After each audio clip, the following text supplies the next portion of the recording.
right, the jurors, we have retrieved the notes that they are not to have or consider, and they have back the notes that the portions of the notes that they can have.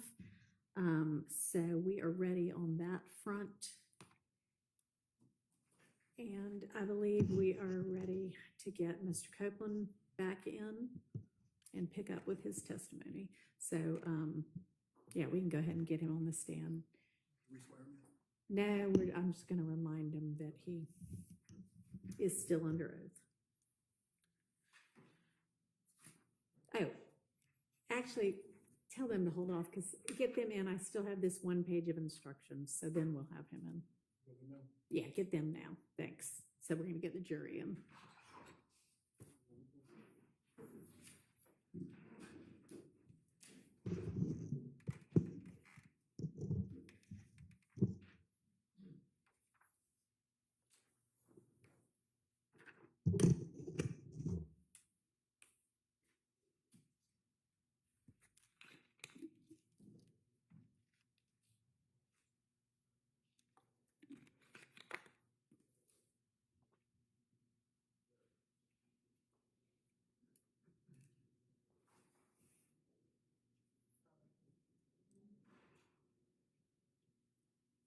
It's honestly fine either way if he's already on the way. He's not. Okay.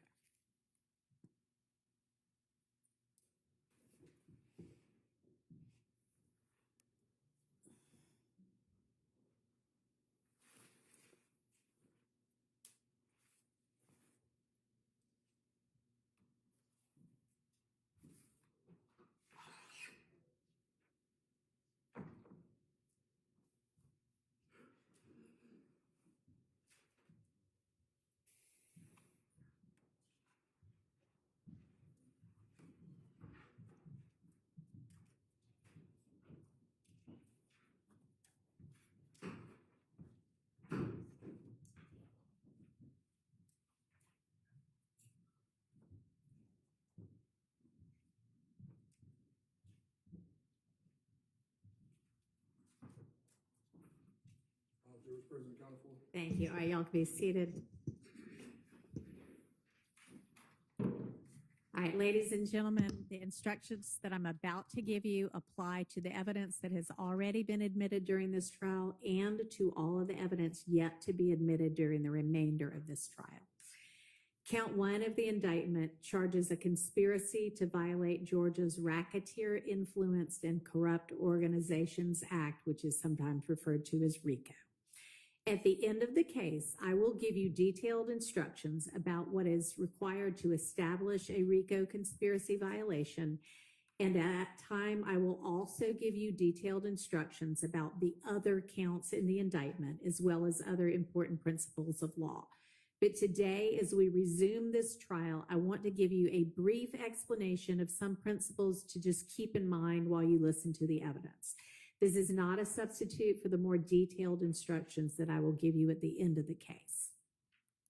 Sometimes evidence is admitted for a limited purpose against some defendants, but not others, or for some counts of the indictment, but not others. In this trial, count 1 charges each of the defendants with the crime of conspiracy to violate the RICO Act.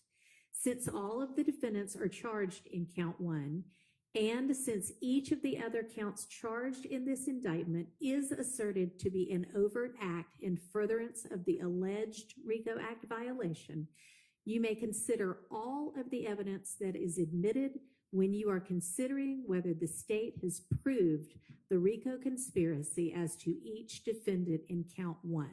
However, generally, when you are considering the remaining counts, you may consider the evidence of that count only against the defendants who are charged in that count.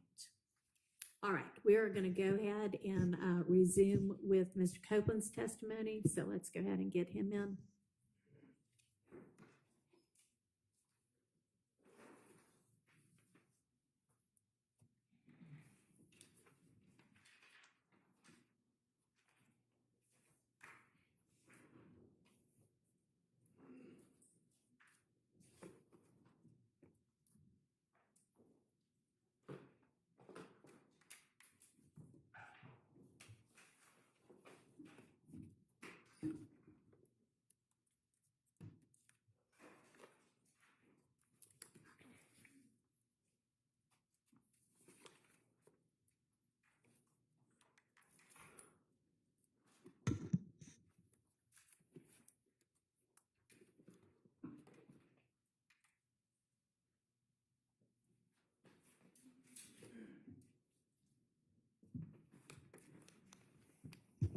All right, Mr. Copeland, I'm going to remind you that you are still under oath. Go ahead, Ms. Hilton. Thank you, Your Honor. Good morning.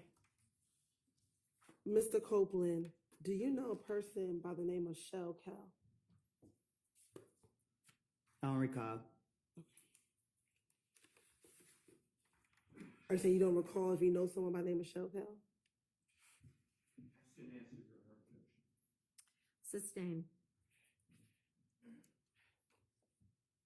Do you recall speaking with law enforcement about an individual that you know by the name of Shell Cal? I don't recall.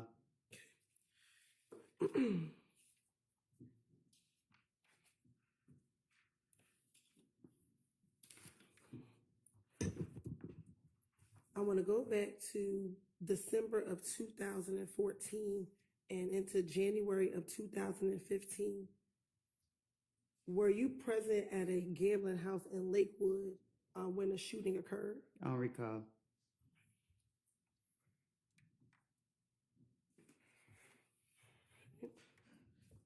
Let me ask you. Also, back in 2015, do you remember being at a Cascade skating ring speaking with an individual by the name of Shell Cal? I don't recall.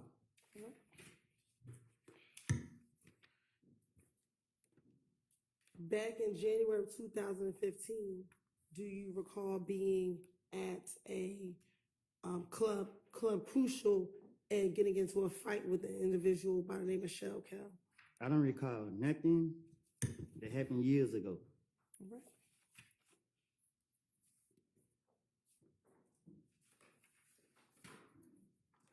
Do you recall in January of 2015 having to go to the Atlanta Police Department to talk about whether or not you were involved in the murder of an individual by the name of Donovan Thomas Jr.? Say that again. Do you recall in January of 2015 having to go to the Atlanta Police Department to speak about your potential involvement in the murder of Donovan Thomas Jr.? I don't recall. All right.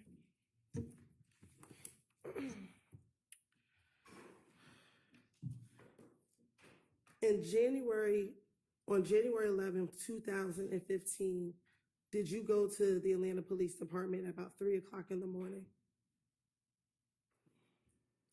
I don't recall. Okay. And did you speak with a detective by the name of Detective Thorpe?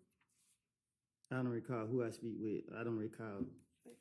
And during that interview, did you go down there to speak with him about the murder of Donovan Thomas Jr.? I don't recall who I spoke with. Okay. And in that same interview, did you speak with him about not just the murder of Donovan Thomas, but events that led up to the murder of Donovan Thomas on June 10th, 2015? I'm a liar. So you want me to remember something that I done lied about in the past? Like I don't know. So my question for you is, did you go to the Atlanta Police Department? Is your response you don't recall? I don't recall. Okay. And during that interview with Detective Thorpe at the Atlanta Police Department, did you provide him your name and your date of birth? Huh?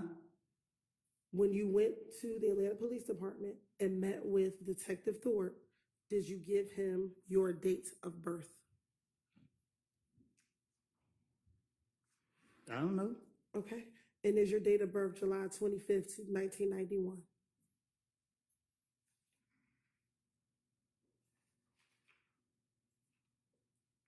What? Is your date of birth July 25th, 1991? I think. Okay. And during this interview, did you tell Detective Thorpe that you also have a middle name of Xavier? Okay. I don't know what I told. I don't remember what I told him. Okay. I'm not trying to say the wrong thing so y'all can lock me back up. All right. Well, just bear with me. We're going to go through that interview, okay? Objection to the commentary. Now, Disregard the commentary by the witness. now, during the interview, Did you speak with Detective Thorpe about the issues you had with a person by the name of Kel? I don't recall.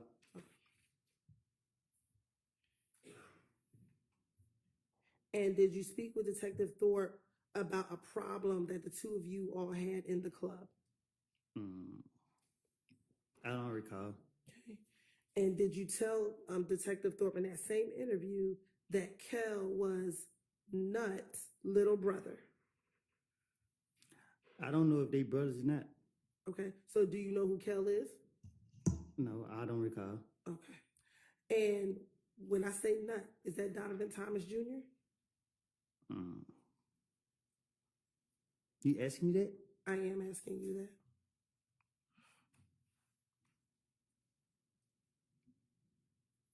Say that again. Sure. Do you know a person that goes by the name of Nut? I don't recall.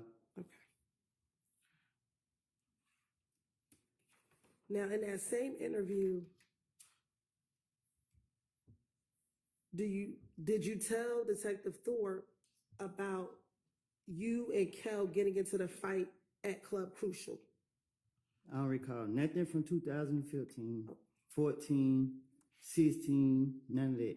Okay. And during that same interview, did you tell Detective Thorpe that you and Kel had been in a beef for maybe about no longer than 4 months? And this was back in 2015. And he's still alive? My question is, did you tell Detective Thorpe that you, Michelle Kel, at that time in 2015, had a beef and it was probably going on around 4 months at that time? I tell the detective whatever they want me to say, whatever they want to hear, whatever. So if I said it to him, I said it to him. I don't recall what I said to no police. Okay. And during that same interview, did you tell Detective Thorpe that whenever y'all were in the club, y'all would initially just throw up birds at each other? Huh?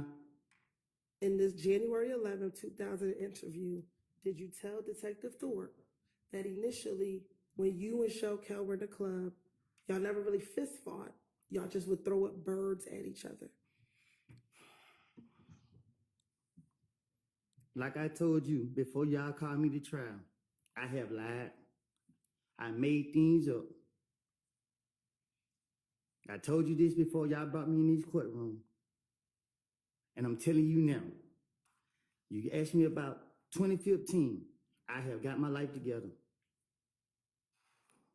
Y'all trying to put this on my conscience. Y'all trying to put people's life in my hands. I don't lie on people. I don't want to be here. Y'all have pressured me. I'm tired of y'all, because y'all know y'all are wrong. And y'all black people doing this to us. And I understand that. Leave me alone. Let me leave. Man, y'all pissing me off. Listen, I don't recall nothing I said to no police. Stop asking me these questions. Okay. I'm telling you, I don't recall.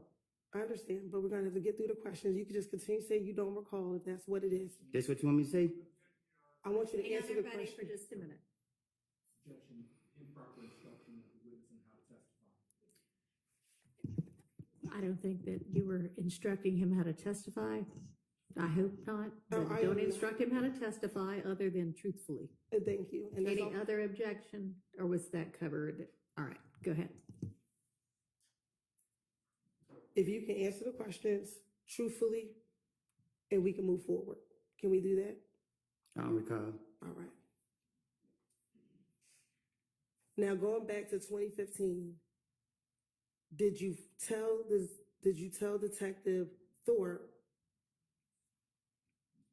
first about a meeting that you had with Shell Kel at the Cascade skating rink? I don't recall. Have you ever been to the Cascade skating rink? I don't recall. Is the Cascade skating rink in Atlanta? I don't recall. Did you tell Detective Thorpe that while at the Cascade skating ring that you met and that you talked to Shell Kel about all the beef that you had with each other? I only talking I'm gonna be doing with my gun. Okay. Back in 2015, did you tell Detective Thorpe that you had a gun at the Cascade skating rink?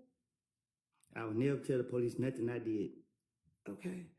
Now, back in 2015, did you meet with Atlanta Police Department detectives on at least 5 occasions after the murder of Nutt? I met with them a lot of times. Okay. And during each of those times, did you talk to them about what was happening between YSL and IFGANG? Nah, I was telling them whatever I think that get them off of me. Okay. Did you go and talk to the police after your car was shot up on the highway? It's called finessing. Okay. But did your car get shot up while you were on the highway? I don't recall. Okay. Did you, your child, or your child's mother get shot at while you were leaving your home? They got shot at. Okay. Were you with them? Not my kids and my child, mama. Were you coming out of the house with you, your child, and your child's mother?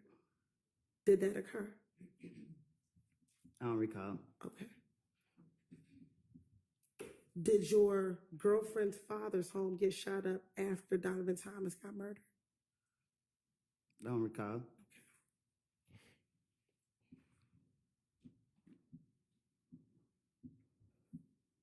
All right.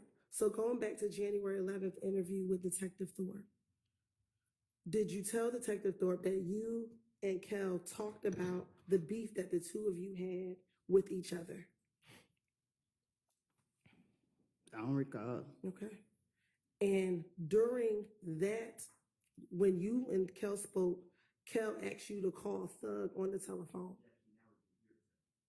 It's effect on the listener, Anna.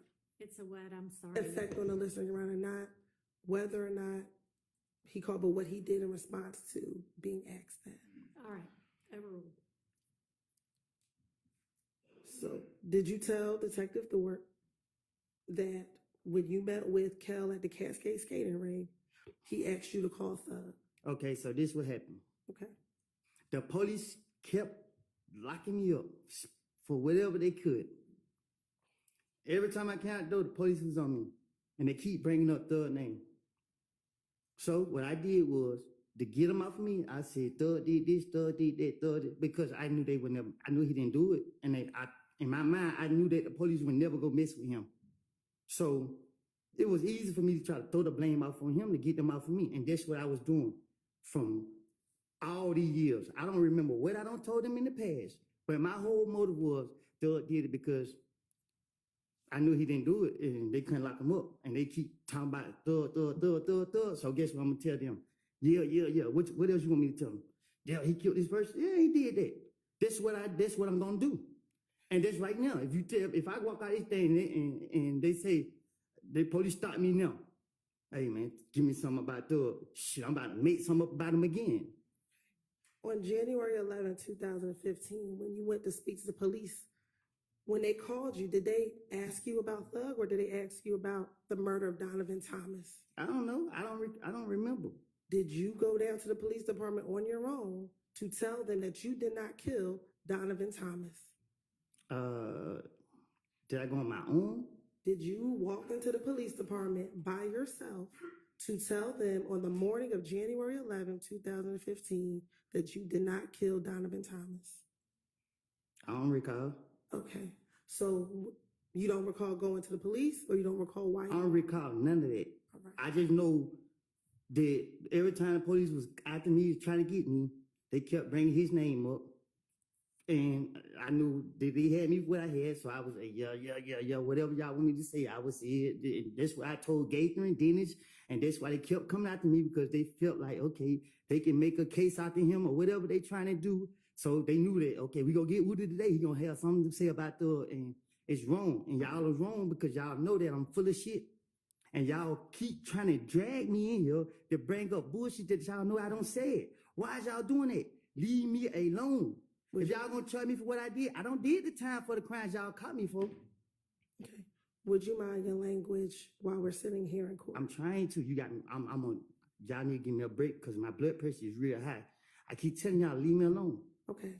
And the quicker we get through this, the quicker we can leave you alone. Do you understand? Okay, I that? don't recall. Okay. Going back to January 11th, 2015. I don't recall. Can I finish the Wait question? and listen to the question first.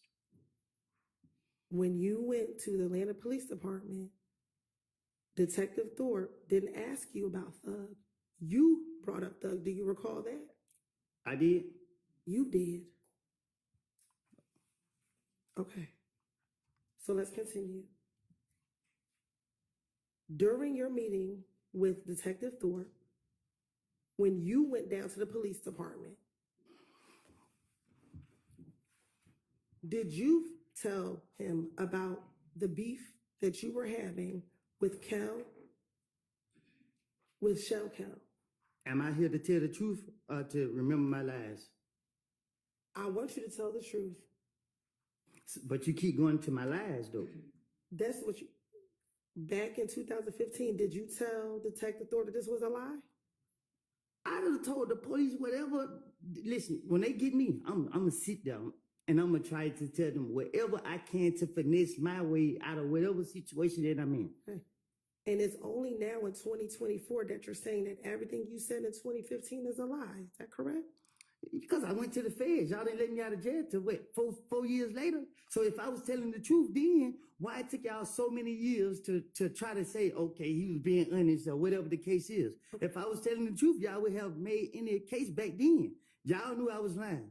Y'all put me in jail. I go do my time. I get out of jail, try to get my life together. Y'all trying to drag me back into the lies that I done made. Y'all, what's up? Can I ask you this? In 2021, when you interviewed with Investigator Viverito after you got out of prison, did you tell her that everything you said back in 2015 was the truth, but we as a state didn't believe you back then? So my thing is, right? I went to jail. So the lies that I was telling, they didn't go for it. Y'all didn't go for it. Whoever didn't go for it. So I went to jail, did my time for it, right? And then y'all got me again. So guess what they say? Well, we're going to bring up the name again. And guess what I'm going to do? Try to finesse my way out of it again because y'all ain't touching for the lies I done told on them in the past. So guess what? It ain't nothing to put the blame on Thug for what I did. And that's what I'm going to do. I'm going to blame him for, And let me I don't recall. Okay, and let me ask you this. You keep talking about Thug, but were you asked about other individuals as well? During all of these interviews, were you asked about Shannon? And I'm going to put the blame on him. Okay, were you asked about Demekion Garlington? I'm going to put the blame on him. Were you asked about Quindarius Zachary? I'm going to put the blame on everybody but myself. Okay, and during this time, did all the police, every time you spoke to someone, did they tell you that they are going to have to verify what you said? And did they? My question to Copeland, you, answer the question that she asked you. did they tell you that we had to verify everything that you said? I don't recall. Okay. And when they told you they had to verify what you said, you continued to talk to the police. Because with the knowledge that I have, it's nothing to trick the police. But if they had to verify what you said, they had to make sure that what you said was true. How could you trick the police? Easy. Overruled. How could you trick the police? Easy. How?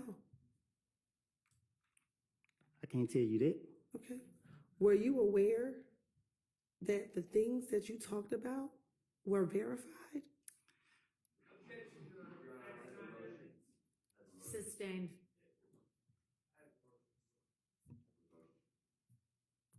All right, we're gonna take a quick break. Y'all all step back to the jury room for me. Thank you.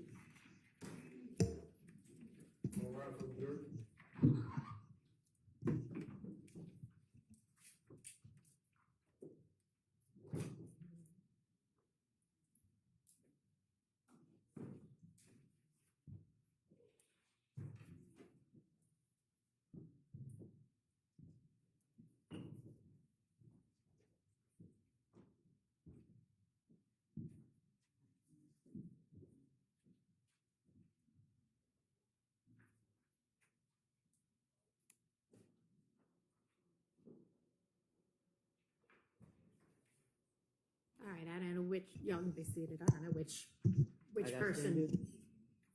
I'll go out. You can go out. Thank you. You say go out? Yeah, just stick very close. Ms. Melnick, you're going to go out there with him?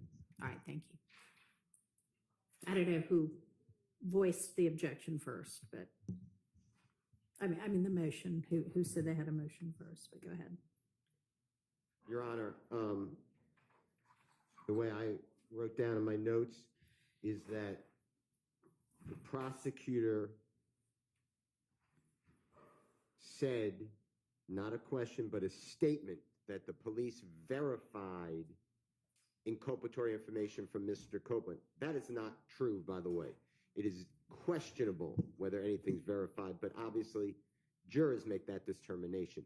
That is testifying by the prosecution, that is bolstering by the prosecution, that is putting the prosecution's thumb on the scale of the justice, which none of this can be done.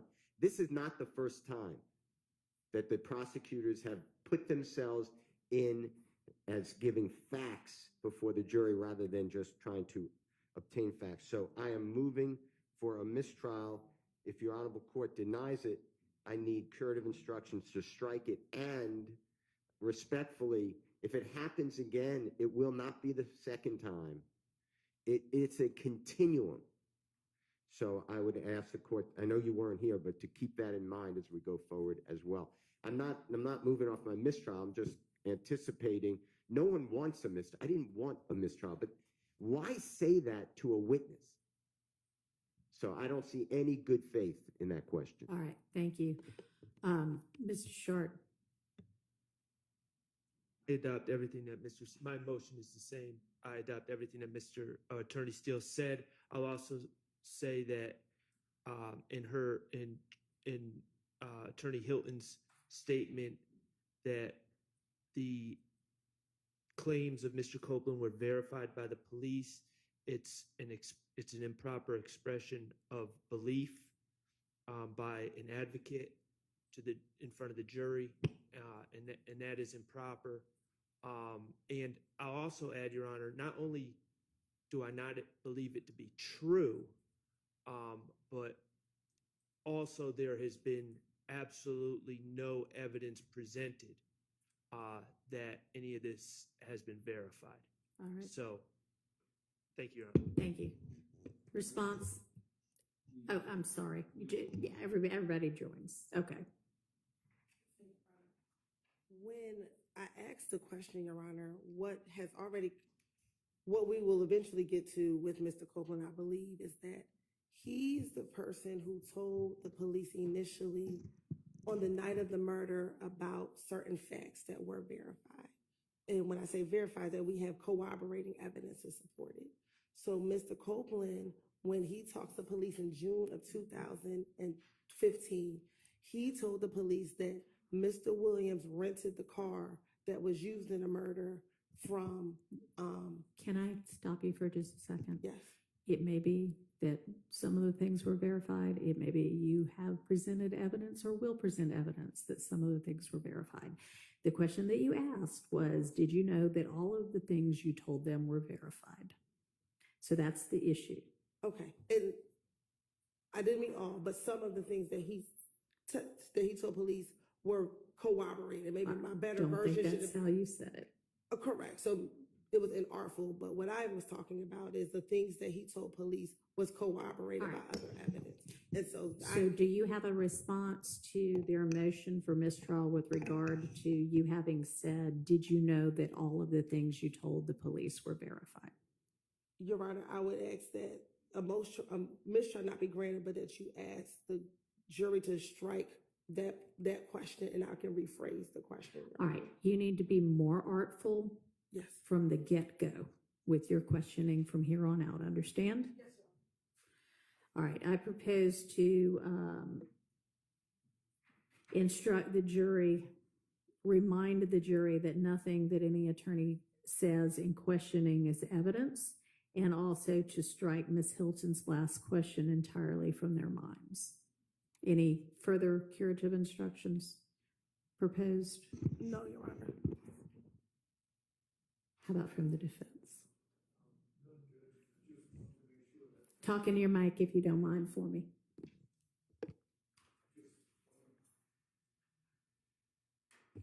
make sure that after the court gives that instruction, we do not abandon the motions that have been joined in by everybody. So I don't have to get back up and say, that's not good enough. No. We don't agree to. I'm asking you now, and I understand y'all would still prefer a mistrial, short of a mistrial, which I'm denying at this stage. These are the curative instructions I'm proposing. If understanding you'd still rather have the mistrial, is there anything further curatively that you all would like to add? On behalf of Mr. Stillwell, I have nothing. All right. All right, nothing from anybody else. No, Your Honor, just the same thing. The rule is that before the next question is posed, we have to, again, ask for a mistrial, but you just said that that's preserved, so nothing further. Understood. All right, thank you. All right, we're ready to get the jury back in, and Mr. Copeland back on the stand. You can do that first.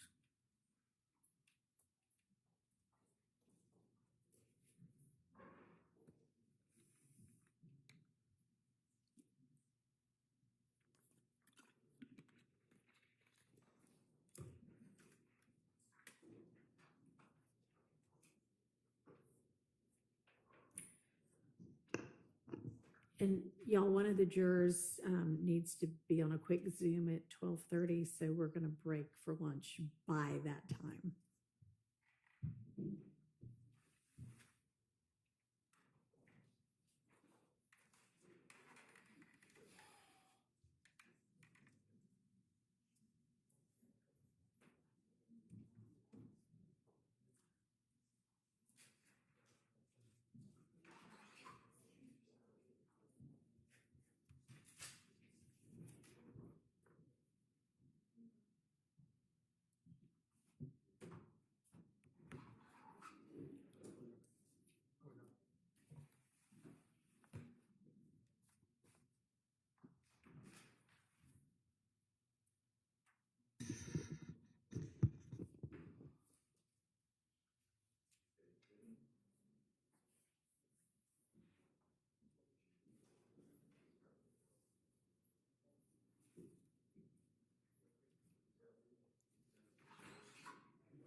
All right, everybody can be seated. Thank you. Actually, I'm not sure they are. Almost all jurors are present and accounted for.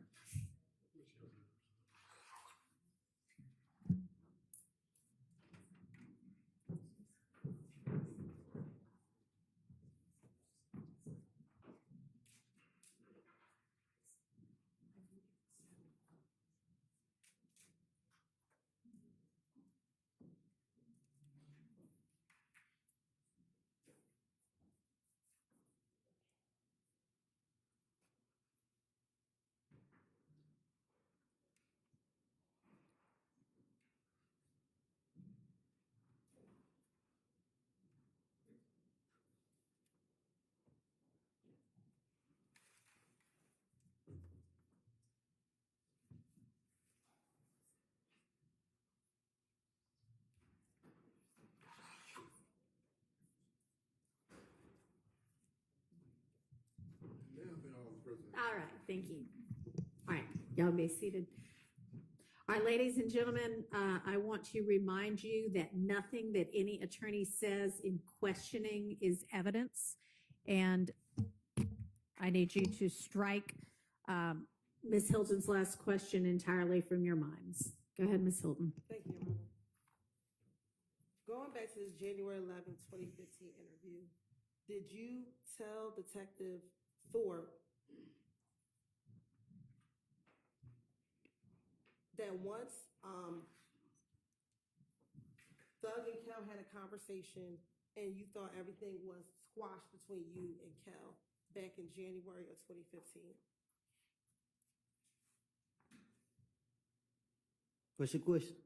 Sure. Did you tell Detective Thorpe in the January 11th, 2015 interview that at the Cascade Skating Ring, Kel and Thug had a conversation and you thought your beef with Kel was squashed once you left the Cascade Skating Ring? My motive was to get the heat off of me. The only way I was gonna get it off of me, what I thought, by putting on the, I felt he was rich, and the police locked me up and do what they want to do to me because I'm broke and I can't afford to pay for a lawyer. He rich, they're not gonna bother him. So I said, I got it off me by putting it on him. How is telling the police that the beef was squashed after a phone conversation puts anything on Thug?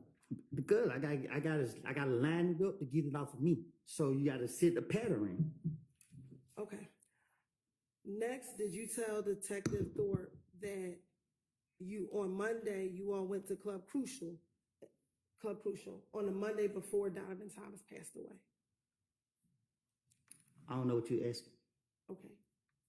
Going back to January 11th of 2015, did you speak with Detective Thorpe about going to Club Crucial on the Monday before Donovan Thomas passed away? I told the detectives, I don't know none by their name, but everyone they talked to me, as long as they sit in front of me, I was gonna put the blame off on everybody, anybody to convince them to get off of me. How is going to Club? I don't remember what I don't told the detectives. I don't have a clue what I don't told them. That's why I can't tell you exactly what I don't told them, because I can't remember what I said. Okay. Did you go to Club Crucial the Monday before Donovan Thomas was killed? I probably did. All right. And at Club Crucial, did you get into a fight with Kel? I don't recall. Okay. Did you tell Detective Thorpe that you got into a fight with Kel at Club Crucial the Monday before Donovan Thomas got killed? I probably did. Okay. And did you tell them that was after you were flashing money while you were on the stage? I probably did. I know. I would. Detective Thorpe, his brain was the size of a squirrel brain. So you could just tell him anything, he gonna go for it. You're right. At this time, the state's going to ask for permission to treat Mr. Copeland as a hostile witness under pursuant to 24-6-611, Your Honor. Granted. Thank you. What that mean? Don't worry about it. That's just for her to understand how she can ask the questions. You just continue to answer them truthfully. Isn't it true that in this January 11, 2015 interview, that you told Detective Thorpe that at Club Crucial on that Monday before Donovan Thomas was killed, that Kel punched you in the back of your head? I don't recall what I told the detective. And isn't it Specifically. I'm sorry, I don't want to cut you off. I don't recall what I told him specifically, however you pronounce it. Okay. And is it also true that after Kel punched you in the back of the head, then other people came and began jumping on you as well?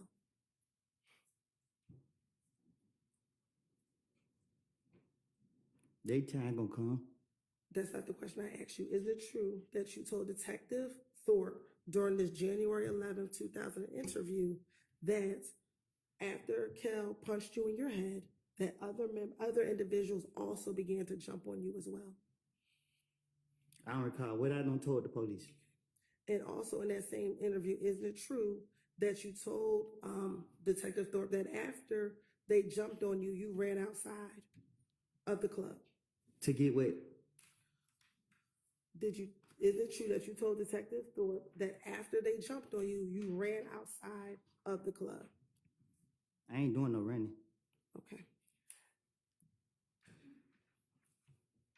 And is it true that after you ran outside of the club, that you told Detective Thorpe? I ain't doing no running, Miss Hilton. Okay. Well, is that what you told Detective Thorpe? I told you I tell him anything. Okay. You want the truth though, but I ain't doing no running. I'm gonna make other people run. All right. And once you went outside of the club, you saw an individual by the name of Bloody J. Did I do something to him? Once you went out the club, did you tell Detective Thorpe that you saw an individual by the name of Bloody J? I don't recall. Okay. And when you saw Bloody J outside, you asked them what was up. Like, why did they beat you up? I don't recall. Okay. And that one of your friends ended up beating up Bloody J. I don't recall. Then you also told Detective Thorpe that after this incident on Club Crucial, the Monday before Donovan Thomas was killed, you told him about a meeting that you were aware of involving an individual by the name of Mo. Do you recall telling Detective Thorpe about this meeting with a person by the name of Mo? I don't recall.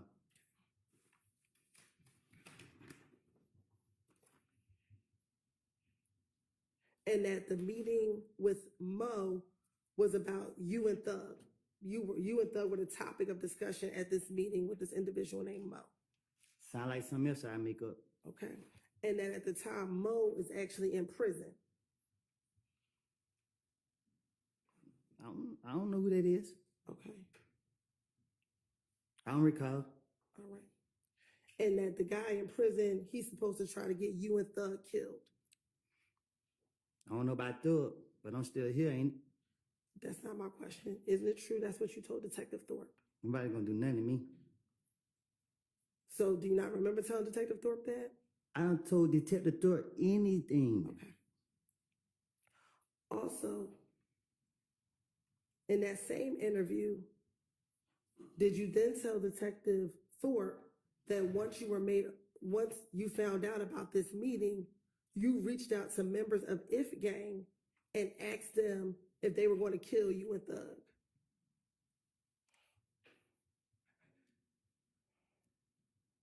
You sound copping deuces? I'm sorry? You sound copping deuces? I asked you, isn't it true that you told Detective Thorpe that after you heard about this meeting about people wanting to kill you and Thug, you text people of If Gang asking them if they wanted to kill you and Thug? I bet you don't got any text messages. So my answer is, you want me to tell the truth. And the truth is, when I talked to Detective Thorpe, whatever his name is, I told him anything. And I'm telling you today, it was a lie. And today, I'm telling you, I made things up. Okay. That is the God honest truth. So is it your testimony today that that you were not aware of a meeting, that you were the subject, people wanted to kill you? My answer is, I don't recall nothing. I don't told the detective. So, Okay. and I'm telling you, whatever I did tell him, I was making it up. Right. It don't take a rocket science to figure it out. Right. Did you also tell Detective Thorpe about a shooting at a gambling house in Lakewood? Huh? Isn't it true that you also told Detective Thorpe about a shooting at a gambling house in Lakewood? I probably did, just to try to make my story seem more convincing. I don't recall what I done told them. I don't know. Okay. And during the course of that shooting at the Lakewood house, Thug's car got shot at. I don't recall.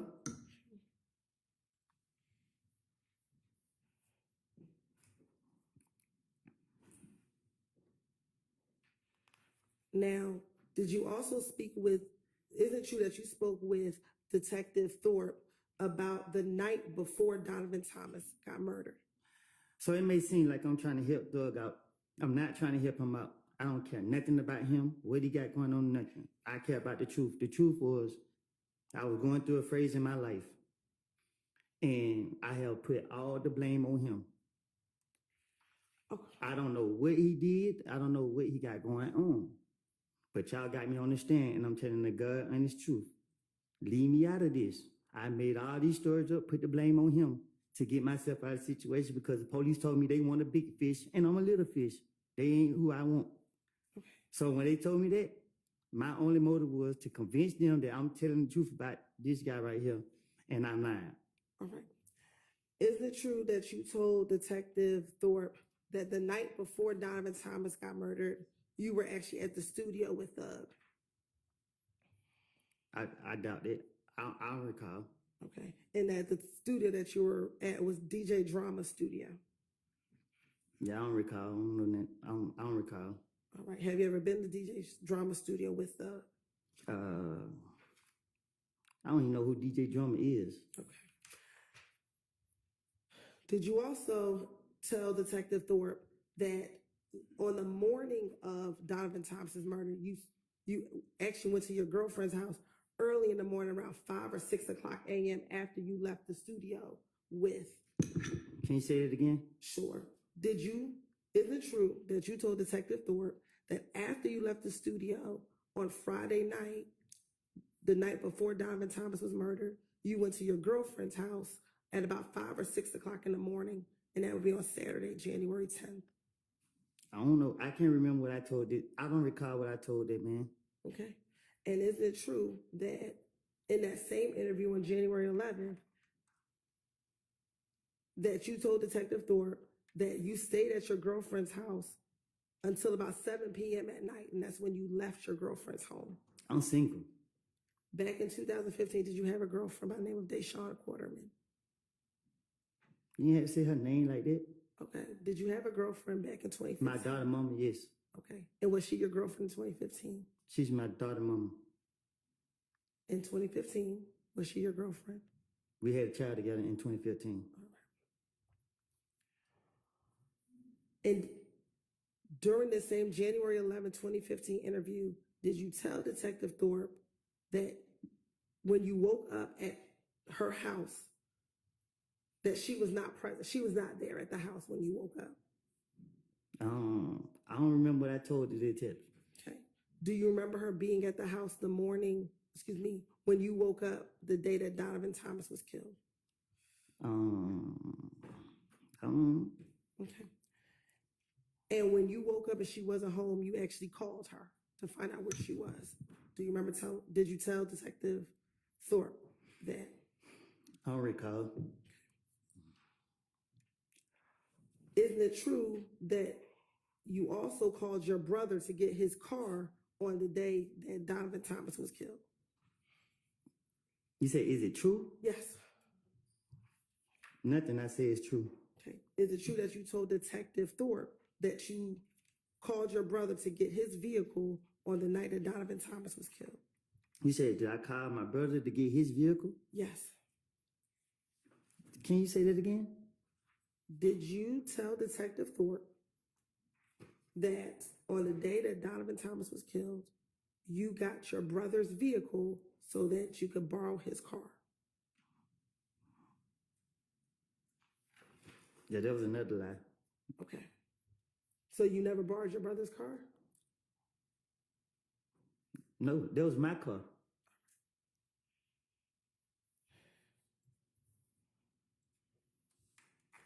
Did you tell Detective Thorpe?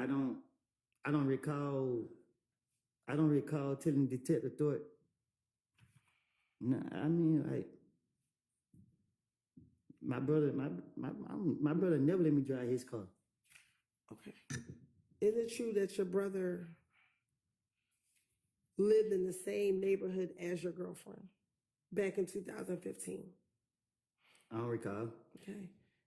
And that on the same January 10th, 2015 date, you actually left your girlfriend's house and went to your brother's house to change clothes and to get his car so you can use it?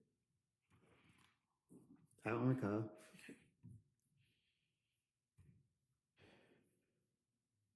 Is it true that you told Detective Thorpe that after you got the car from your brother, you actually drove over to Mechanicsville? I don't recall. And it's also true that after you drove over to Mechanicsville, or when you drove over to Mechanicsville, you went to the Green store? I don't recall. Okay.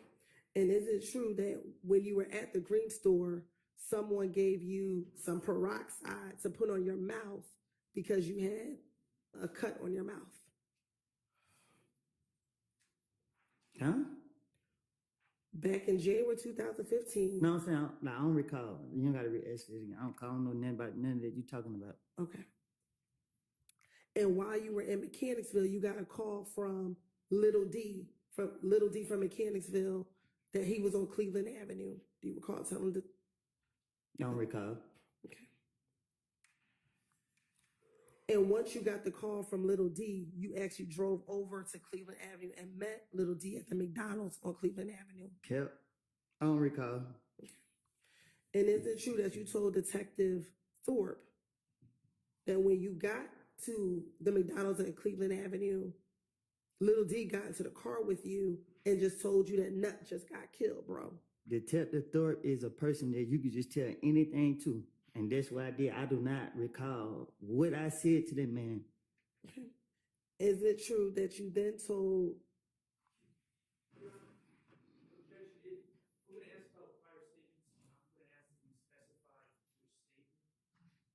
All right. Okay, can you be a little more specific in your questioning as to which statement it is? sure, in the same January 11, 2015 interview, did you tell Detective Thorpe that you met Little D at the McDonald's on Cleveland Avenue? I don't recall. Okay. And in that same interview, when you met with Little D, he told you that Nut just got killed, bro. I don't recall. And you responded, really, bro? I don't recall. And then you asked him what happened. I don't even know what happened. Okay. Do you recall telling Detective Thorpe that you asked him what happened? I don't recall. And the first thing you told Little D was, damn, they gonna say that I did it, bro. Huh?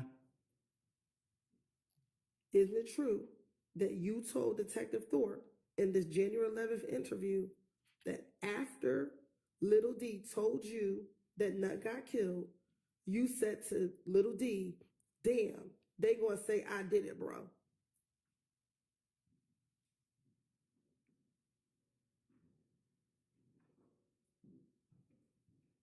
Okay. Okay, isn't it true you told Detective Thorpe that? I don't recall. All right. And he responded to you, shit, before I know you ain't do it. Who responded to me? Little D, that's what Little D said to you. He said what? Shit, but I know you ain't do it. That what he said? That's what you said to Detective Oh, Thorpe. I don't know. Okay. I don't recall. Then is it true that you also told Detective Thorpe that as you were leaving the McDonald's, Moontook called you? I don't recall. Okay. Do you ever recall Moontook called you that night? Okay. I don't know. All right. And that Moontook called you on FaceTime. I don't recall. And Moontook, for the record, is MOONKTOONK.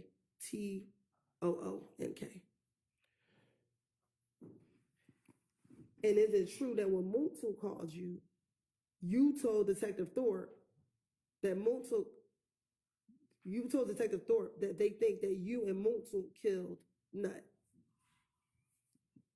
I don't recall. And at that time, Detective Thorpe asked you for a number for Moontook. He did? Do you remember him asking you for a phone number for Moontook? I don't recall. I don't remember what we talked about in the interview. Okay. And also during that interview, you told Detective Thorpe that Moontook actually FaceTimed you. Told you could tell the Thorpe anything, he'll go for it.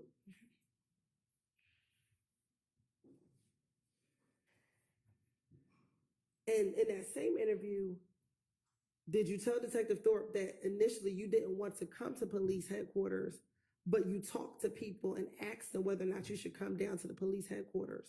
Can't nobody give me, I would not listen to nobody, not even you. Okay. Isn't it true that you told Detective Thorpe? So at first I asked like, hey bro, they saying I did it. I need to go to headquarters. And he's like, nah, we need them to call you. And I told everybody I didn't have nothing to do with it. So I called, I was trying to get the best advice I can. Then the next you know, they was like, oh, I called my girl's mama I was talking to her before they shot her house up. Me and her was talking on the phone. You put me here to tell the truth. The truth is I made it up. I'm gonna have to keep telling you this. So the police come get me. Man, we got you. You put a gun out on us, man. Just give us your boy Thug. What y'all want me to say? On January 11th, did you pull the gun out on anybody? Oh, On January 11th, 2015, did you pull the gun out on anybody? I ain't did nothing. Okay, so you went down to the police department on your own, correct?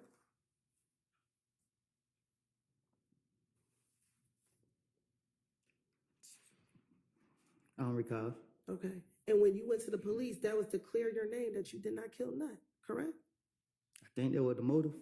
Okay, so you went down on your own to tell them about whatever you knew about Nut, correct? Say that again?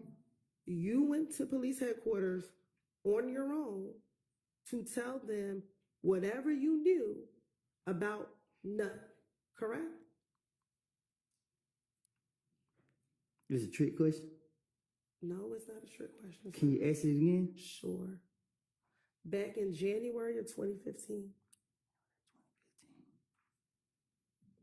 the night that Nut was murdered, you went to Atlanta Police Department, correct?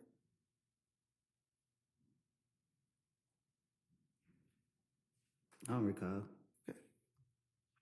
And when you went down there, that was to clear your name that you did not kill Nut, correct? You gonna lock me up? Did you get locked up on January 11th, 2015? I'm saying if I get my answer now.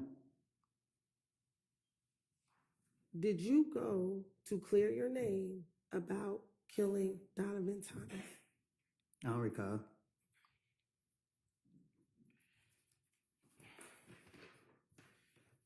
In that same interview, you were asked who dropped you off to the police department.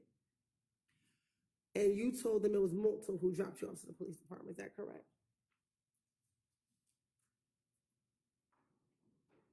I thought you said Muntun called me. After Multul called you, did you meet up with Multul? I don't recall. So much happened that night. I don't know. Okay.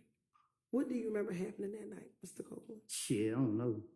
Okay. I ain't telling myself. All right.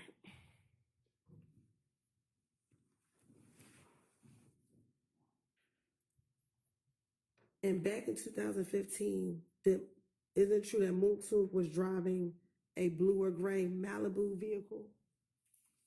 Ask him. I'm asking you. I don't recall.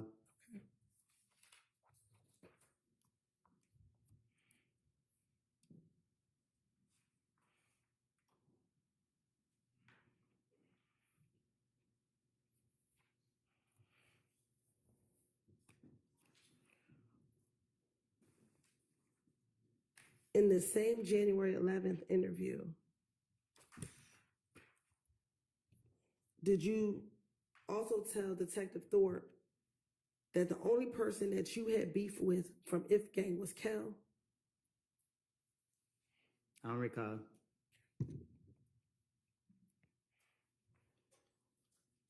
What I told the detective. But you asking me for the truth. I keep telling you, I would tell detectives whatever they wanted to hear or whatever they wanted me to say to get out of my situation. All right.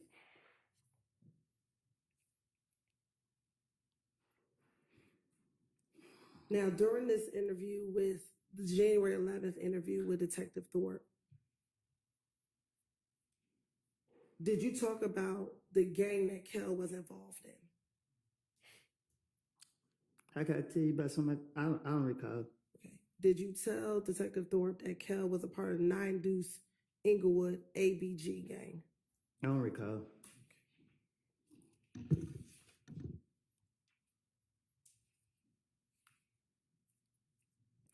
Did you also tell Detective Thorpe that that was the same gang that Bloody J was a part of? I don't recall.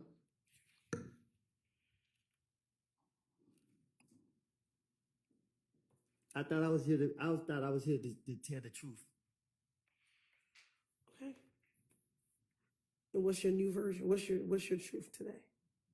That I lied. And that you lied about everything back in 2015? My truth today is I lied and put the blame on others for a lot of activities. I ain't telling on myself. I ain't got nothing else to say. I don't recall. Okay.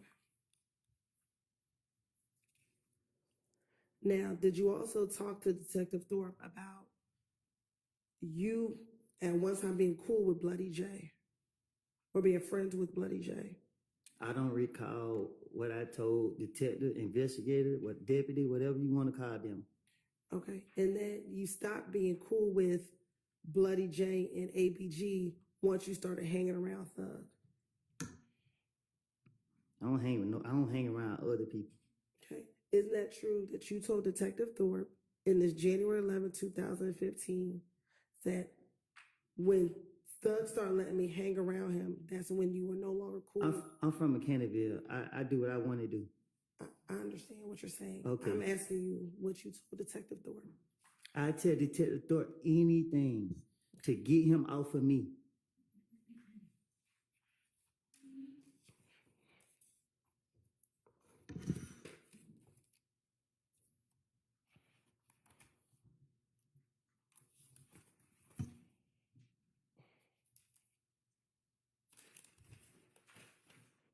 Y'all believe me so much, why?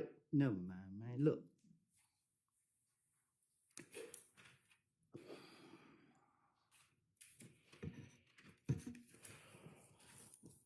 After Donovan Thomas was killed, did Deshawn's mom's house get shot up?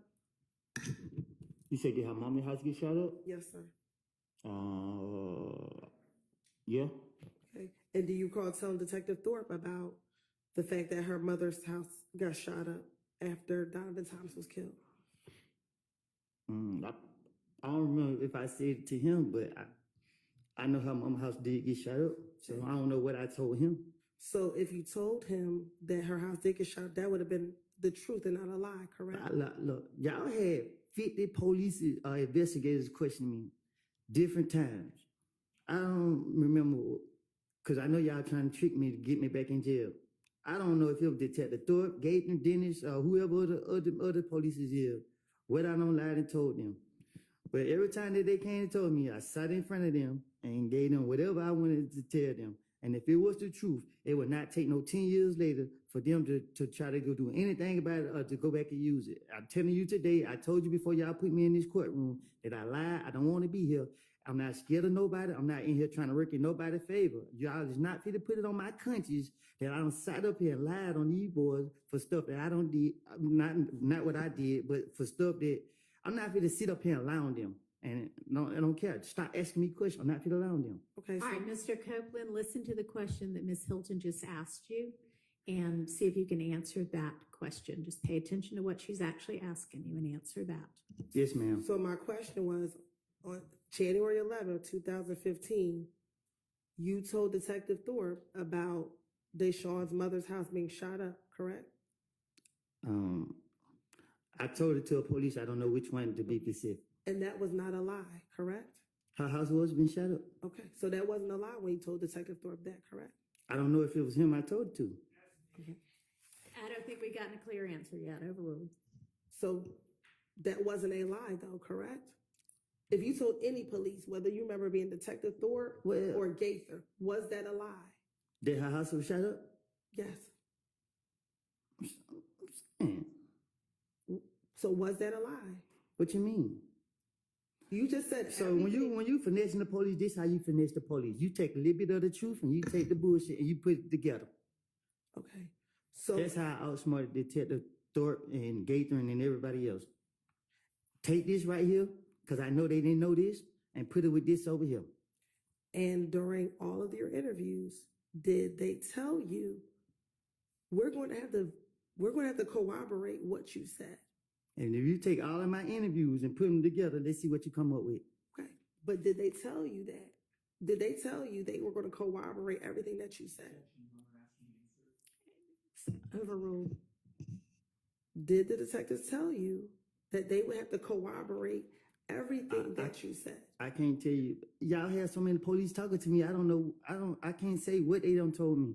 Did Gaither tell you on multiple occasions, I'm going to have to verify what you're telling me? I just can't take your word for true. I have to verify what you're telling me. I don't know nothing about all that. I don't recall. You don't recall that? Let me ask you this. Do you recall talking to Detective Gaither while you were locked, after you got locked up in June of 2015, calling her on her cell phone while you were in jail? I don't know. I don't recall. All right. And do you recall asking her, what's going to happen to me? Am I going to be able to get out? And she kept telling you, we got to verify what you told us. And did I get up? I'm asking you a question. Did she tell you, Listen, we have to answer my question? I'm about to. You won't let me. If I call Detective Gaither and she said she had to verify anything I said in 2015. In 2015, y'all locked me up every month. Y'all locked me up. February, I got out March. Y'all locked me back up March. I got out April. Y'all locked me back up June. I didn't get out to 2019. So if she verified anything I said, there were 4 years and some change. I did 51 months in the federal prison. Nothing been verified that I said, whatever the case is. I haven't heard anything from Detective Gateman, but it's nothing to spin the police. So my question to you was, did Detective Gaither tell you that she had to verify what you said? I don't recall. All right. Now, going back to the January 11, 2015 interview, do you recall Detective Thorpe asking you about whether or not you ever rented or owned an Infiniti vehicle? I don't recall.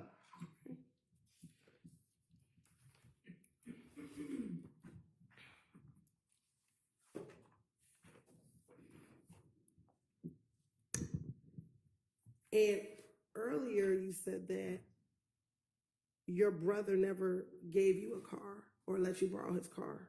Did you remember saying that? I bought my own car. Okay. Do you recall telling Detective Thorpe that your brother let you borrow his white Dodge Charger? I tell Detective Thorpe anything. And matter of fact, is that the same white Dodge Charger that members of If Gang shot at while you were on the highway back in late January of 2015? Well, I don't know. I don't recall. Okay. And matter of fact, you told your brother to make the police report because it was his vehicle that you were driving when members of If Gang tried to shoot at you on the highway. I don't recall.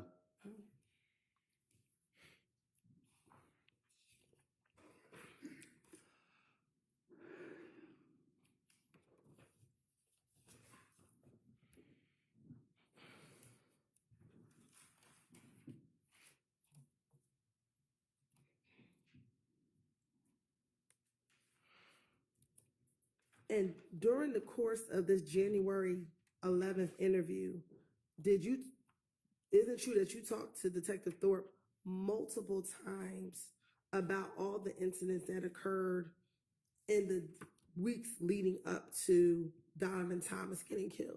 I better have a different story every time. Okay. Specifically, you told him a couple times about the incident at the Cascade skating ring.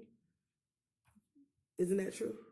I don't recall. Okay. And that's Specifically what I said. I know if you take any time I talk to the Detective Thorpe, I bet you ain't none of my stories gonna be the same. okay. Well, isn't it true that in January of 2015, when you first talked to the police about what happened with Donovan Thomas, you were actually trying to protect your friends and you didn't want to give them all the information back in January of 2015? I'm just trying to protect myself. Okay. But then by I June, got a family to protect. okay. But by June of 2015, you finally disclosed everything that you knew about what happened the night of Donovan Thomas's murder and everything that happened leading up to Donovan Thompson's murder.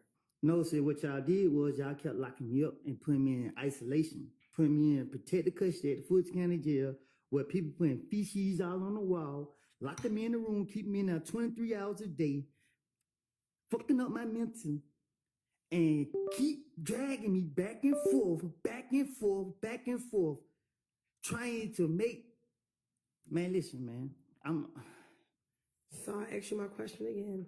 Isn't it true that in January of 2015, you were trying to protect your friends, so you didn't give the police a lot of details about what happened the night of Donovan Thompson's murder?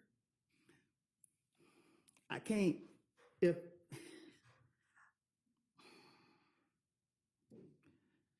can you ask that again? Sure.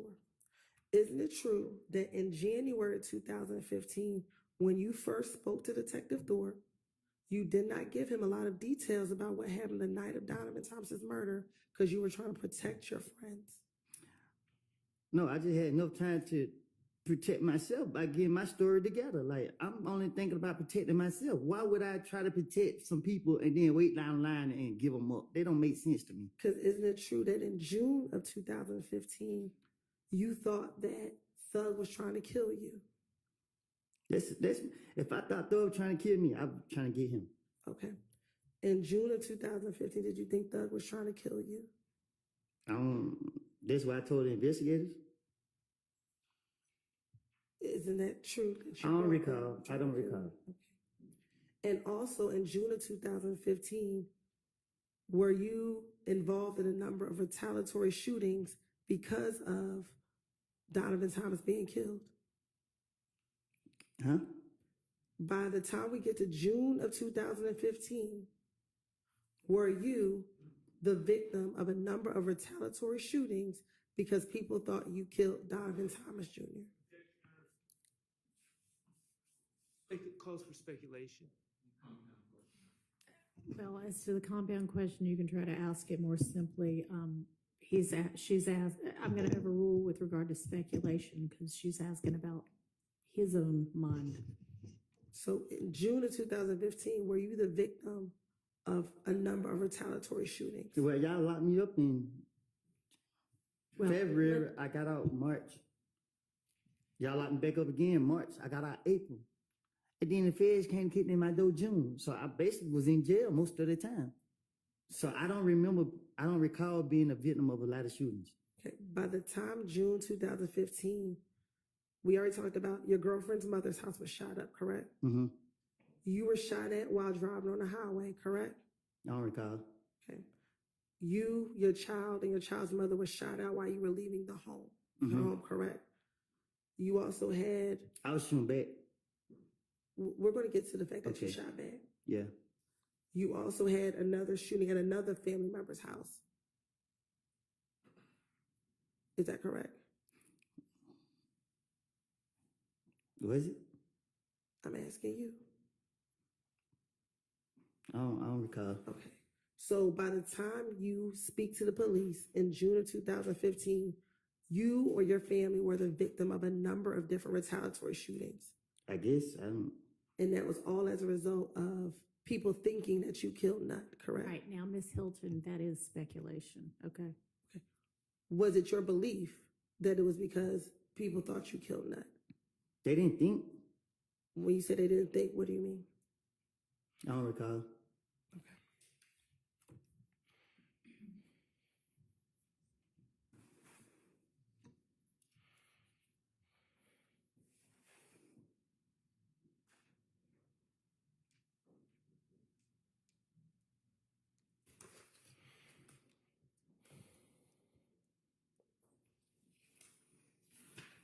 Now,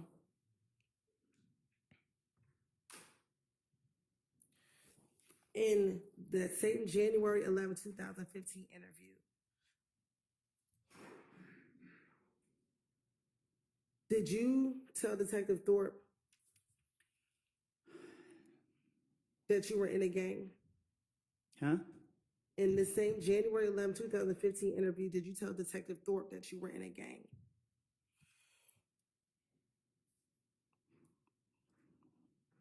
I don't recall. Okay. And did you tell Detective Thorpe that some of the beef that you were having with Kel is because you were not down with ABG anymore? I'm from Mechanicsville. We never liked them. Okay. I'm asking, did you tell Detective Thorpe that the reason this beef is because you no longer?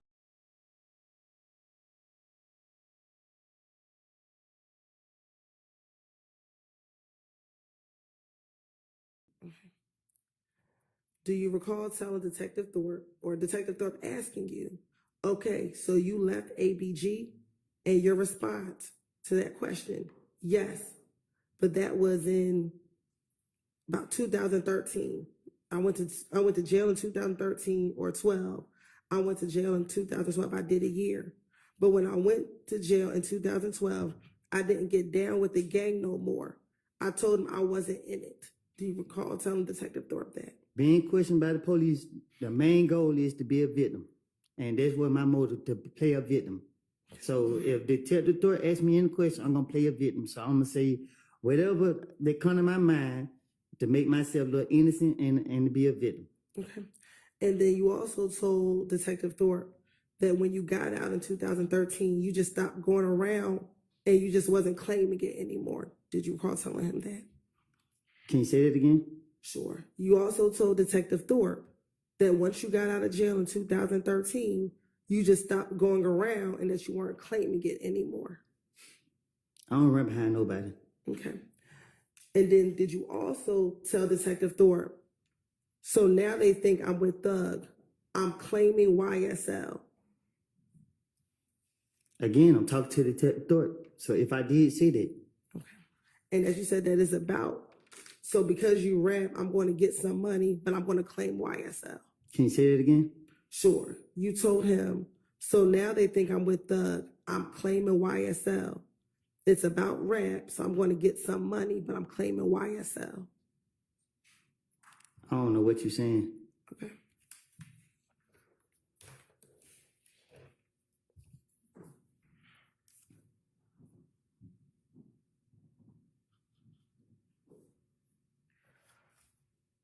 Now, you keep saying that you told Detective Thorpe whatever it is that you wanted to say, Yes, God. that you were finessing him. Correct. Do you recall telling Detective Thorpe, I'm not trying to go to jail. I'm not trying to do any of that. I don't want none of this. Me and Nut ain't never had a problem. And I still ain't trying to go to jail. Okay. So why would you be lying to Detective Thorpe if you did not want to go to jail? Can you say that? Why would I be lying to him if I didn't want to go to jail? Correct. What you mean? Like you keep saying that you were just lying. Why would you lie versus just telling him the truth? That's how I was raised. I was raised up to lie to the police. I was at an early age, I was taught to lie to the police. But if you're trying not to go to jail, why would you lie to the police versus telling them the truth? You trying to trick me? I'm asking you a question. I'm not going to confess. Confess to what? Nothing.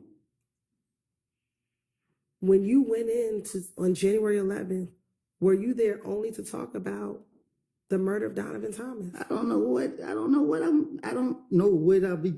All I know is if you give me an opportunity to talk my way out of the situation, I'm about to talk my way up out of the situation. Okay. During the course of your interview, were you asked about what your Instagram page was back in 2015? I don't recall. Okay. And back in 2015, is it true that your Instagram page was Woody372? I don't recall. I had a lot of Instagram, so I don't know. Okay.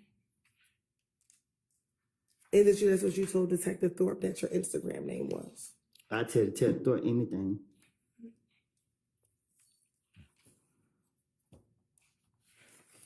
Do you also recall telling Detective Thorpe that because people thought you killed Nut, that you were getting a lot of threats on your social media page? I think I was throwing people back. Okay. Do you recall telling Detective Thorpe that you were getting threats on your social media page? I don't know. Detective Thorpe talked to me, and I can't remember what I said to him because I was making it up. And you asking me right now, and I'm telling you to your face. Can you look me in my eyes? I'm telling you to your face, I made it up. Okay. Isn't it true that you told Detective Thorpe that someone posted on your page, "I'm gonna die tonight," but then she deleted the comment, but you screenshotted it? I'm still here, ain't it? Okay. Is that what you told Detective Thorpe? I don't recall what I told you, Ted Thorpe. And you actually showed him the screenshot on your phone? I told you, What play she a, said. play a victim. That's the key.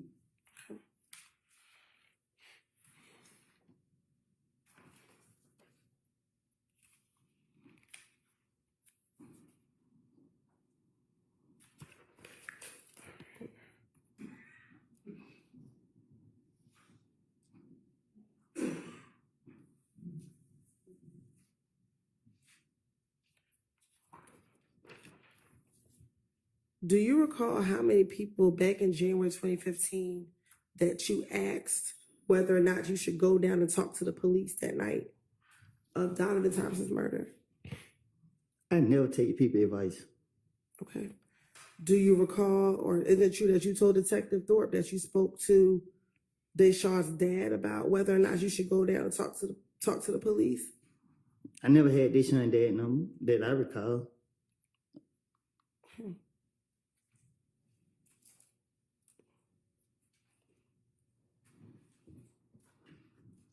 Do you recall telling Detective Thorpe, that's what me and her daddy talked about? I'm like, okay, I'm ready to go down, but I told him, and he's like, nah, because they might find out what happened. You know what I'm saying?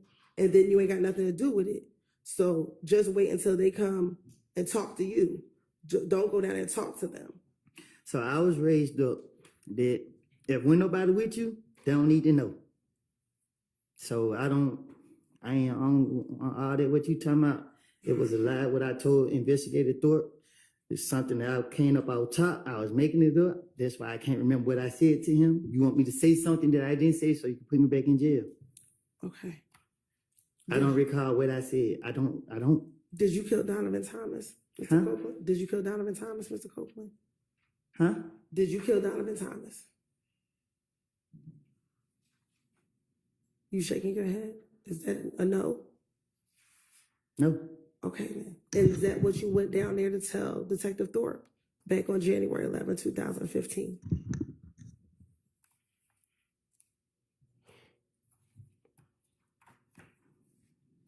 What?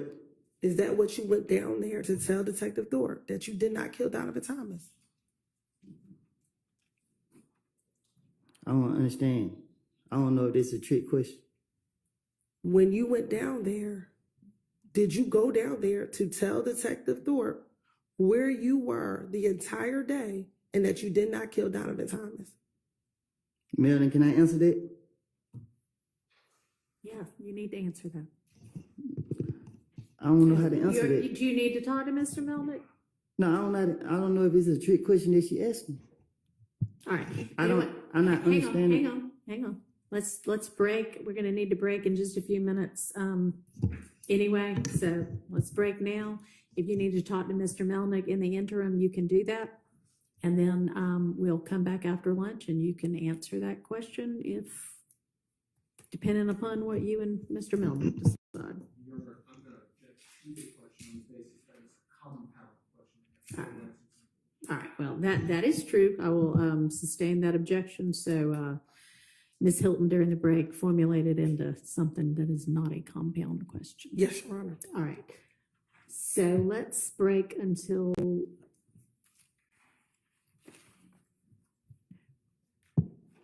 will 1:30 be enough time for everybody? All right, we'll see everybody back in your seats, ready to go at 1:30. We'll have to adjourn.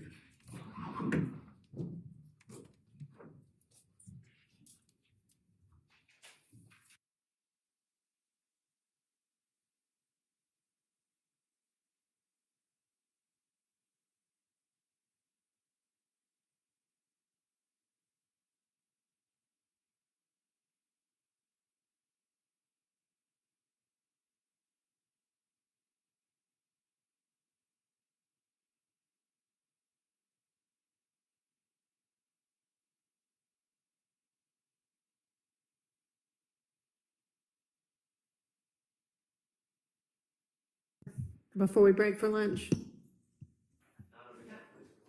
Okay, let's all of us be back at 1:25, just in case y'all think of something you want to tell me, okay? See you then. Judge, I gotta say this.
I gotta line it up to get it off of me. So you gotta set the pattern.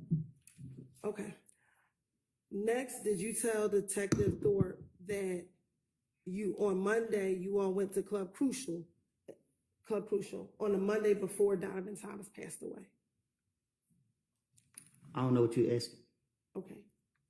Going back to January 11th of 2015, did you speak with Detective Thorpe about going to Club Crucial on the Monday before Donovan Thomas passed away?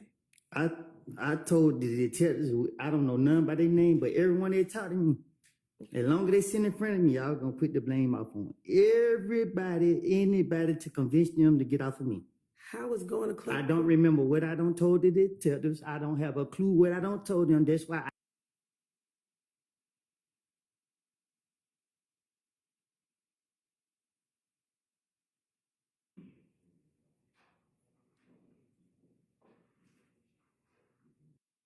Intricacies of RICO.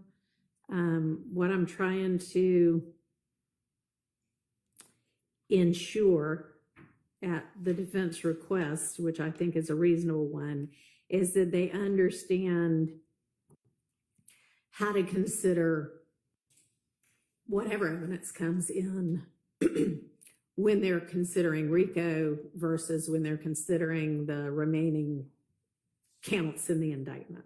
So I don't know that we need quite this much detail.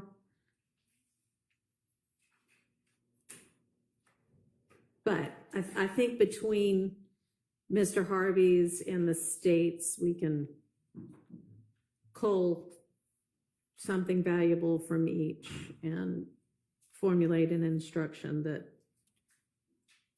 helps guide the jury. Your Honor, I erred on the side of inclusion because given the time frame you're under, I thought it'd be easier to delete than to try to craft. Absolutely, new yeah. I things. mean, it's no problem. Yep. All right.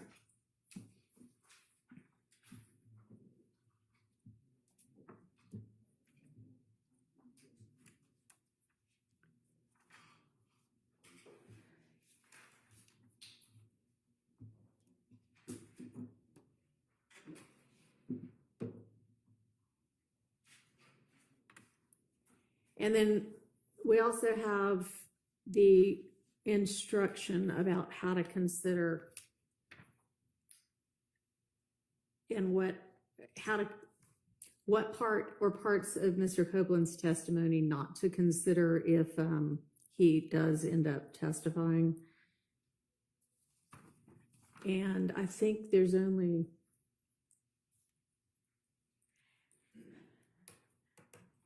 have y'all come to any agreement about that? Your Honor, I think the state submitted, after Mr. Steele submitted his proposed instruction, we submitted one that sort of altered it a little bit. We haven't yet, after that, we haven't agreed on anything beyond that. I think he just disagreed with. Okay, so no.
This computer has not updated since the 8th. And so even though when I was in my chambers, everything was here, nothing is here right now on this computer. So that's complicating things a bit.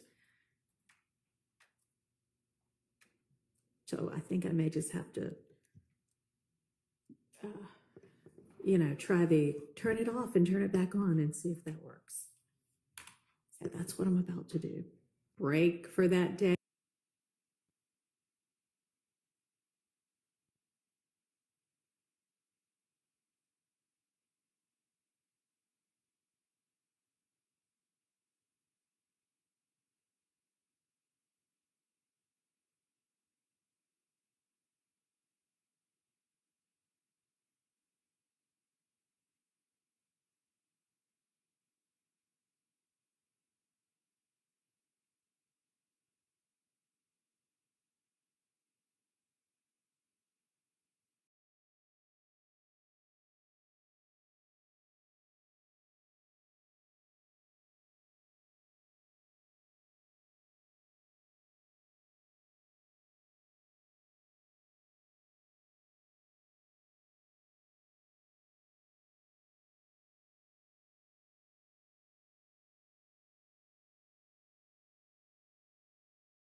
I was going to jail. When I Detective remember Third going to question jail. you, I trying to don't talk my know way out of when jail. was it. Like I don't know. So when you saying Now- January 11th, I think earlier you from said my you do recall understanding, speaking to police I ain't even. multiple I times. thought I walked in and walked right back 2015. out. I don't even Is that remember sitting correct? down having no discussion Nah, I with talked to Detective him Thorpe a million times. So I don't. So And I don't. isn't I don't. it true I don't that know. when you spoke to them, The on Detective the Thorpe diff- talked to me the more than one different time. times you I spoke don't to know them, which time, what you he told said at which them- time. I don't remember what was said. Different I just know stories. that No, I was just you saying told whatever them that the came to same my mind. stories I each don't time know. you I was spoke going to with them. jail. Do you I recall remember that? going to jail, trying to talk my way I out of did. jail. I don't know.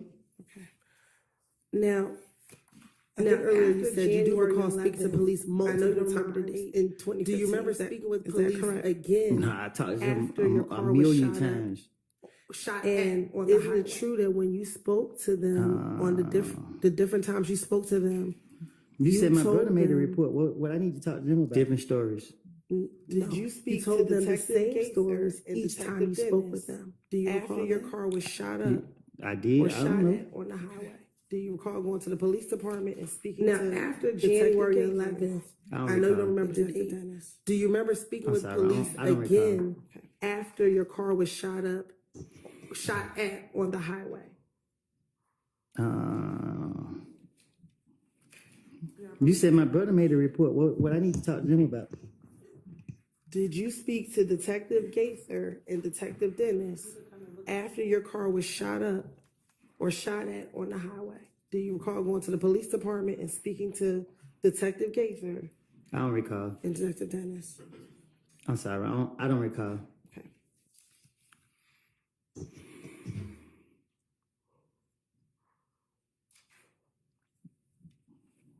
You have permission to approach? You may.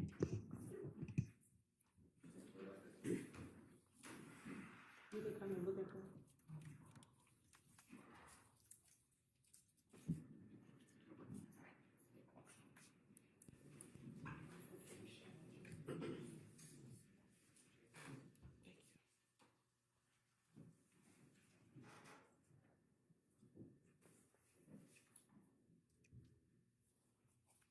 Mr. Cole, I'm gonna show you what's been marked as State's Exhibit 378, Yankee Alpha 1.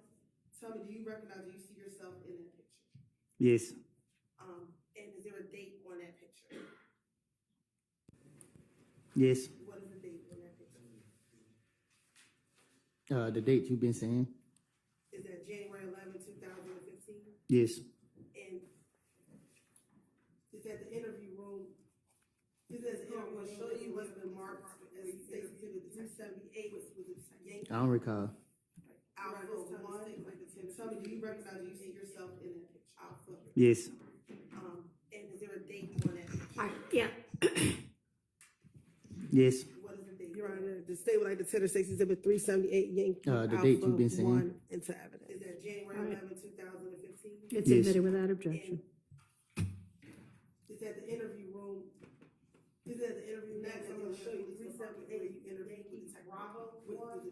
I don't recall.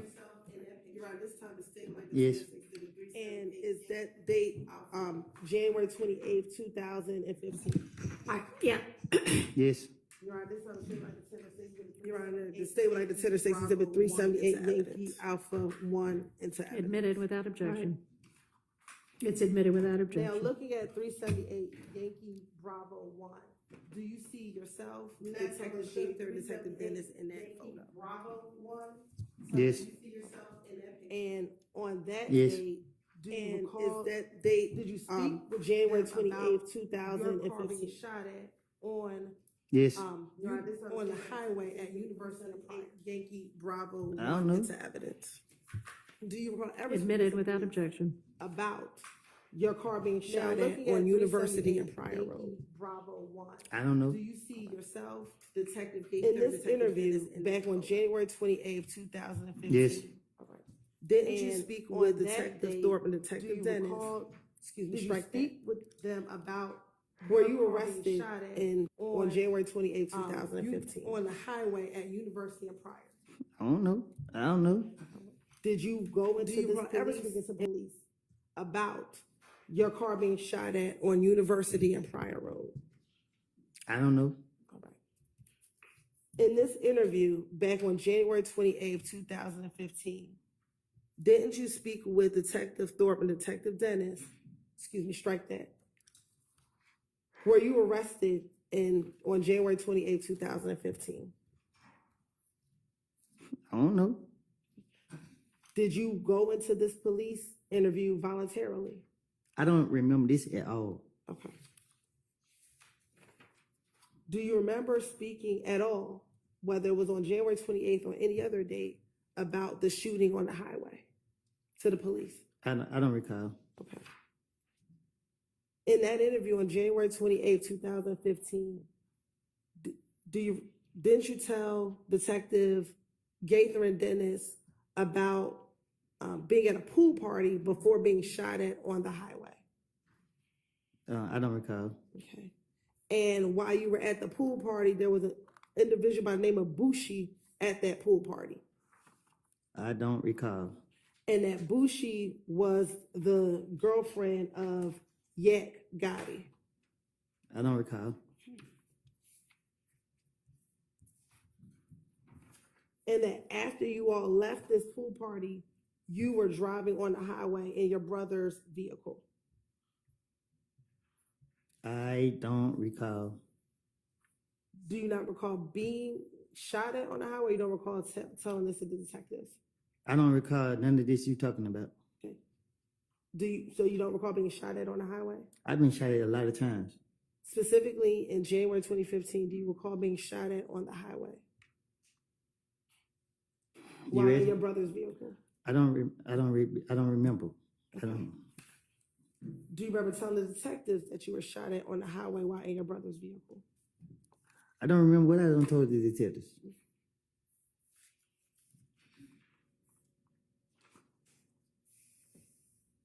In the January 28, 2015 interview, didn't you tell the detectives that while you were driving on the highway, you had your radio up? I don't recall. Okay. And you also told them as you had your radio up, you heard pow, pow, pow. I don't recall. Okay. And did you also tell detectives that you then again heard another pow, pow, pow, and so you ducked down? I don't recall. And did you also tell detectives then the car stopped working and you tried to hit the gas, but it cut out and stopped working? I do not recall. In the same interview, did you then tell detectives, so the dudes, they came up to you and you was concerned because your car didn't work, because the car wasn't working? I don't recall. And then you saw another car. And in the same interview, did you tell detectives that you then heard some more shots even after that? I don't recall. Then, do you recall Detective Gaither, after you told her about and that the two cars that you saw that were shooting, one was a gray Impala with tinted windows, I don't recall. and then you saw another car that was also shooting at your car? I don't recall.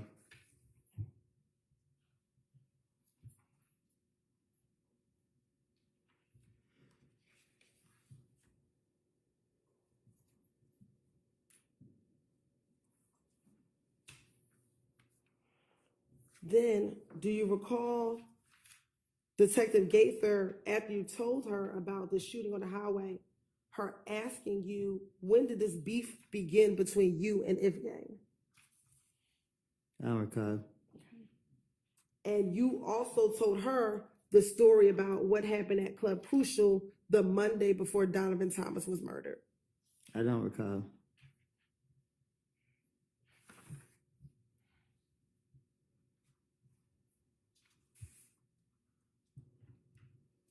Did you also, in this interview, when Detective Gaither asked, when did this beef begin,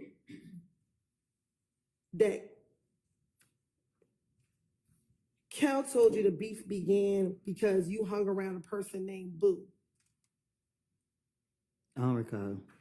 and that they were mad because they thought Boo was a rat and that you were hanging around a Yep. rat? I don't recall.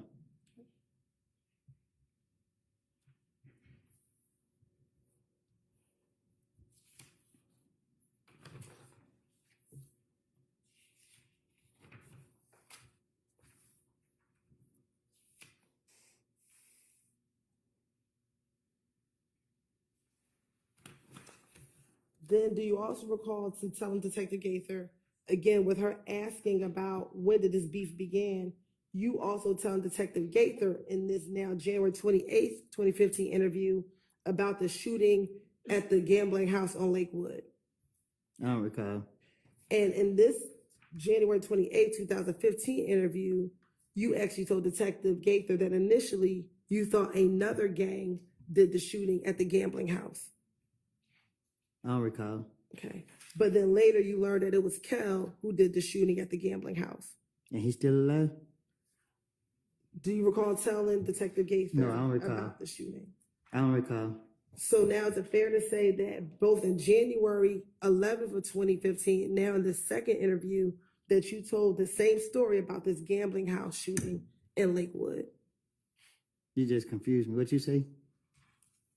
Now for the second time, have you told another set of detectives about the gambling house shooting in Lakewood? I don't recall. Okay.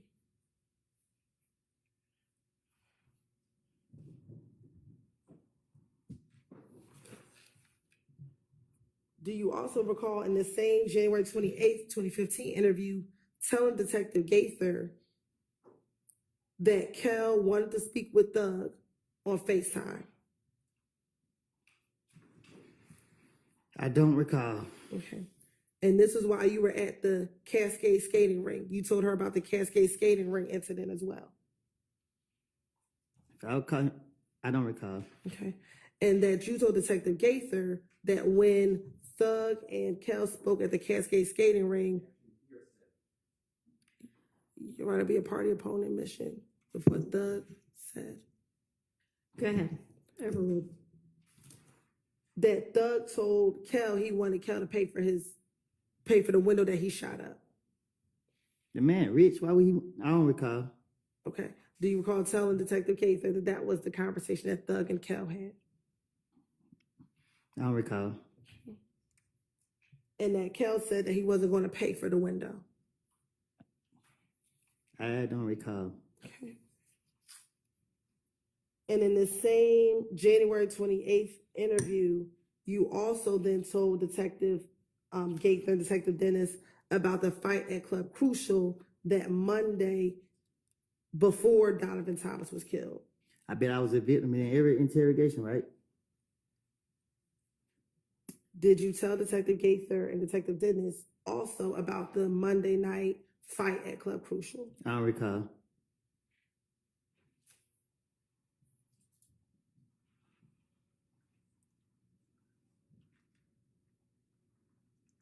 And that you also told Detective Gaither at the same Monday night event at Club Crucial that you had money flashing and that Kel walked up to you and punched you. Boy ain't And living punched like you. that. He ain't living like that. But did you tell Detective Gaither that this occurred? I don't recall.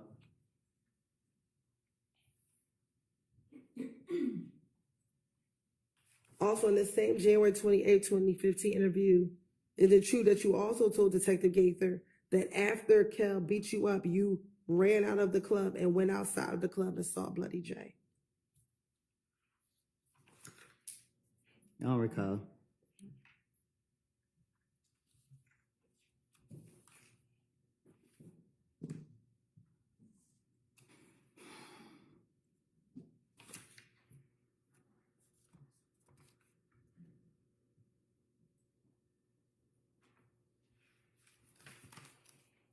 And in the same January 28, 2015 interview, did you also again then tell Detective Gaither and Detective Dennis that people in your crew jumped Bloody J?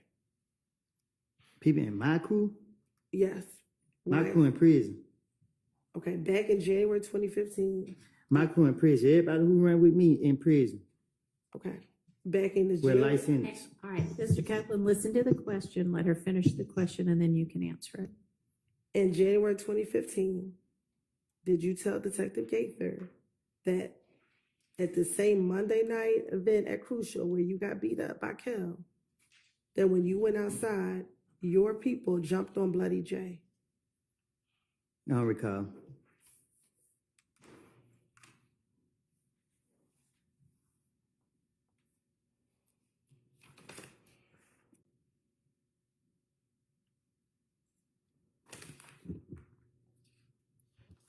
Now, also during this same interview with Detective Gaither and Detective Dennis, did you then also tell them your concern about people blaming you for Nut being killed? I don't recall. And matter of fact, you were concerned that you always get blamed for everything. Because I'm always into stuff. Okay.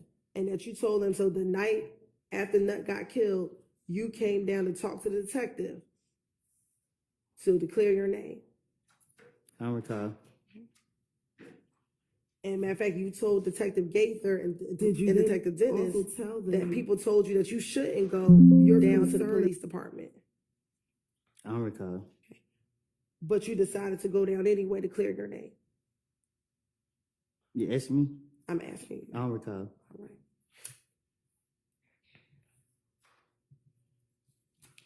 Did you also tell Detective Gaither and Detective Dennis that on the night of Donovan Thompson's murder, you actually told your girlfriend to call the police and tell them what was going on, tell them everything, because you again wanted to clear your name about being involved in Donovan Thompson's murder? I don't recall.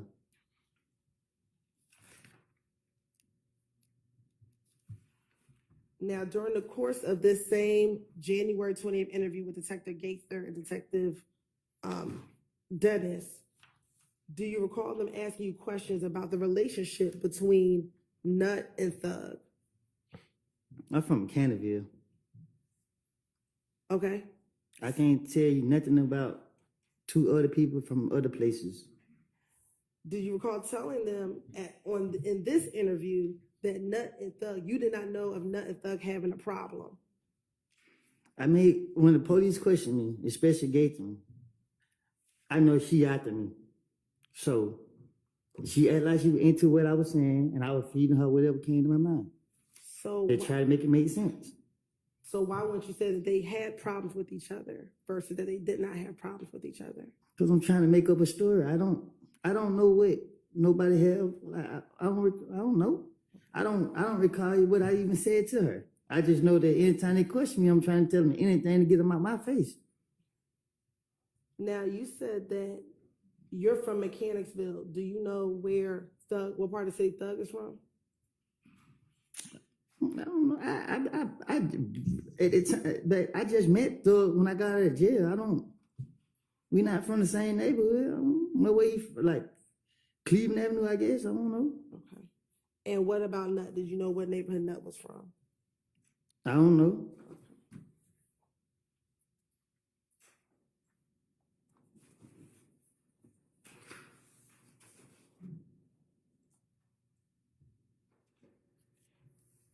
Now, after Nut was killed, did you go to Miami? I don't recall. Do you recall telling Detective Gaither and Detective Dennis in the same interview that you went to Miami after Nut was killed? I tell the investigators anything. I don't recall what I told them. And when you were in Miami, were you there with Shannon Stillwell? I don't recall. Okay. What about Quindarius Zachary? Who? Little D from Cleveland. I don't think me and him ever traveled together. I don't recall. Do you recall him being in Miami while you were in Miami? I don't recall being in Miami. Do you recall telling Detective Gaither that you and your child's mother went to Miami to lay low after the shooting of Donovan Thomas? Back then, I tell so many lies. I tell 15 lies in 1 second. I don't recall what I said, and I'm not even trying to remember what I said either. Do you recall telling, or didn't you tell Detective Gaither Dennis that Thug actually told you to come down there with him to Miami to lay low? Thug can't tell me nothing.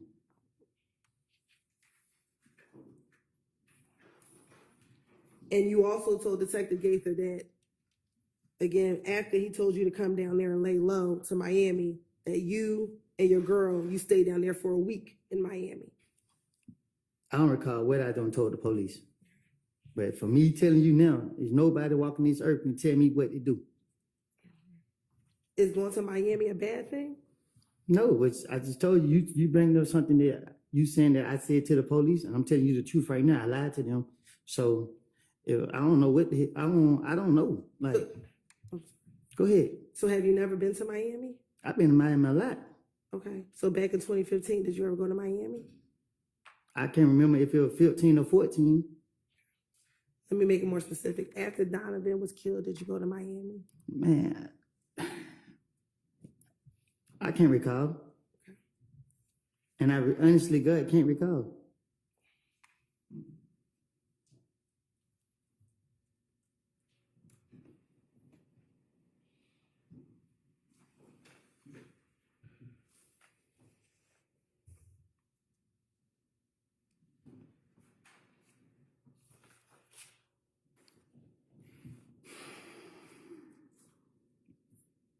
Now, when you spoke to Detective Gaither and Dennis, did you tell Detective Gaither and Dennis that you thought Thug was trying to get rid of you?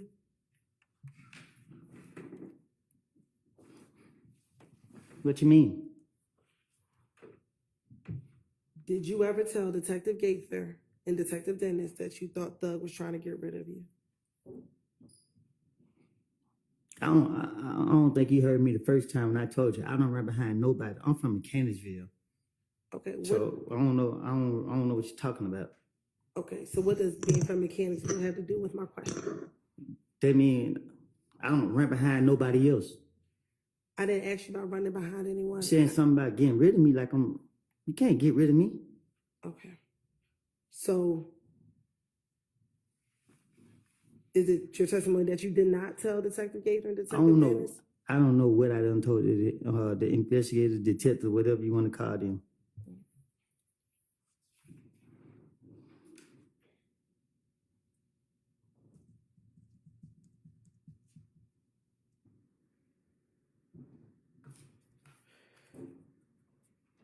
Isn't it true that you told Detective Gaither and Detective Dennis that you actually spoke to Thug about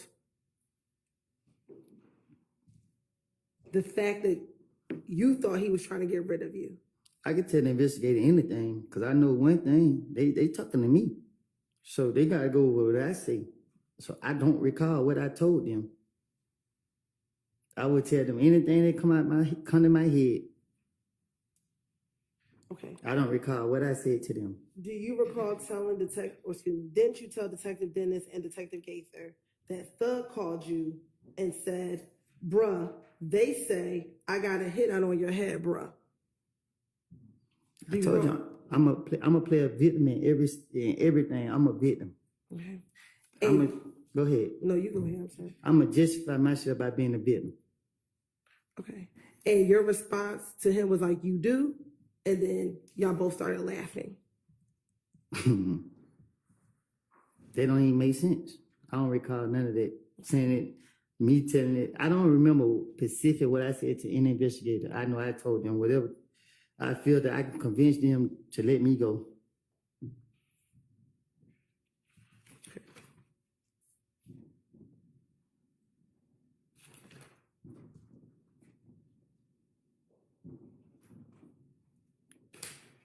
Now I want to go back to going to Miami after Donovan was killed. Isn't it true that you told Detective Gaither and Detective Dennis that while you were in Miami, initially Thug treated you like a brother, but then things felt different? Did you got proof of me being in Miami? Did you provide us your phone number so we can get your phone records, Mr. Copeland? Which phone? The phone you had in 2015, did you give police your phone number so we can get your phone records? I don't recall. Now you're talking about. Okay. Did you give police your phone number in any of these interviews so that we can get your phone records? Which phone? Your phone that you had back in 2015. I had more than one phone. Okay. So did you give any phone number to the detectives back in 2015 so we can get your phone records? Any phone you have? Shit. I don't know. I can't remember. I don't recall. Did you, matter of fact, tell the police to go get your phone records so that they can confirm where you were on the night of Donovan Thompson's murder and afterwards? I probably, I don't know. I probably did. Ain't no telling. Okay. And did Detective Gator tell you that that was one of the things that she was going to have to verify was your phone records and where your phone put you? I don't remember. I don't recall.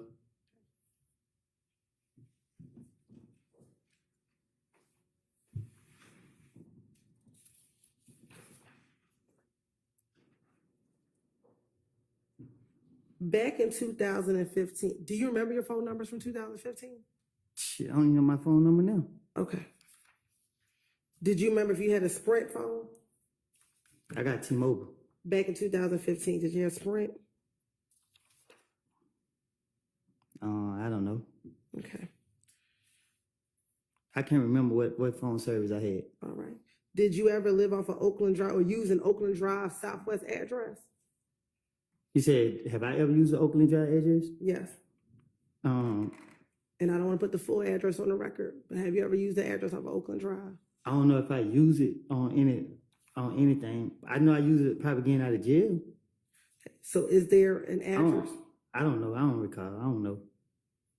Do you have an address that you used off of Oakland Drive Southwest? I did. Okay. And does the number of the address begin with an 8? I don't know. Okay.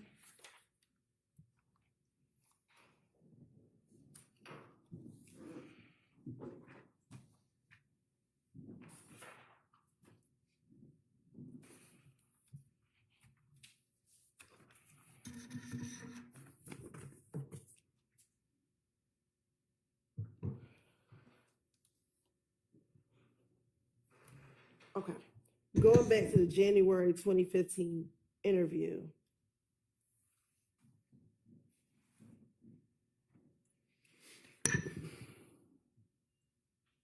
Isn't it true that you told Detective Gaither and Detective Dennis that while you were in Miami, he wasn't happy with you being around him anymore? It felt different. Who? That Thug, you weren't Thug. That Thug wasn't happy with you being around. It felt different to you. I don't recall. I don't recall being in Miami.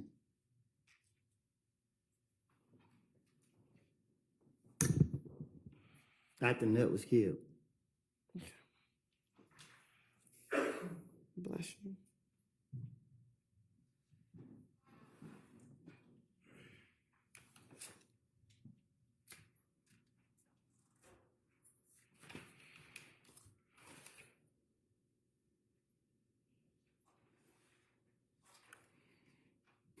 Now, in that same interview that you had with Detective Gaither and Detective Dennis, did you speak with them about, do you recall talking to them about Moontunk and that you encouraged Moontunk that he should come down and talk to the police as well regarding Donovan Thompson's murder? I don't recall what I told no investigators. Okay. Isn't it true that you told them that because people were calling his name in the murder, he should come down and speak to the police?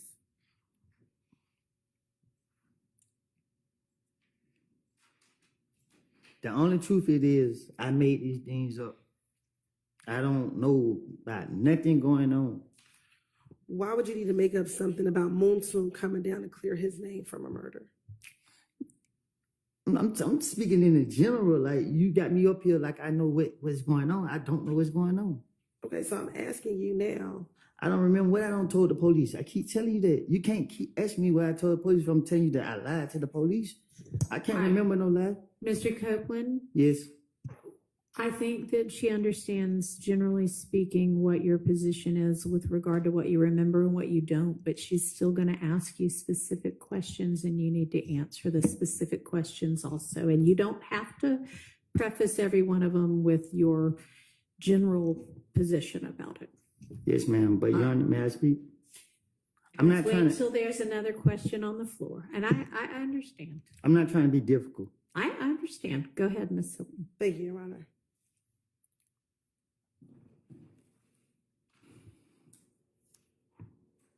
Now, earlier I asked you about an individual by the name of Bloody J. Do you know a Bloody J? I heard of him. Okay. Have you ever spoken to Bloody J? I doubt it. Okay. Back in the same January interview that you had with Detective Gaither and Detective Dennis, do you recall telling Detective Gaither, or didn't you tell Detective Gaither and Dennis that you were trying to hook Bloody J and Thug back together? How would I don't recall. Okay. And matter of fact, did you tell Detective Gaither and Detective Dennis that Thug and Bloody J had a falling out because Bloody J joined If Gang?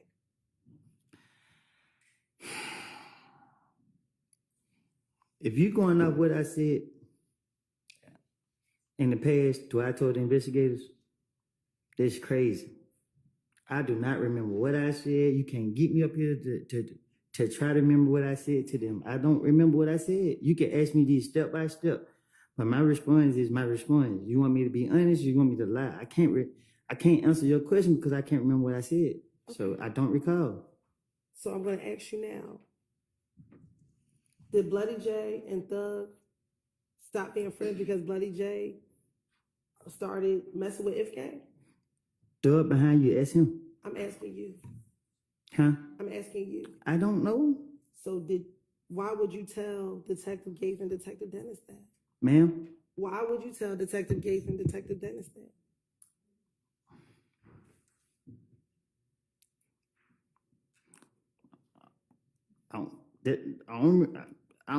I can't recall. Okay.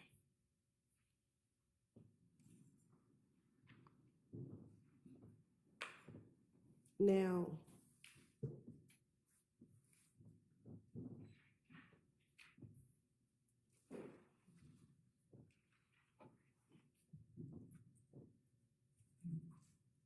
going back to the January 28th interview.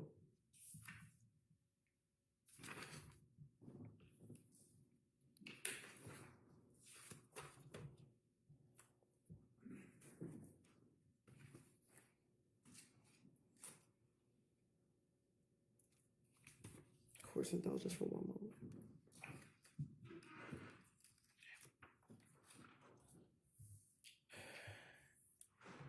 After speaking with them briefly about the murder, did you then go into more details about the shootout not the shootout, but the shooting of your car on the highway? Do you recall telling them about who you believed shot at your vehicle on the highway? I don't recall.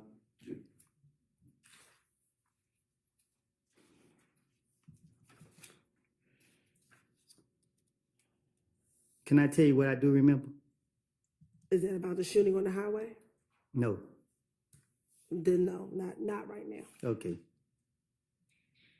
Or let me ask you this: do you remember what you told Detective Gaither in January of 2015?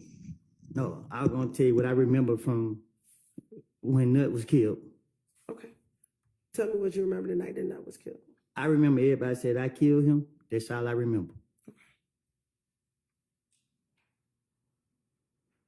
Then that's the only thing you remember? That's all I remember. I don't remember nothing that night. I don't remember where I was.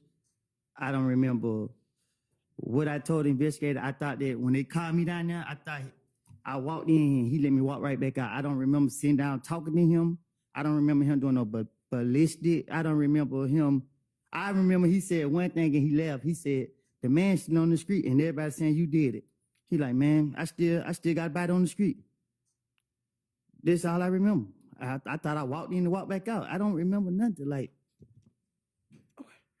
And that was the first time when you went to go speak with Thorpe? I don't even know if it was, I know. Yeah, I think something happened with the mic. They all went out. With whose mic? All of us. Yeah. Of course. I don't have a way to. Yeah.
things working okay. So we will get Mr. Copeland back out up here, get the jury back out, and keep moving forward. Yes.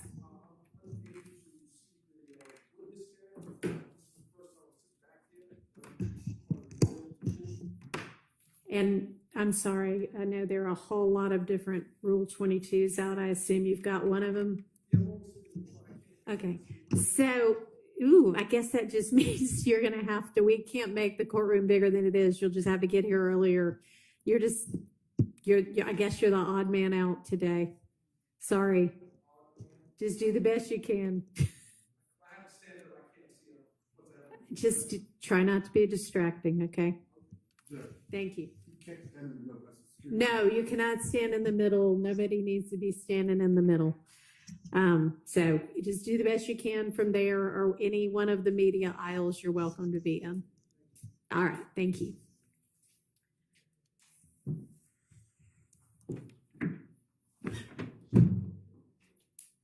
All right, let's get the jury back out. Hang on, sorry.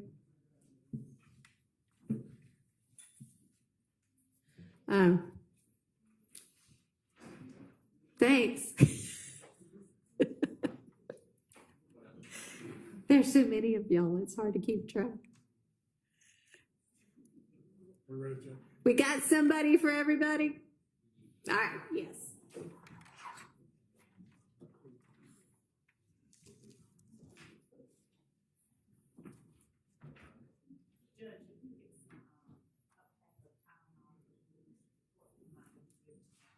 I have it. Tylenol? Yeah, no, that's fine.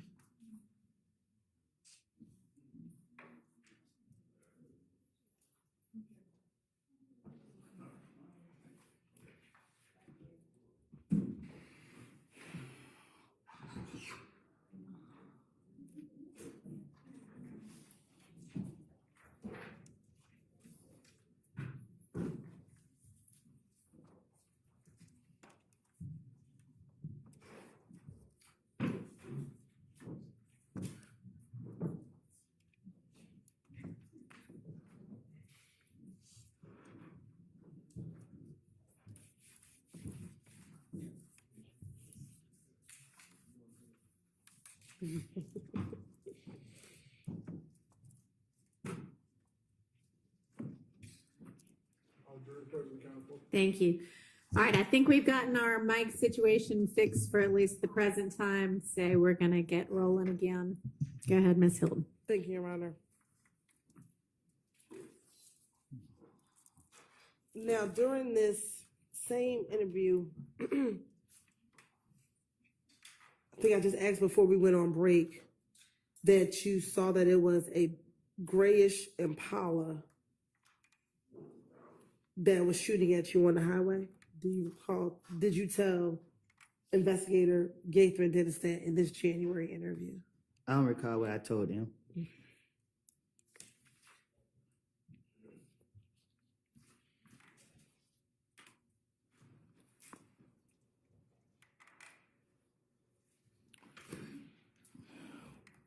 When you were shot at on the highway while in your brother's vehicle, was there anyone else with you? I don't recall. Was Demekion with you? I don't recall. What about Shannon? Who? Shannon. I don't recall.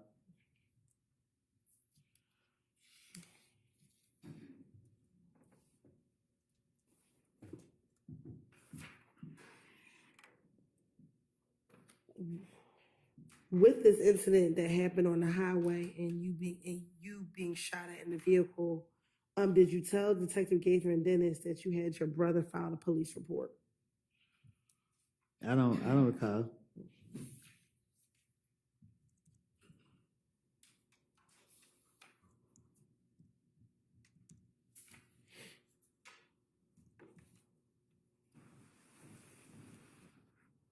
And do you recall them asking you, why did you have your brother file a police report? I don't recall. Okay. And you told them because you didn't have a license. I don't recall. Okay. And were you ever arrested for filing a false police report in January of 2015? I don't comprehend my charges. Okay. When you had this interview in January 2015, did you leave that interview with Detective Gaither and Detective Dennis? You said January? Yes.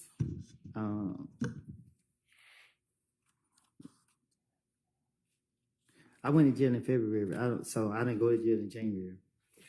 So is it fair to say that you did not get locked up for filing a false police report? I guess, I don't know.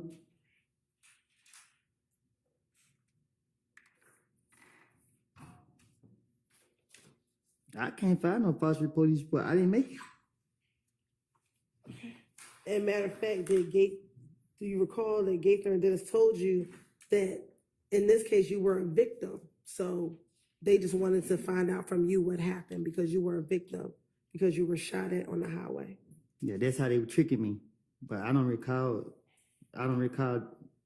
saying it.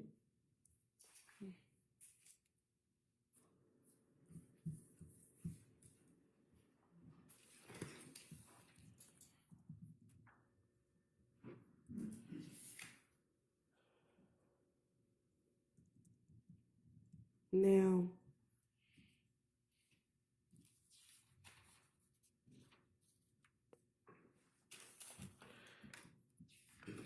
in that same interview, do you recall Detective Dennis and Detective Gaither telling you that you probably should leave Atlanta because of everything that was happening to you? That was everybody telling me now. Okay. But I'm talking about back in January 2015. I don't recall. Okay.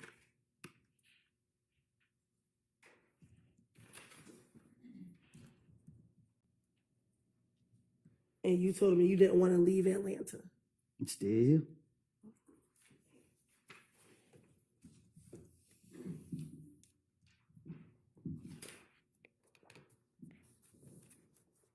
Now, in this same January interview with Gaither and Dennis, again, do you tell them again that you had nothing to do with Nut being killed? I don't recall. Okay. And that you wanted to make sure that the police knew you had nothing to do with Nut getting killed? I don't recall what I told the police.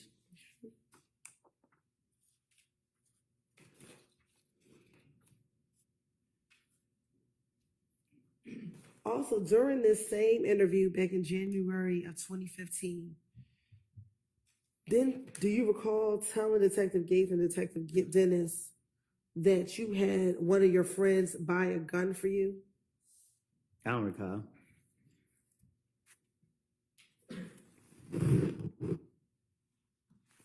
And that your friend bought this gun in his name? I don't recall.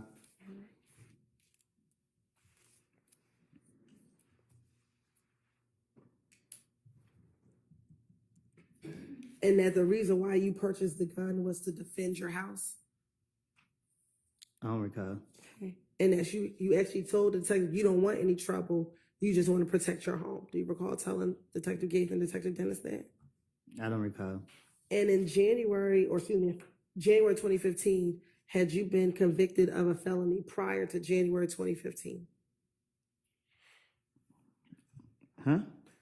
Prior to January 2015, had you previously been convicted of a felony? I don't know. What you mean? Do you remember when you were first convicted of a felony? After my mama died? About when was that? After she died. Okay, when did your mom pass away? 2008. All right.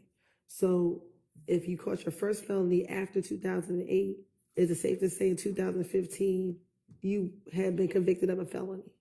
I don't recall. All right.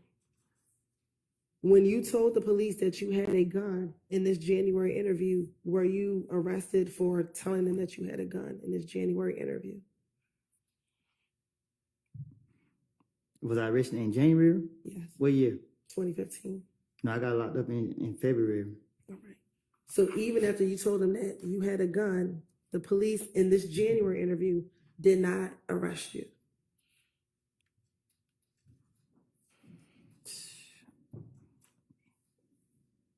I ain't have no gun. Did you tell the detectives you had a gun?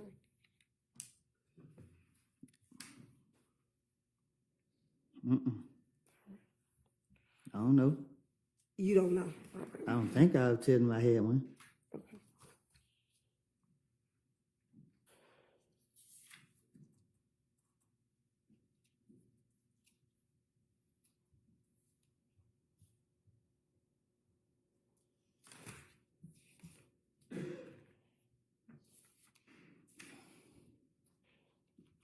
Now, in the same January 2015 interview, you also told Detective Gaither and Detective Dennis about this meeting with an individual by the name of Mo who wanted you and Thug killed. Is that true? How would I know? I don't know. Okay. You don't know about the meeting, or you don't know if you told Detective Gaither and Detective Dennis about this so-called meeting? How would I know somebody want us killed? Okay.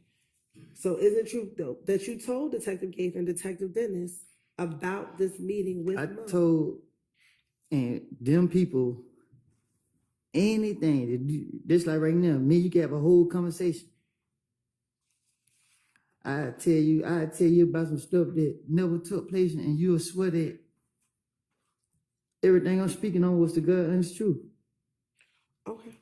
But now you've told two detectives, first Thorpe, now Gaither and Dennis, so excuse me, three detectives, about this meeting that Mo had and that they were going to kill you and Thug. I'm gonna play. Objection, Your Honor. I didn't hear a question. All right, I think that was supposed to be a question. Did I'll you rephrase it. have an implied, is that right, at the end of it? Yes. Try to just form it into a question. Yes, Your Honor. Isn't it true that you told Detective Thorpe and Detective Gaither and Dennis about this meeting that Mo had in which you and Thug were supposed to be killed? I tell you, I'm gonna play a victim in every situation. All right. And you actually gave them details about this meeting. Is that correct? I don't know what I told the investigators. Matter of fact, you told the investigators somebody else that was in there that felt like I deserved to know. They came back and they said, hey, I had to get rid of everybody, bro. But they said they're going to kill you. They're going to take me to a gas station and kill me. Like, who's saying it? Mo, and everybody said, woo. Bloody J was on the phone with Mo, standing next to the person that was telling me. Said he ain't know the name of the person that was talking. And after everybody, I just said, kill him. And Bloody J said, woo. And everybody said, woo, woo. As in, that's a confirmation that they were supposed to go and kill you or have you killed.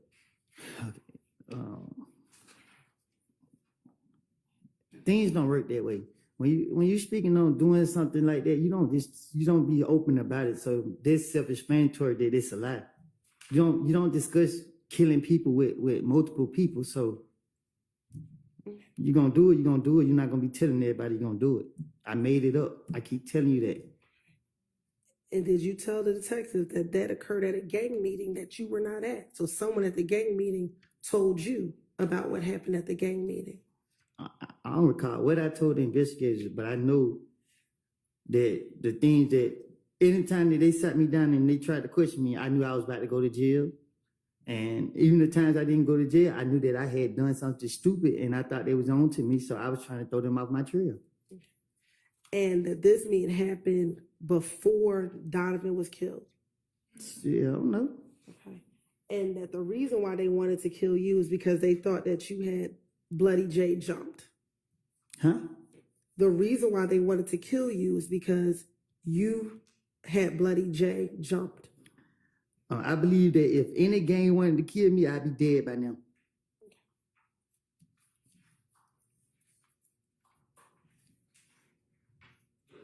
And you also, in the same interview with Detective Gates and Detective Dennis, you told Detective Gaither and Dennis that you actually texted Bloody J and asked him whether or not they had a hit on you, No. but he never responded to you. I don't remember. I don't recall. I don't know nothing about none of it. I wouldn't have their number and they wouldn't have mine. Now, back when you were interviewing with the detectives, both Thorpe and now the second interview with Gaither and Dennis, were you the only individual in the room with the detectives? I don't know. Looking at that picture, are you the only person in the room with the detectives? This one? Yeah, I want you to look at 378, Yankee Bravo and Yankee Alpha. It looked like I'm in there by myself beside with the police. Okay. And this is when you're telling the detectives all the things that I'm asking you about, correct? I don't recall what I done told them.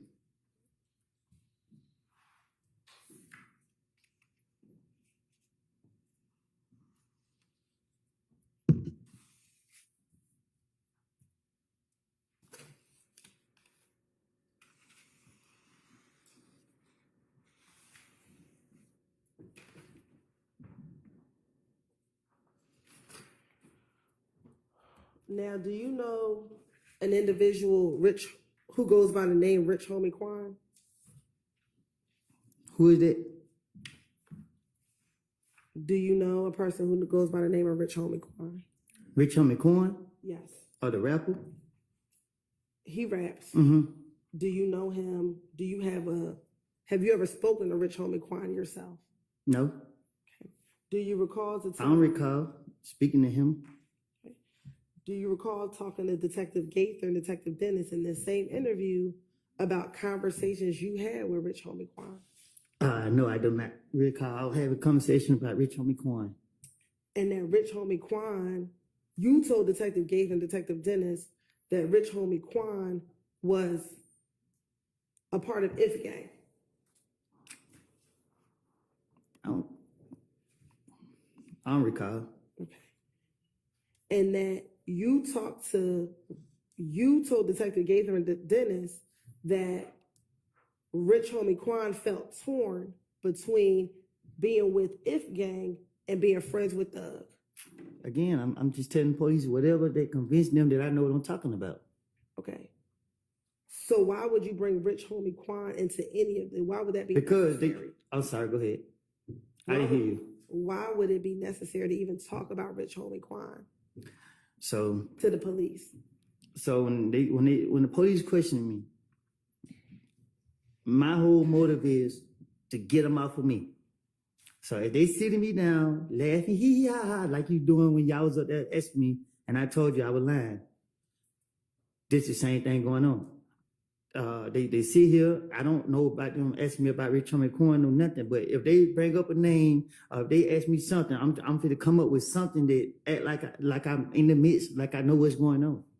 I don't sit around and gossip with people. I don't sit in people's faces. Like I'm out in the streets. I like to be I like to be outside. I'm not sitting around trying to listen to what nobody got to say. Okay.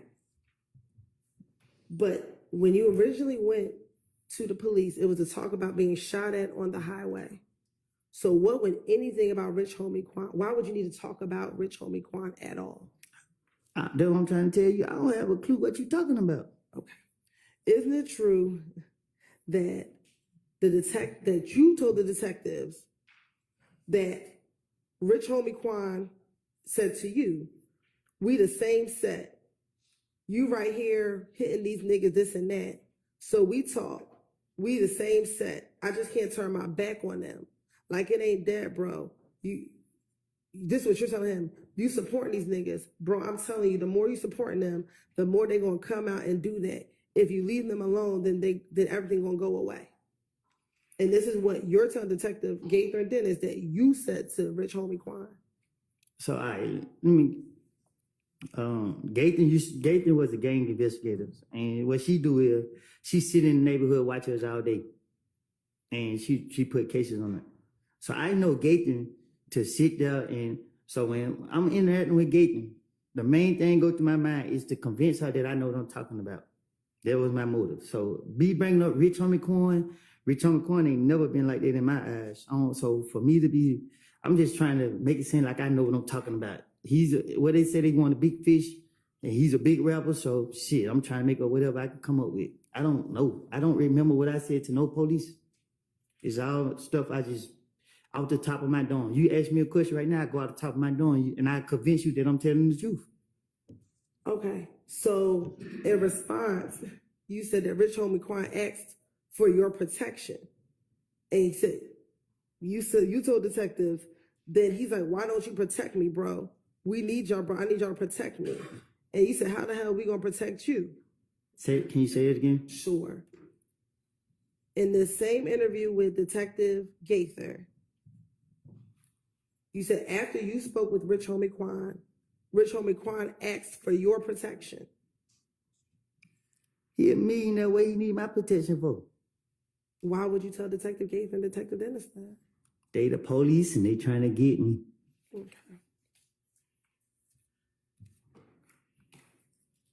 Do you recall telling Detective Gaither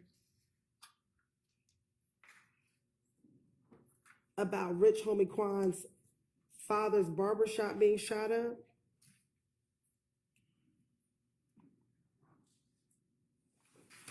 I don't recall nothing I said to no investigators And or detective. he thought that someone by the name of Tay shot up his father's barbershop? I told you I did it. No. Oh, You told the detectives that Rich Homie Quan thought that a person named Tay shot up his father's barbershop. well, I probably did. Ain't no telling. But you were convinced that it wasn't Tay that shot up the barbershop. What you mean? You told Detective Gaither Dennis that you don't think it was Tay that shot up his father's barbershop. So I told him he did it, or I told him he didn't do it. Which one is it? You told them that Rich Homie Quan thought that Tay did it. Okay, so then I told the police, Correct. and then I told him that he didn't do it. That you did not think he did it. Objection, Your Honor. Are these questions? Yes, they are. Uh, You can Do you tell need by me to the fact repeat? that her voice goes up at the end. Well, it may be that too, but yes, these are questions. Do you need me to repeat it? Okay. In your interview with Detective Gaither, did you tell Detective Gaither and Detective Dennis that Rich Homie Quan thought an individual by the name of Tay shot up Rich Homie Quan's father's barbershop? I don't recall. Okay. In that same interview, did you also tell them that you did not think that Tay shot up the barbershop? You confusing me. I'll repeat it one more time and I'll separate it. In this interview with Detective Gaither,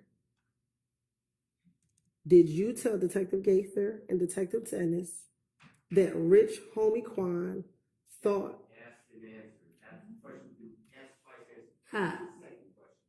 Overruled, because it's certainly been asked twice or more, but it hasn't clearly been answered. He's sitting there saying right now, I don't know what you're asking me. I'm confused. So I'm going to permit her to try to break it down and ask it again. Okay, so I'll start over. In this interview with Gaither and Dennis, did you tell Gaither and Dennis that Rich Homie Quan thought that a person by the name of Tay shot his father's barbershop? I don't recall what I told the police, Okay. but I don't know. All right. Now, my second question is, in that same interview, did you tell Detective Gaither and Dennis you did not believe that Tay shot up the barbershop? I don't know. I don't remember what I said to them.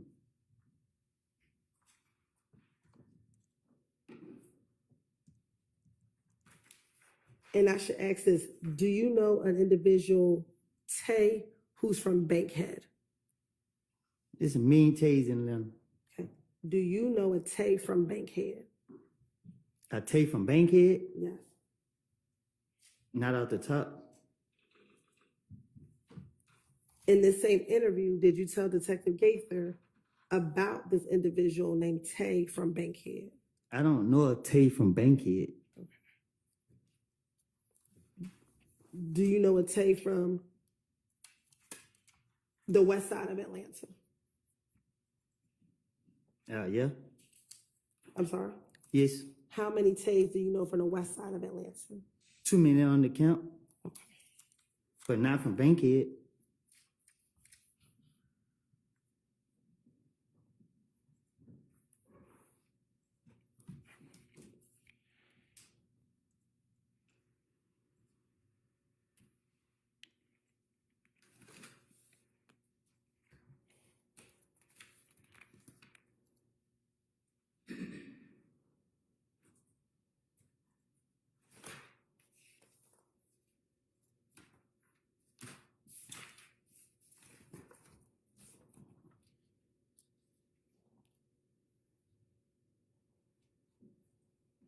Now, back in January of 2015, did you ever learn about, strike that, do you know someone that goes by the name of Lucci? Who? Lucci. A rapper by the name of YFN Lucci.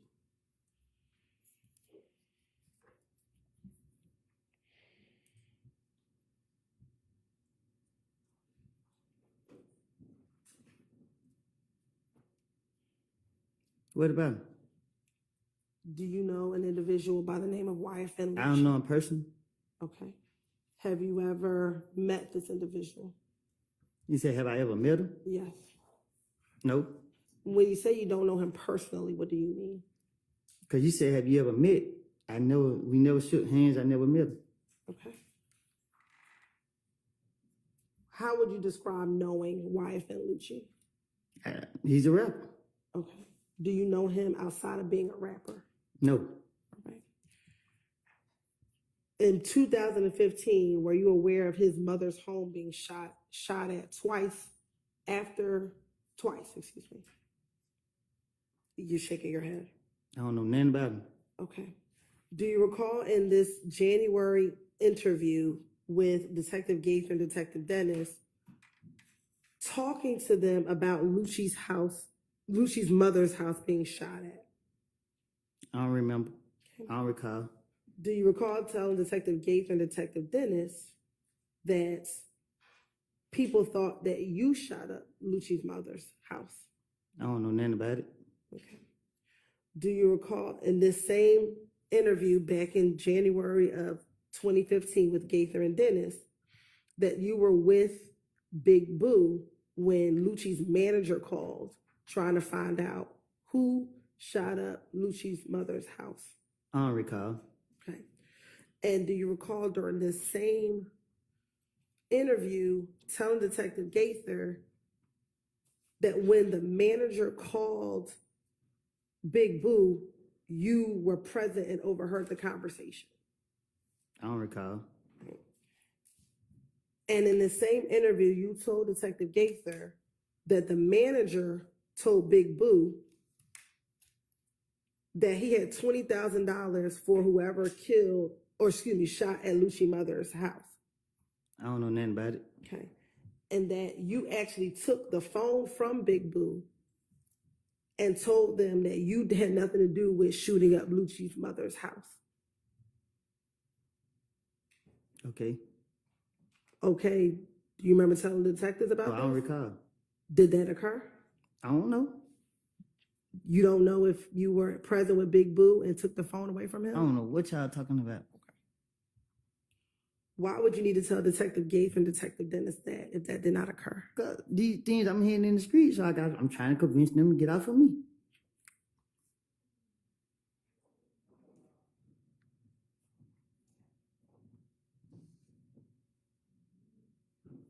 Specifically, didn't you tell Detective Gaither that when you took the phone, you said, man, I ain't did nothing like that, bro. You know, don't scream my name.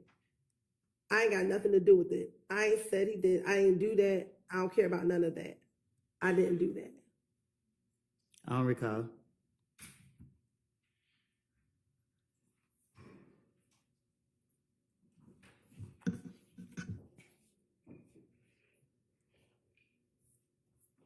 And did you actually tell Detective Gaither and Detective Dennis that you were concerned because you thought that Boo was going to set you up and tell people that you shot Lucci so he can get the $20,000?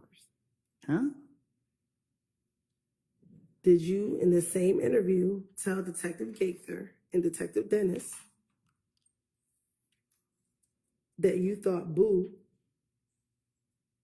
would have set you up and told people you shot at Lucci mother's house to get the $20,000? I don't know nothing about that. I don't recall.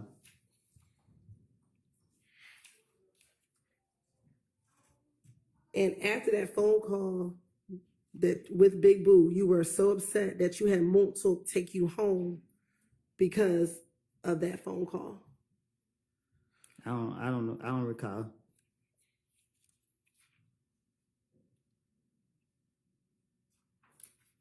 And you also told Detective Gaither that when you got into the car with Montauk after this phone call, you told Montauk, Boo tripping. Boo gonna try to get, you know what I'm saying? And Montauk said, we gotta stay away from them. Nah, I don't recall. I supposed to be saying this stuff? Yes. Oh, nah. And were you the only person in the interview room with Gaither and Dennis based on those pictures that are in front of you? I was the only person in the room when I was telling you I made these lies up too. Okay.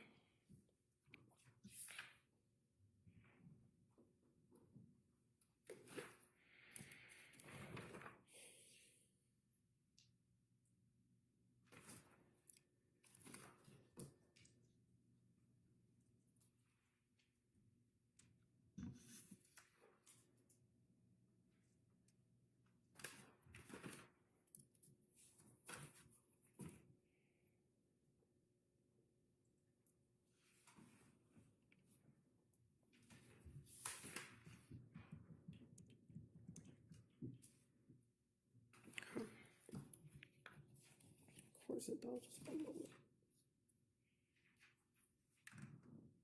All right. In the same interview with Detective Gaither and Detective Dennis,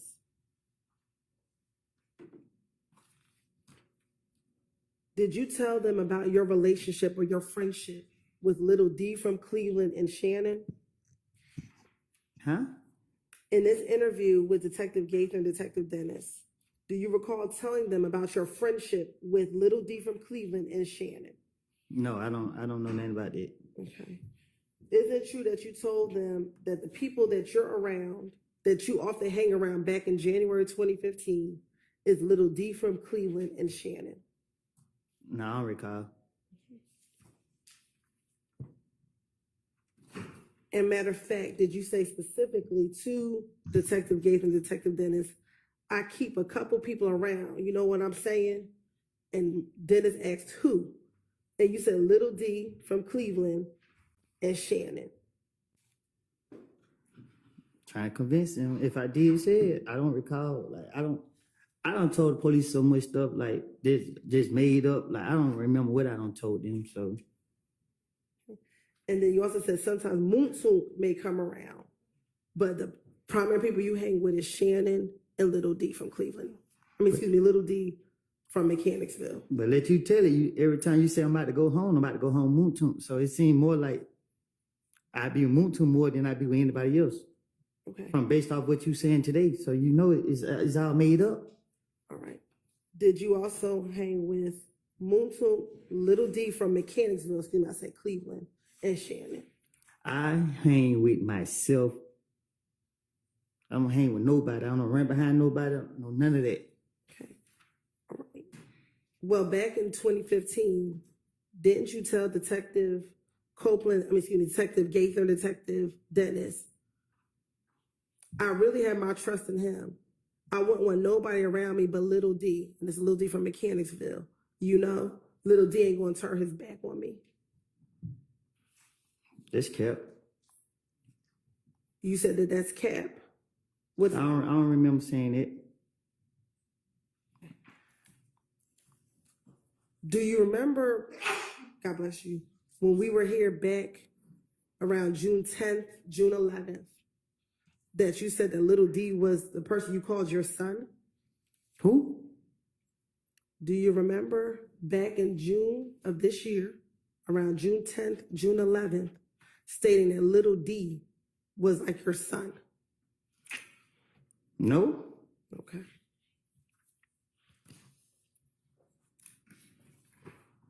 No, you don't recall saying that? I never said the deeper Cleveland Avenue with my son. Not Cleveland, little D from Mechanicsville. What y'all talking about? Okay. Do you want me to repeat the question? Yeah, I don't know what you're talking about. I don't recall. All right. I'll ask it, then you can answer it truthfully, I hope. Do you recall in June of this year saying that little D from Mechanicsville is like your son?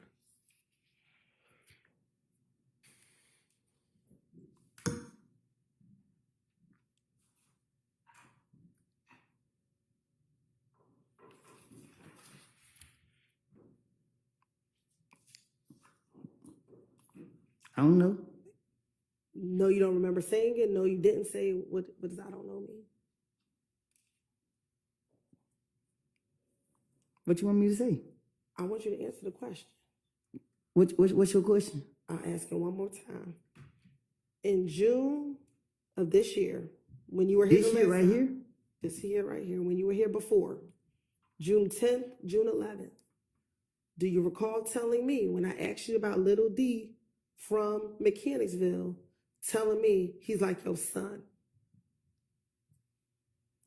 When I said I birthed him? Yes. I'm just being sarcastic. Right. But that was to talk about the closeness of your relationship, correct? What you mean?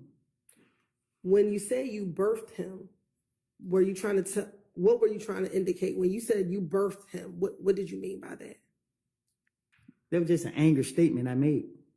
Okay. Did you at one point in time have a close relationship with little D from Mechanicsville?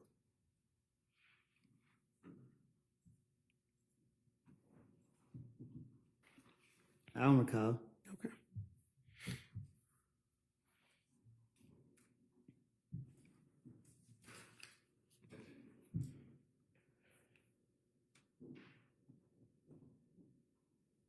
All right. Now, going back to this January 2015 interview with Detective Gaither and Detective Dennis, did you speak to them about Thug seeing you talk to the police regarding Donovan Thomas's murder? Did I speak to them about those? I don't recall.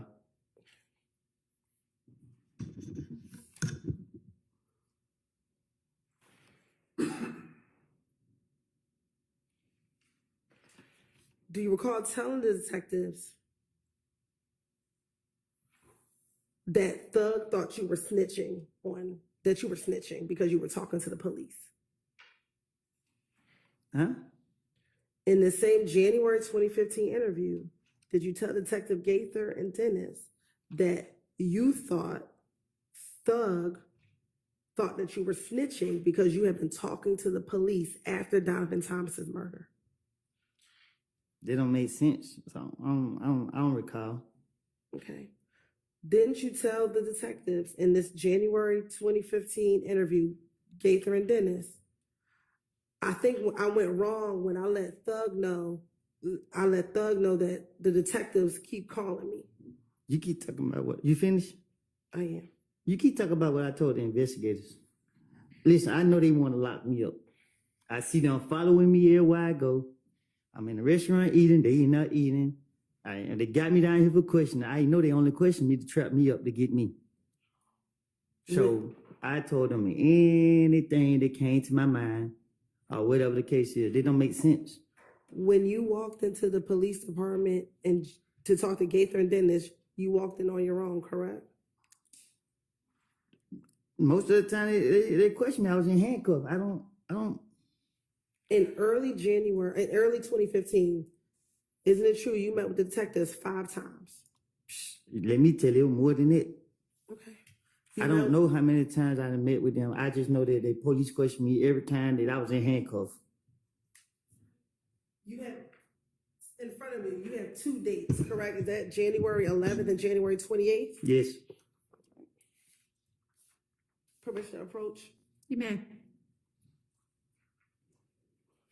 I'm gonna show you what's been marked as State's Exhibit 378, Yankee Charlie 1.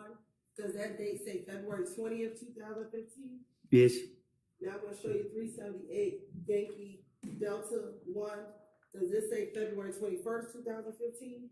Yes. And I'm gonna show you 378, Yankee Echo 1. Does this say June 10th, 2015? Yes. Okay. Looking at 378, Yankee Charlie, Yankee Delta, Yankee Echo, do you see yourself in those 3 pictures? Yes. Okay. You're right, this time the state like the tender 378, Yankee Charlie 1, Yankee Delta, 378, Yankee Delta 1, and 378, Yankee Echo 1 is the evidence. Admitted without objection. Now, looking at these 5, on January 11th, were you in handcuffs when you went to go speak with the detectives? Mm-hmm. On January 11th, when you walked You in, said January 11th? yes, Oh, okay. were you in handcuffs? Nah, I'm like this. Okay.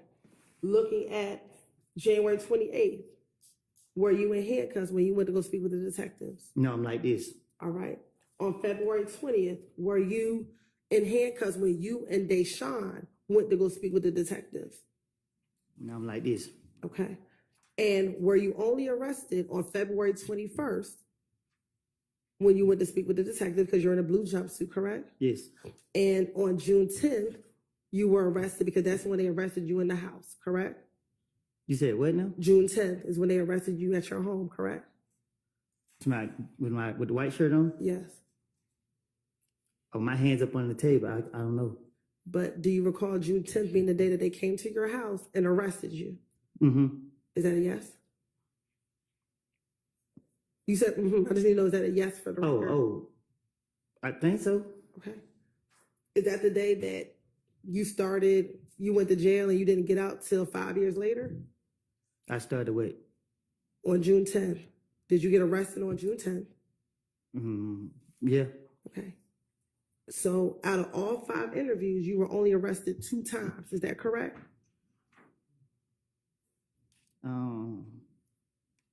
I guess. All right. So each of the other times, besides February 21st and June 10th, you walked freely in and out of the Atlanta Police Department. Is that correct? Wait a minute. What you mean by that? Well, sure, I'll repeat it. Would you agree that in early 2015, you went to the police, you talked to the police 5 times? No, Basically- more. Do you have 5 interviews right there? Yeah, but they had me in the back of their police cars too. Okay. How many times did you go to the Atlanta Police Department? On my own? In 2015, we're gonna talk about just generally 2015. I don't know. I don't recall. All right. Do you see 5 different times in front of you? I got 5 papers in front of me. Okay. And would you agree they're all different dates? Yeah, they all got different dates. All right. And 3 of those 5, you are not in handcuffs. Is that correct? Yeah, 3 on my not in handcuffs. And only 2 of them you are in cuffs, or you knew that you were arrested that day. God bless you. I guess. All right. The 2 times that you were arrested is February 21st. Is that when you have on the blue jumpsuit? Okay, right there. And June 10th when they arrested you at the house. Is that correct? Mm-hmm. Is that a yes for the record? Yes. All right. So the other 3 times, January 11th, you came into the Atlanta Police Department on your own, correct? He called me down there. Okay. And you voluntarily went down there after he called you, correct? After you spoke He with, took my baby mama down there and told me I need to be down there. and you decided to go, correct? Yeah. Okay. And after you interviewed with him, you walked out, correct? And you left. You're shaking your head for Yes, me. yes. I left. Now, on January 28th, you also walked into the police department, correct? I don't know nothing about it. I don't remember that at all. Okay. But is it safe to say that you left because you were not arrested in January of 2015? Yeah, I went locked up in January. And then February of 2015, that's when you walked into the police department with you and Deshaun, correct? I think. And do you remember that being the night or the early morning hours after people shot at you, Deshaun, and your baby? He was fit to put me in handcuffs. But did he put you in handcuffs? Cause the other police told, I don't know if it was that one right there, but one of the police told him, he whispered something to him. Cause I told him, you gonna lock me up, nigga, go ahead and get out of the way. And they decided not to lock you up, correct? Cause he wanted the gun. But he did not lock you up, correct? The next day he did. Answer this question. On February 20th, did he lock you up? He told me I got 24 hours to get him the gun. Okay. And you were able to leave that interview room to go find the gun, correct? Finessed him. You were able to leave, correct? Mm-hmm. Is that a yes for the record? Oh, yes. All right. So when you keep saying they only wanted to keep locking you up, you only were locked up 2 times. Well. No. Okay.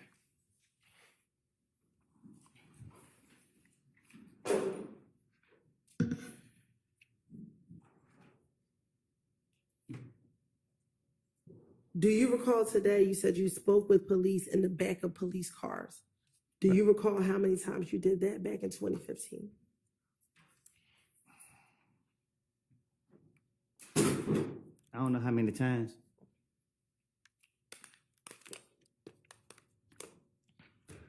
When you were inside the back of the police cars, did they release you or did they take you to jail? They released me. Okay. So again, even those times you were not locked up. Cause I finessed him again. All right.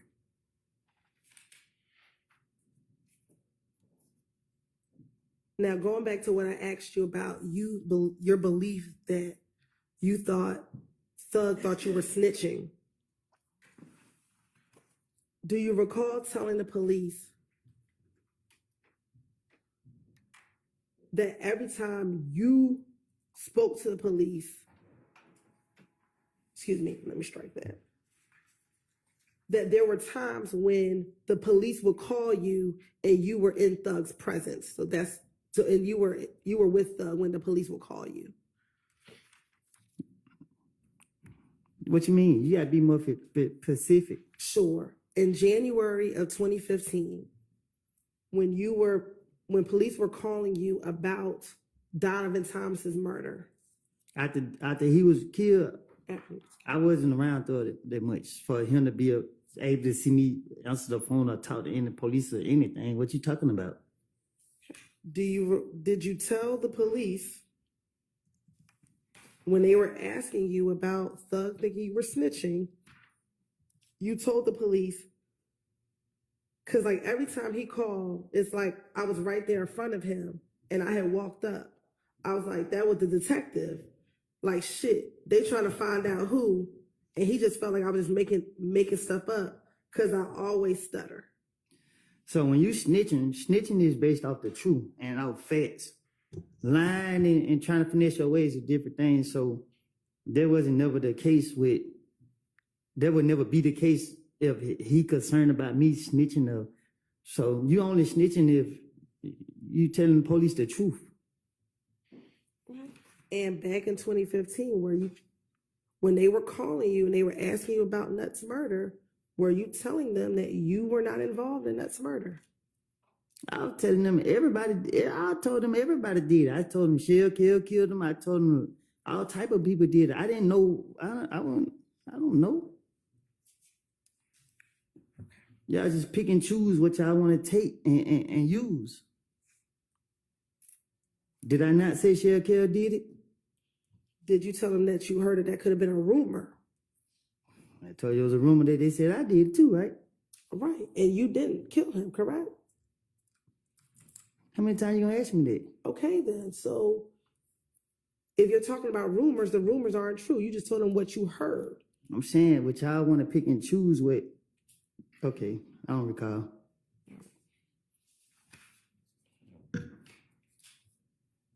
And do you recall, because you keep saying that you wanted to finesse the detectives, is that fair? Do you recall them asking you about an event, a shooting on Spring Street where Thug's girlfriend was having a party at a house or at a hotel on Spring Street? I never heard anything about that a day in my life. Okay, and do you remember telling them that you knew nothing about those shooting on Spring Street?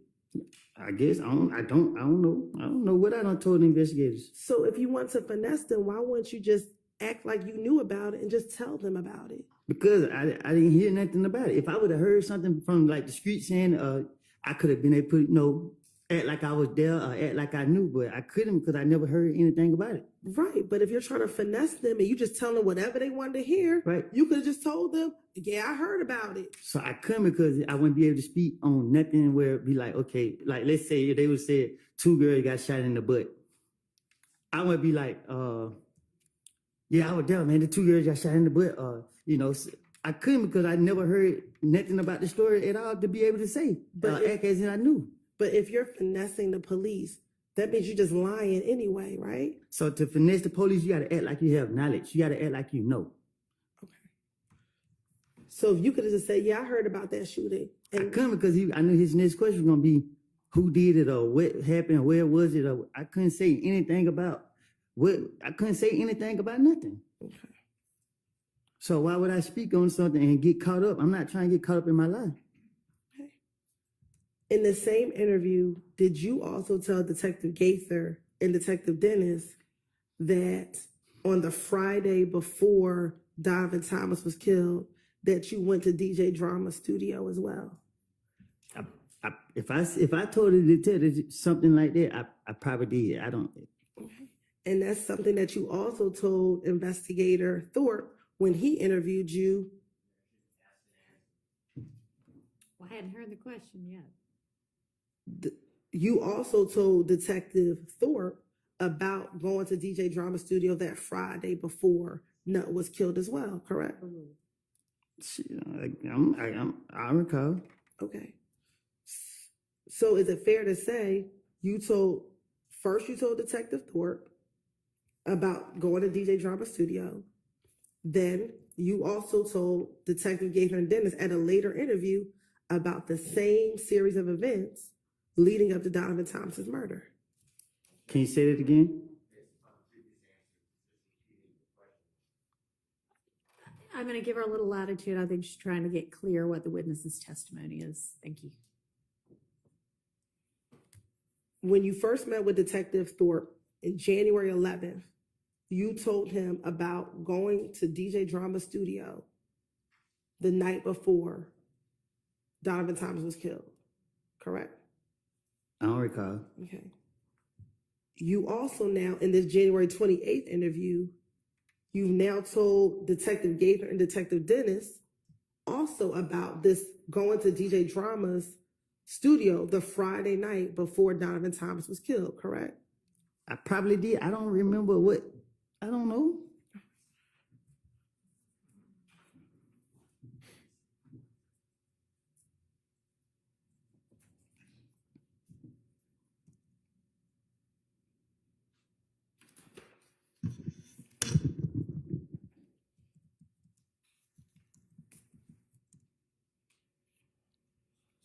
Now,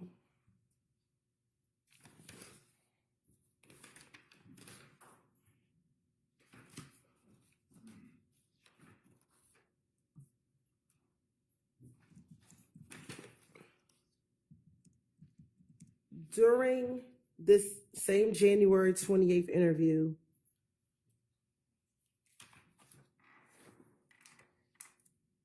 did you tell Detective Gaither and Detective Dennis that you actually owned a chopper a gun, a chopper. So it's no point in me trying to protect him no more because he did. But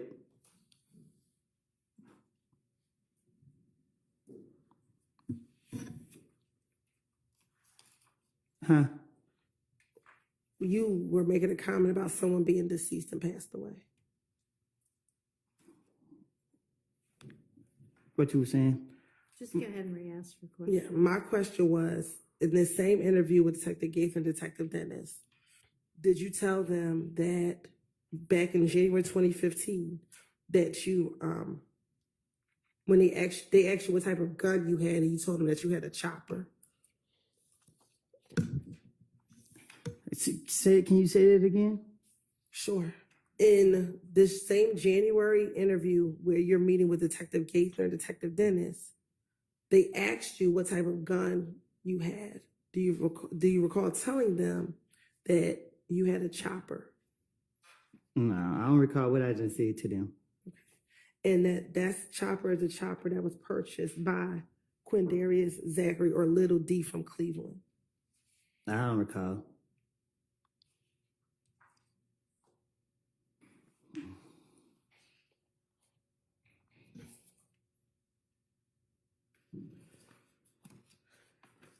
Now, I think I just heard you say that someone is dead and you don't need to protect them anymore. Who were you referencing? Tay Threat? Okay. Is that the young man who passed away a few weeks ago? Yes.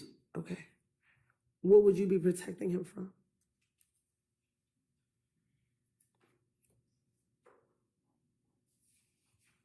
I don't want to talk about it. And let me ask you this, back in 2015, were you friends with Tay back in 2015? Yes. Okay. And one, I'm sorry to hear about your loss. In 2015, was Tay shot at by IF gang members while he was sitting in his vehicle back in 2015? How I supposed to know? Do you recall talking to Detective Gates and Detective Dennis about him being shot at in his car? Like, if I see it, I don't recall. Okay.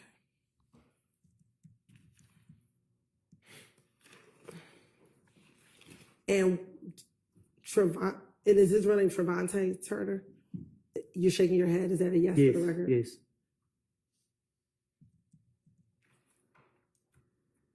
Back in 2015, did Trevante Turner consider himself a part of YSL? No. All right. Do you recall Detective Gates and Detective Dennis talking about the fact that he was shot up by IF gang in the midst of the beef between YSL and IF gang? All right.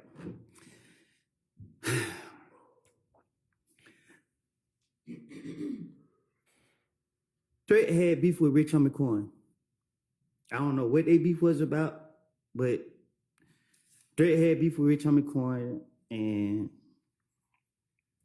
he was on his ass. Oh, I'm sorry. Who was on who's behind? Threat was on Rich Homie. Okay. And yeah, Threat was on Rich Homie, and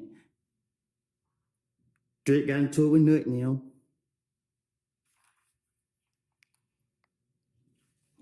That's it. And at the time, was Rich Homie Quan claiming affiliation with IF gang? Huh? Let me ask this first. Are you talking about Rich Homie Quan and Threat? Was this back in 2015? Back in 2015. What you mean? What you were just telling me? No, it was 2014. I think it was one of them years.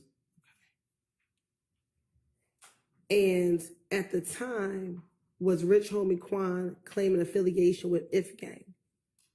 I don't know what Rich Homie was claiming. And you said that Threat got into it with Nut in them. I don't know how it went, but I know that.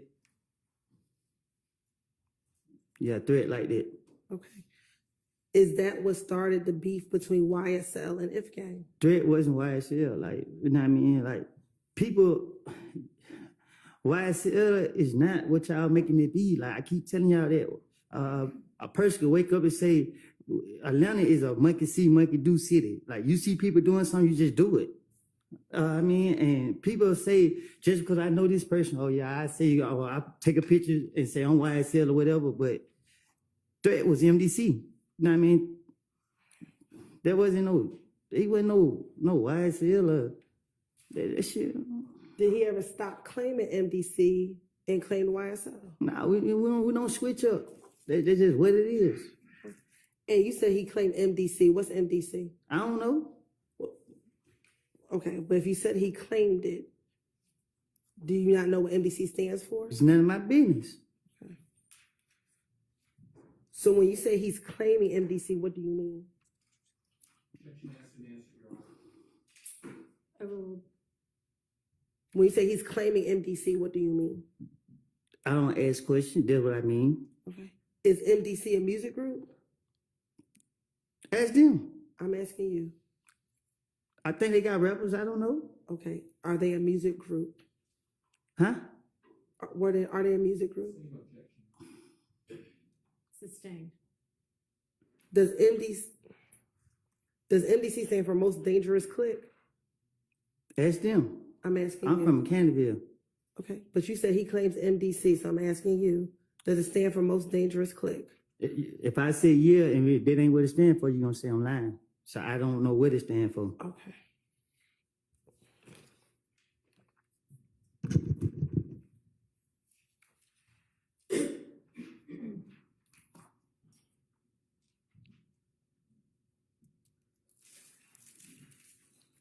Do you recall telling Detective Gates and Detective Dennis about members of MDC beating up Little D from Mechanicsville in the club, in Club Crucial? I don't recall. Probably so. I ain't no telling. Do you know if members of MDC beat up Demekion or Little D from Mechanicsville in Club Crucial? They did. I was laughing too. And MDC, are they from Bowen Homes? No, ask me. Ask them. Did you tell Detective Gaither and Dennis in an interview that you were cool with MDC dudes because you grew up in Bowen Homes and they from Bowen Homes? I'm from Canterville. But that you spent some time, did you spend time in Bowen Homes? I don't recall. Okay. You don't recall living in Bowen Homes before moving to Mechanicsville? Oh, I stayed in Bowen Home. Okay. And did you tell Detective Gaither and Dennis that you stayed in Bowen Homes prior to moving to Mechanicsville? I don't know if I told them that. Okay. And that because you did stay in Bowen Homes, you were cool with a lot of the dudes in MDC. Do you recall telling Detective Gaither and Detective Dennis that? I don't recall.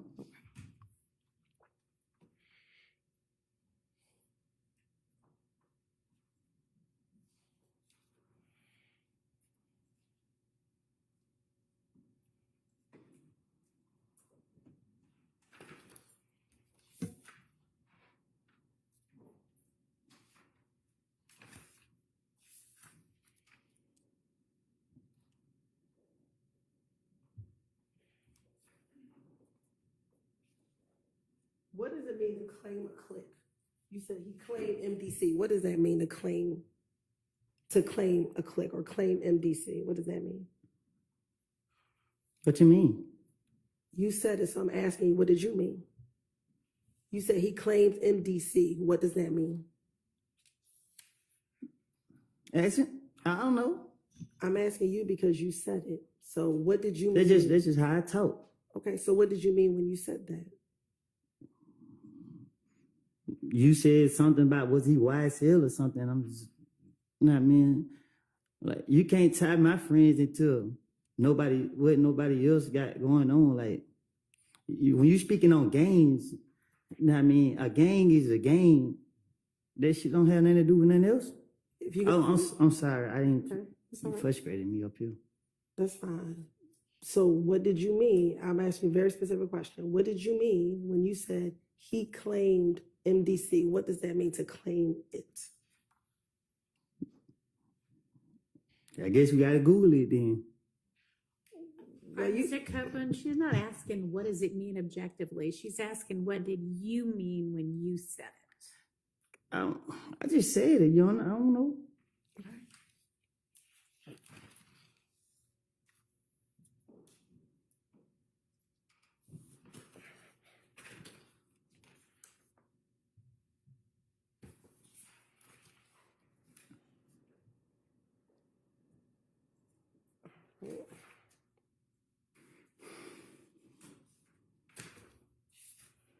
Now,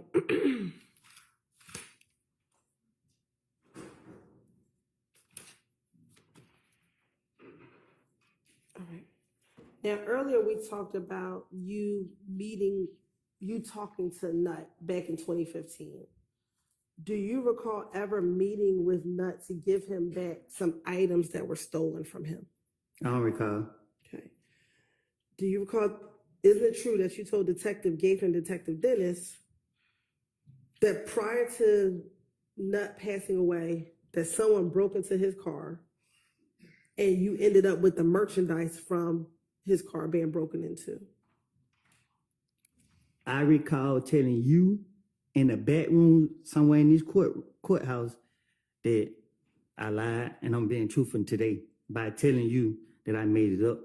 So what I said to the investigators in the past, I came forward and told you that I was in the room by myself when I told you that. I don't have no reason to lie. Don't nobody intimidate me. I'm not trying to protect nobody, no nothing. But I'm not going to sit up here and tell a lie that I can't keep up with. That's just it. I don't know. Like, what you talking about? Okay. We're going to get to what you told me, but I'm going to ask you first. Did you tell back in 2015 that you met up with Nut because someone stole some of his items and you gave him those items back? I don't recall. Okay. Now, speaking about what you told me, do you recall telling me and my investigator Long that it was actually you who stole the items and then you returned it back to him? I play too much. Okay. But do you recall telling myself and investigator Long that you actually took those items, but you didn't return them? I did tell you that. All right.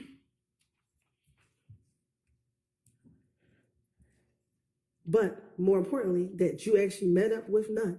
Do you recall telling the police that you met up with Nut to give him back those items that were stolen? I probably did. You probably did tell the police, or you probably did meet up with him to return the items to him? I probably did tell that to the police. Do you have any independent memory today of you actually returning the items to Nut? I did. You did return those items? I did give him his stuff back. So that was something truthful that you told the police? That was. Okay. I don't know if I told it to the police, but I told it to you. Isn't it true you also told Detective Gaither and Detective Dennis in January of 2015 that you called Nut and said, hey man, I got your shit right here, pull up on me, and he came and pulled up on me, and you gave him his stuff back? Take a little bit of lie and put it with it. Take a little bit of truth and put it with a lie. That's what I do. And also, during this same meeting that you met Nut to give him back his stuff, you talked to him about the beef you were having with him and Kel. Well, excuse me, with you and Kel. I apologize. Can you say it again? Sure. In this same meeting that you gave Nut back his stuff, you and Nut talked about the beef that you were having with Kel. So when I gave Nut his stuff back, I didn't like the way he looked at me. So we didn't have no conversation. He seen all the people I had with me. He got his stuff back, said appreciate it, and he left. So what I told investigators was, I don't know what I don't recall what I told them, but I remember giving him his stuff back, and I didn't like the way that he looked at me. Okay. Did you remember telling Detective Gaither and Detective Dennis that you and Nut had never had any beef and never had any issues? I don't recall. Okay.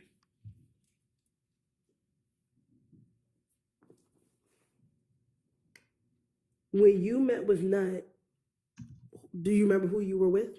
I ain't telling you. Okay, so do you remember who you were with? There was a lot of people with me. Okay. Who were some of the people that were with you?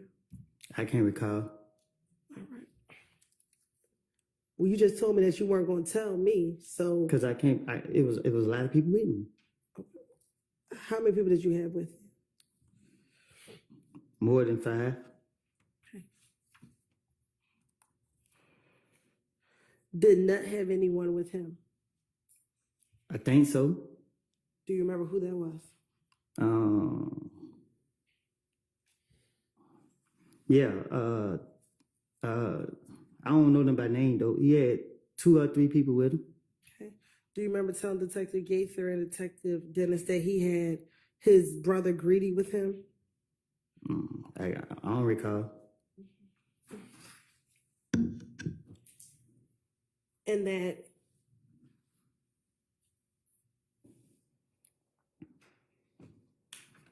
Greedy pulled up in the gray Impala and then Nut pulled up in his Tahoe truck, his green Tahoe?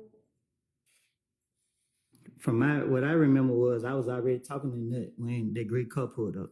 Okay. And was Nut in his green Tahoe truck? Do you remember? Damn, I can't really recall what Nut was in. Okay. He may have. I ain't pay attention to his car. It's just the way the other car pulled up that made me pay attention. Okay, so did you not like how Greedy pulled up? Yeah. Okay. So was your issue with the way Greedy pulled up or your issue was with Nut? The way they did, I don't recall.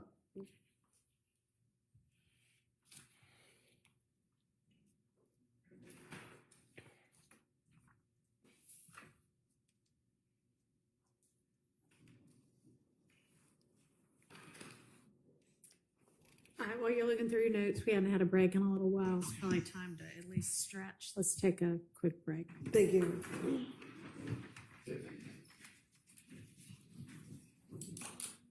All right, to adjourn.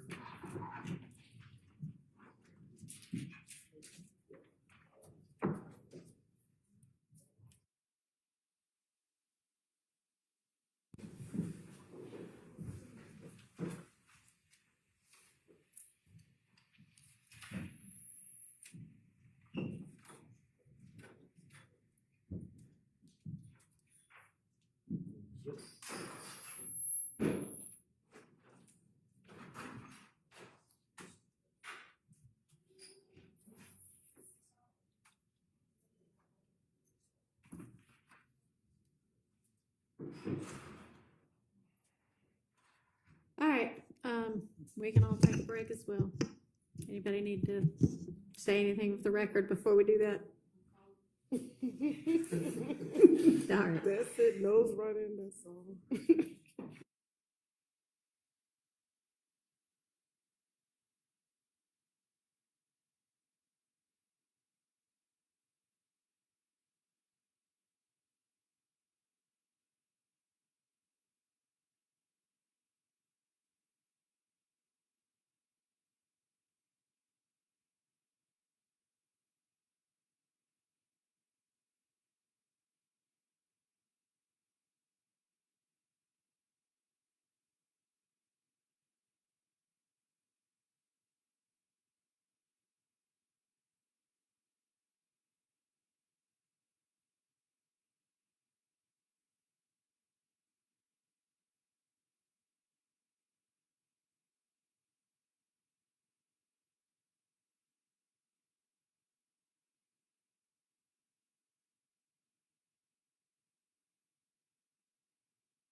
Now, Mr. Copeland, we just talked about MDC.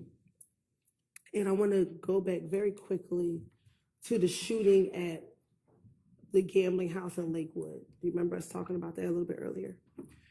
And when we talked about it earlier, do you recall back in 2015, in the same January 2015 interview, telling the detectives that initially you all thought it was MDC that shot at you at the gambling house?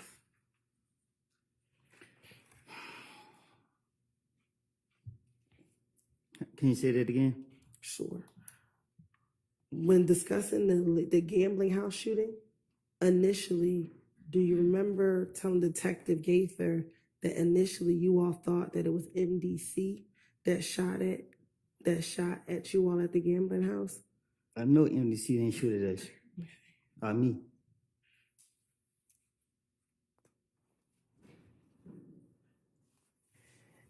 And when you talked to Detective Gaither and Detective Dennis about the shooting, you actually went into some details about what happened that night of the shooting. Do you recall doing that? What you mean? Like telling Detective Gaither, giving them details about what happened the night of the shooting. I remember what happened, but I don't remember what I told the police. Okay, what do you remember happening? Niggas was shooting at us. Can you watch your language? I mean, people were shooting at us. All right. And where were you standing when they were shooting at you? Outside. Okay, and you said they were shooting at us. Who else was out there with you? A lot of people, little kids, I can't be specific who was out there. Okay. Do you remember telling Detective Gaither and Detective Dennis that Thug was out there with you? I don't recall. Okay. And that the individuals started shooting from the bushes? I don't recall where they were shooting at, but I thought they were shooting at. And also, did you tell Detective Gaither that you ended up having to run behind a young woman who was out there as well? I don't recall what I told the investigators.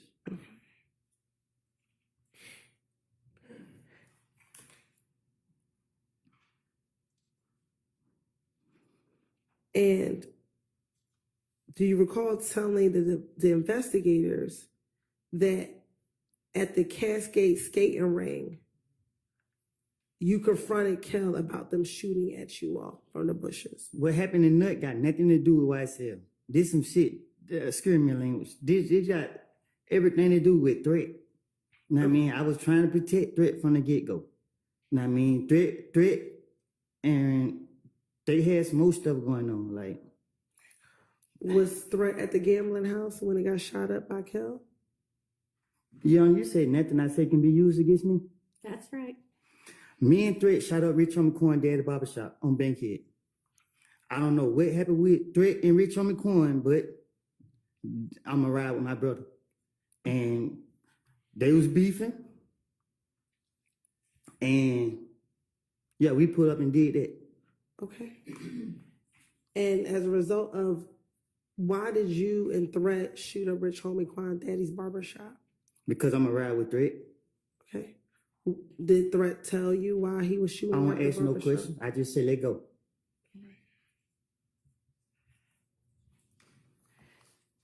And when Rich Homie Quan's barbershop was shot up, was that in September of 2014? Do you remember? I don't know when. I know we went up there and shot it up. Okay. Was it before Nut was killed? Yes.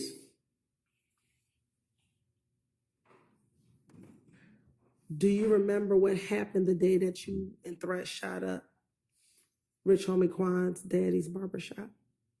What you mean? Like, do you remember that day? What led up to you going to the barbershop and shooting it up? I told them they go do it. What led up to you saying, let's go do it? Why? Threat was mad. He was like, he fucking keep scaring my language. He was talking, playing like we somebody to play with. And I was ready. I had them choppers on deck. Why was Threat beefing with Rich Homie Quan to shoot up his daddy's shop?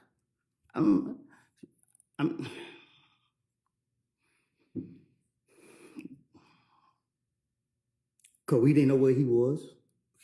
So did you go to the shop looking for Rich Homie Quan? Nah, we went to send a message.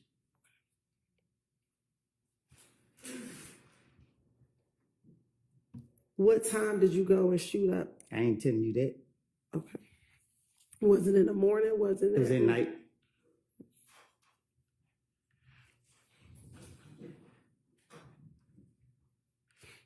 To your knowledge, did anyone send threat to go shoot up Rich Homie Quan's daddy's shop to send a message? No, he said what he said, and I told him, let's go do it. Okay. You said that you all went to go send a message. What message were you sending? We ain't the ones to play with. Did something happen between Rich Homie Quan and Threat prior to you all having to go send a message? Yeah, but I don't know nothing about it. So how do you know something happened if you don't know anything about it? Because I can't say for facts if it's the truth.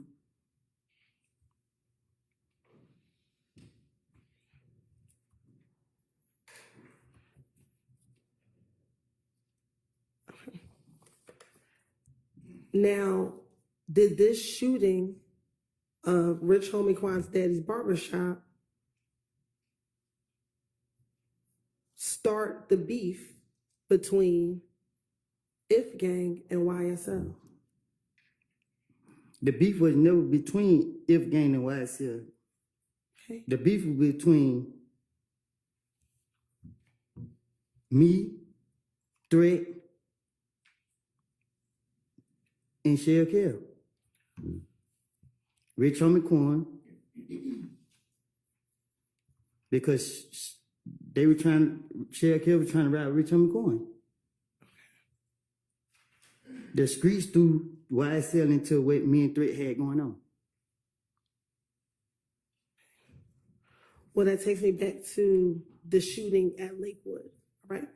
Can you repeat that? Sure. You just said that the streets brought YSL into what you and Threat had going on, correct? That's what you just said? Mm-hmm. Mm-hmm. Is that a yes for the record? Yes, my bad. So going back to the shooting at the gambling house, when you learned that Shell Kell was the one who shot up Thug's vehicle,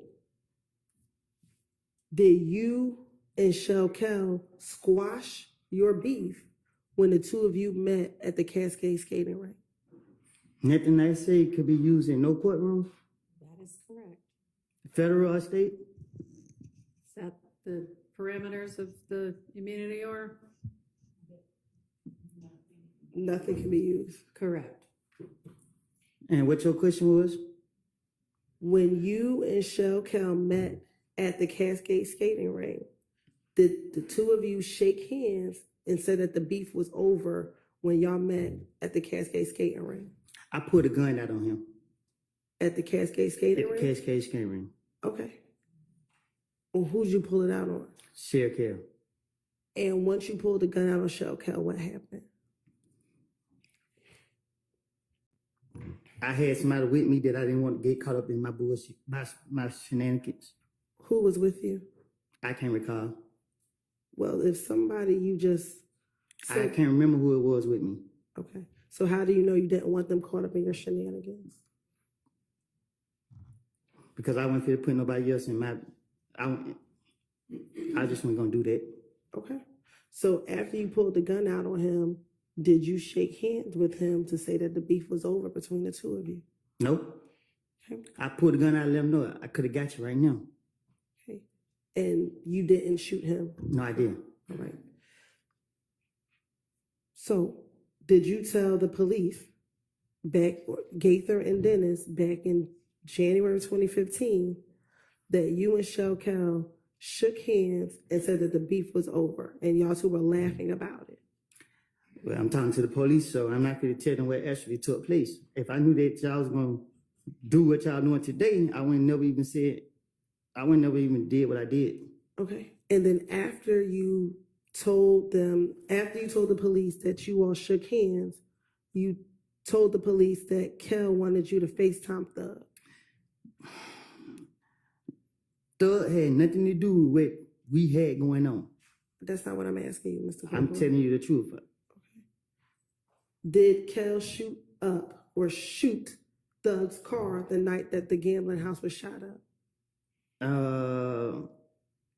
Everybody could got shot up, and I can't say if I never seen who actually did it. They say that it was Kel who did it. Was Thug's car one of the cars that was shot up the night that the gambling house was shot up? My car was shot up, and a few other cars. I didn't see Thug cars because once I came from behind the wall, everybody was scattering or pulling off. So is your response that you don't know if Thug's car was shot up? I don't recall if his car was shot. I doubt it was shot up because I seen it a couple days later or whatever. Did you tell the police that when, back in this January interview with Gaither and Dennis, that when Kel asked you to FaceTime Thug, you FaceTime Thug and said, "Hey, Salam, the beef over with." So Thug was like, "Yeah, it's over with." And then Kel got on the phone and Thug started talking, and Thug said, "The beef ain't over with until you pay for my window. You shot my window." But I told you I'd make anything up if I'm talking to investigators. Okay. And they clarified and they asked you, is that what Kel said? And you said, no, that's what Thug told Kel. It don't take a rocket science to come up with it. I don't recall what I told investigators. I know I wasn't going to tell them that I put a gun on Sheriff Kel, and if I didn't have certain people with me, I was going to do something to them. Okay. And that, furthermore, you said, you told Detective Gaither and Dennis, yeah, he shot Thug's window. So Thug, like, I don't care about none of that, about what you all have going on. You still shot at me. Just pay for my window. If you don't pay for my window, hey man, I ain't letting nothing go. I looked at Kel and said, that's between y'all two. Do you recall telling Detective Gaither and Dennis that? You know, I don't need to talk like that. All right. And then afterwards, they hung up from FaceTime, and Kel's like, nah, man, call Nut. And so you and Kel started talking, and you told Kel, just pay for the window. This shit over. And Kel's like, pay for the window? This nigga just tried me. Did you tell the police that that's what Kel told you after he got off the phone with Thug? When I pulled that gun out on Sheriff Kel, I said, I could have got you. He went his way, and I went mine. Okay. Do you recall telling Detective Gaither and Dennis that you actually did shoot at Kel's house back in June of 2015? In the interview in June of 2015, you actually told the police that you shot at Kel. Do you not recall that? No, I don't. Okay. I don't think I got a chance to get him. You said that. You told the police you shot in the air, but Kel was around. Do you recall telling the police Can you that? say it again? Sure. I shot in the air, but what? I'm going to object to this statement of what he said. It was just represented that he told the police he shot at Kel, and now it's being represented, he told the police he shot in the air, but Kel was around. All right, well, that may be something he told the police too. I don't know. She can ask about it and he can answer whatever his recollection is of what he said to the police. Go ahead. Okay, well, that is true. So make sure that you have a basis for your questions. Yes, I do, Your Honor. Looking at those pictures, did you also speak to detectives in June of 2015? June? Yes. Okay. And during that interview, do you recall telling the police that you actually did shoot at Kel, but you told them that you actually shot in the air, but Kel was around? I love God too much to be shooting at him. Okay. Do you recall telling the police that you shot in the air? No, I don't even recall ever shooting in the air. Okay. Now I want to go back to the January 28th, 2015 interview. Do you recall telling the detectives that you told Kel, you got a problem with Thug, you don't have a problem with me. That's over with, and y'all shook hands? Yeah, I don't recall what I done told the investigators.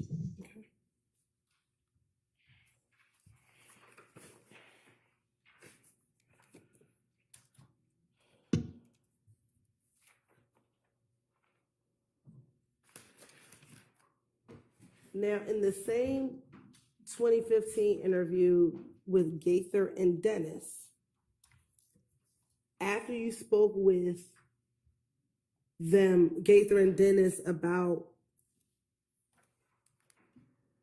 what led up to the shooting on the highway, do you recall giving them more detailed information about the shooting on the highway?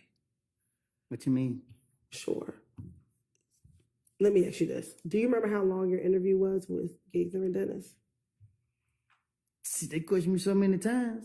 Okay. Do you remember the interview being approximately 3 hours? Probably so. Okay. And in the course of that interview, do you recall talking to them about a number of different things? Like, I don't recall. Okay.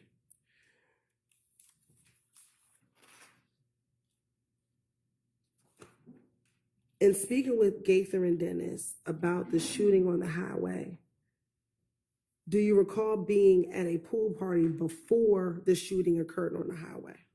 No. Okay. Isn't it true that you told Detective Gaither and Detective Dennis that you all were at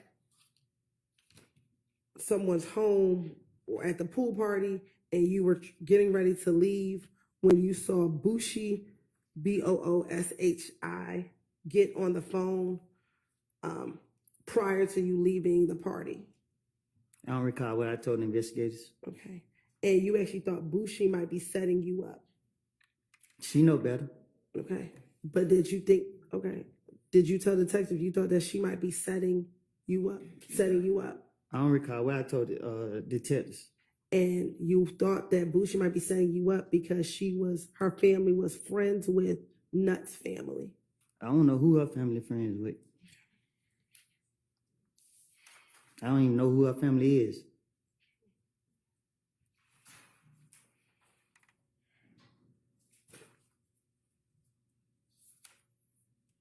Do you recall them saying in that same interview that once you all left the party,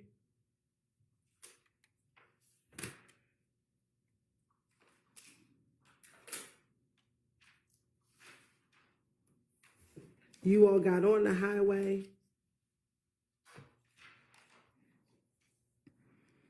and you got near, I believe it was Atlanta Medical Center back then?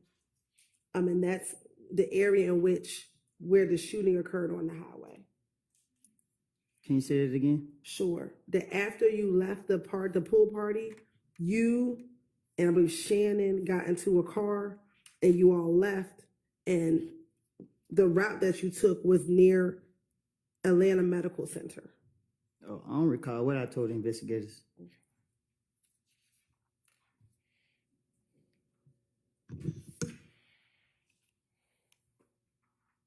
The truth of the matter was I was trying to protect my friend. Threat. Okay. Were you trying to protect Threat when you all were getting shot at on the highway? I don't recall what you talking about. Okay. Was Threat in the car with you when you were getting shot at on the highway? I don't recall.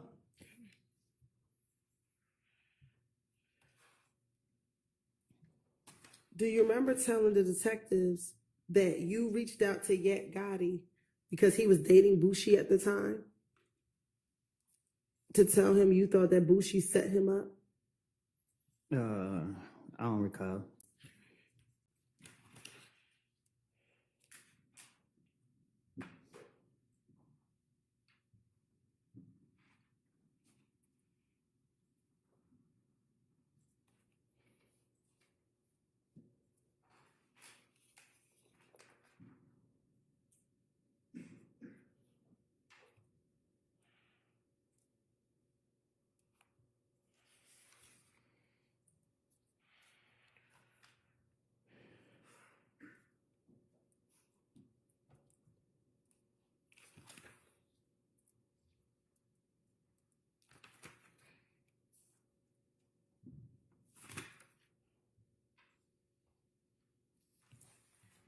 And when you spoke to Yak and you confronted him and said, your girl just set me up, he responded to you and said, who?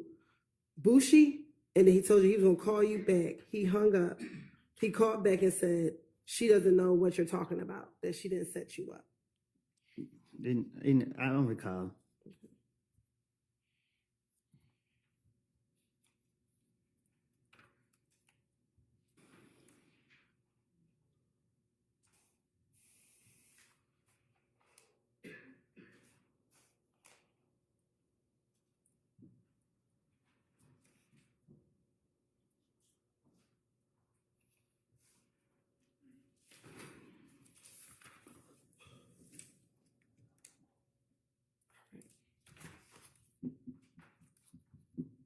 Now,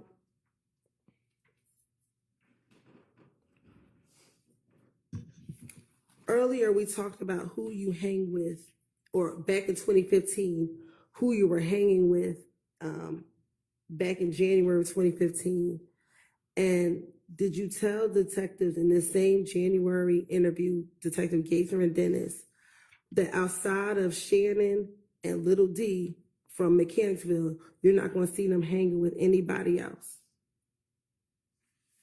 I don't recall what I told the investigators. Did you also tell them that there's not going to be one time that you don't see you and Little D together, no matter what? I don't recall what I told the investigators. But Lady is not he don't have my life, he not like me. Lady is a pretty boy, he for the girls.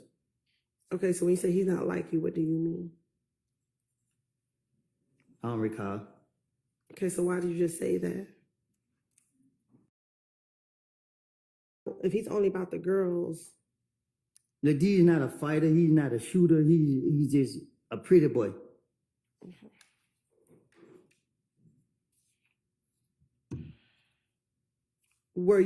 Are you aware of Little D shooting at people's houses after he got beat up in the club in April of 2015?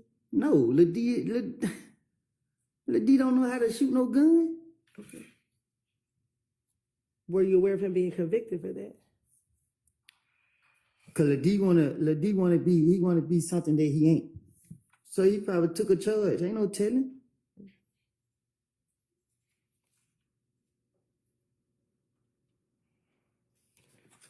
Now, are you familiar with a person by the name of Trevia? Who? Antrevia? I don't know who that is. Okay. Do you know of Moontung having a girlfriend named Antrevia? Oh, the girl. Yeah, I know who. I don't know her. I know who you're talking about. Okay. And Trevia, was she at one point in time also dating Shell Cal? That's her. I'm asking you. I don't recall. Okay. Do you recall telling the detectives about Trevia and about the issues you had with Trevia yourself? I ain't had no issues with her.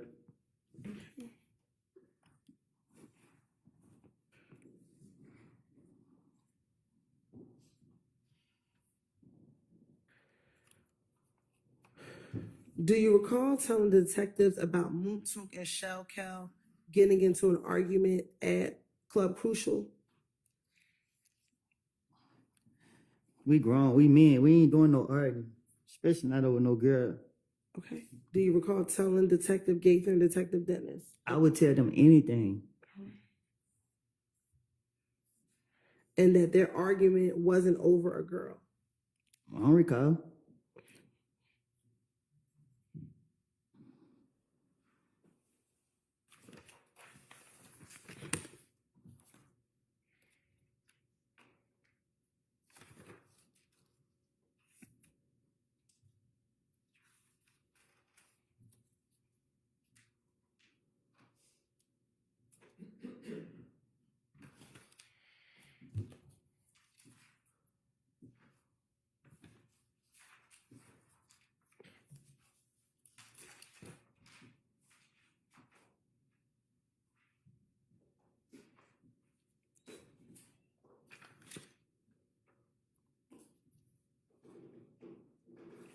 Okay.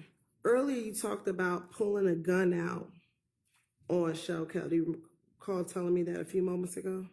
Yes. All right. in this same January, excuse me, I thought it was in June, but in this same January interview, do you recall telling Detective Gaither that you actually told Shelkel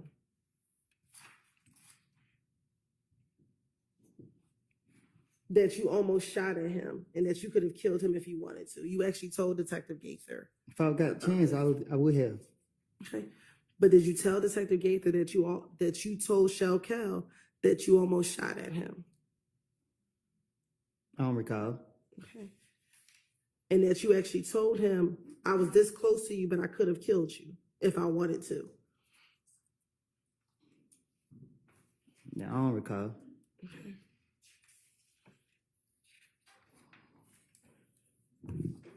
And that's when you told him, I ain't shoot at you, but I shot in the air. If I would have shot you, I could have got you.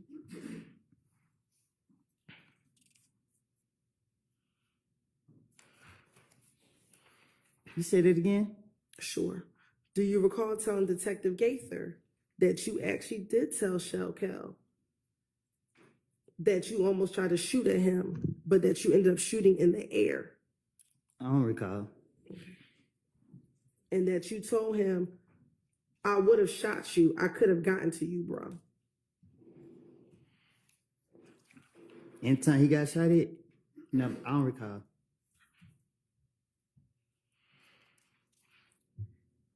And even when you told Detective Gaither that you intended to shoot at Shelkel, were you arrested that day at all? Because I'm not telling on myself. But you told her what you told Shelkel, which was that you were shooting at him. I told her lies because I knew she wouldn't be able to go back and knew she wouldn't go back and get nothing to prove that what I said was true. Okay, but you just told this jury that you did try to shoot at Shelkel, so that wasn't a lie, correct? No, I put a gun out on him. It's a difference.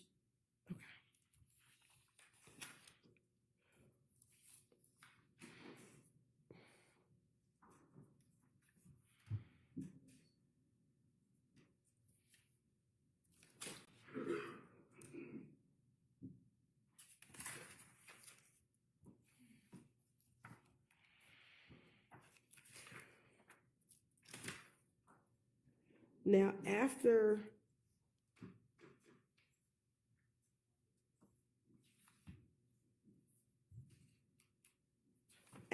January 28th, did you then go back to the police department in February 20th after you, your daughter, and your child's mother were shot at when you were coming out the house?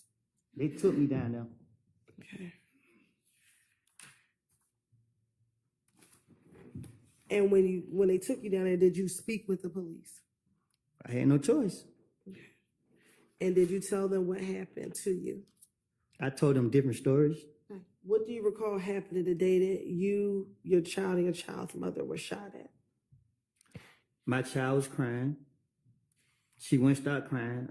We was taking her to the hospital. We came out the door. Somebody was out there waiting. And then what happened? Okay. When you went to come out, child, where were you? Carver home. Okay. And where were you taking your baby? To the hospital. And today, do you recall which hospital you were taking her to? I think Scott's right. This one that I used to always take her to. Okay. And once you walked out the house, what do you remember happening? I look around. I seen the car sitting at the stop sign, just sitting there. I walked towards the car. I walked towards my car, and I grabbed my baby mama's hand and pulled her closer to me. And the car pulled out like if it come, like they were trying to figure out which way they wanted to go. Then they turned my way. I told her to get down. I pulled the gun out, put my baby behind my back because she was in a car seat. I pulled my gun out. I can't remember if I threw my child in the back seat with my baby mama or if I just held her behind my back. But the car rolled on side of me. I seen all their windows up, and I didn't just want to shoot anybody off of paranoia. So I waited. They rolled up, let their window down, and tried to shoot. And I shot all in their car. And what happened after you shot at their car?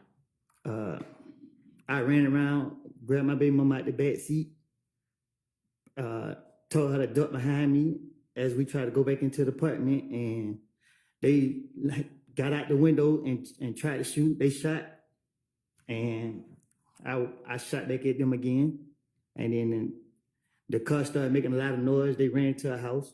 They jumped out, and I shot at them some more. Then the neighbors, somehow we couldn't get in, but she got in, and we ran. The neighbors was in their house. And the neighbor, the house you ran into, were they initially outside as well when the shooting first started? Do you remember? I think it was, but I can't.